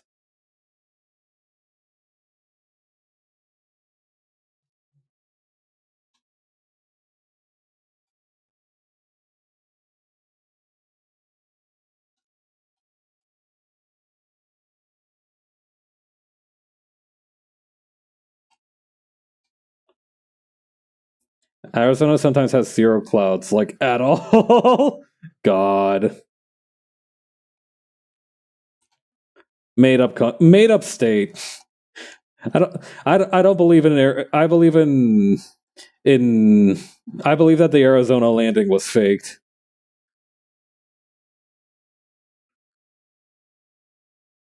Okay, that's like a Minecraft sun. I meant that for that to be like the sun. That looks like the Minecraft sun. Let's try that again.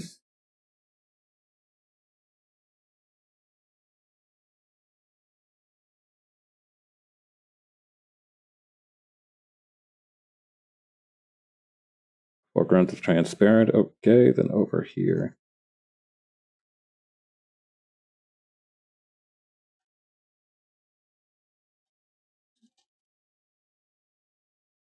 They made up Arizona State to sell more iced teas in West New Mexico. True.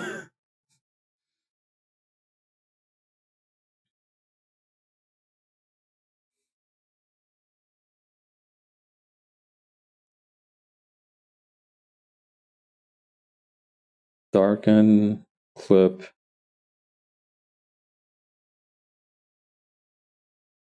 Not gonna lie, when there's no clouds in the sky, it looks fake outside.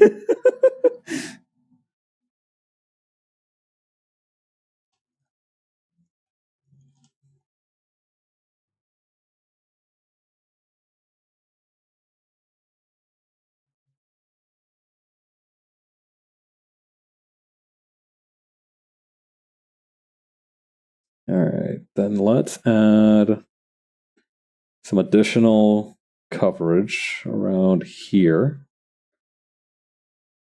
And then ideally, when we flip the switch, and that doesn't look very good.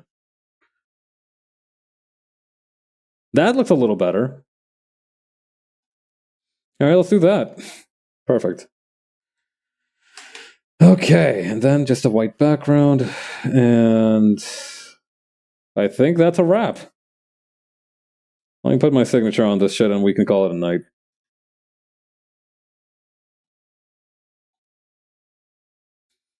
Right next to the Saguaro, the most important of the spots.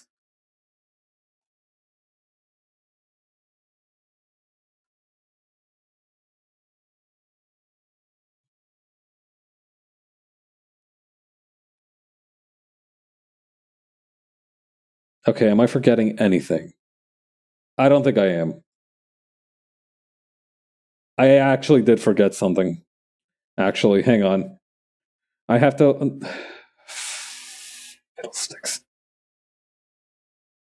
All right, hang on. You know what? Nah, we can work with this. Merge selected layers. Hold on. We're not done just yet, Jupiter. We have one more mission to run, and that's regarding the zipper and the cross here. It'll be super fast though. Super fast. Super fast. We're zooming. We're not fucking around here, all right?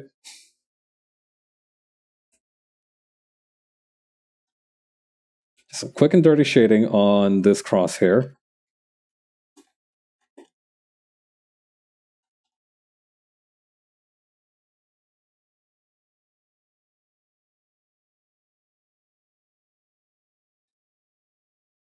And then a little bit like this.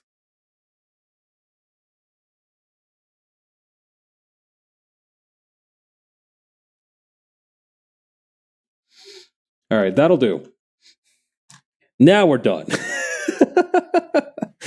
All right. Oh, we've been going on for quite a while. Thank you all for sticking with me. Thanks again to Jupiter for the raid. Let's see if anybody is streaming that we want to raid. Oh, Bunny's playing. Okay, so Bunny is playing Elden Ring. So let's go say hi to Bunny. Oh wait, no, I think she's doing some. Okay, never mind. She's on some MiHoYo verse stuff. Let's go anyway. All right, catch you all later. This is the last stream for this week. I'll put up a schedule for next week on Sunday. Later. Bye.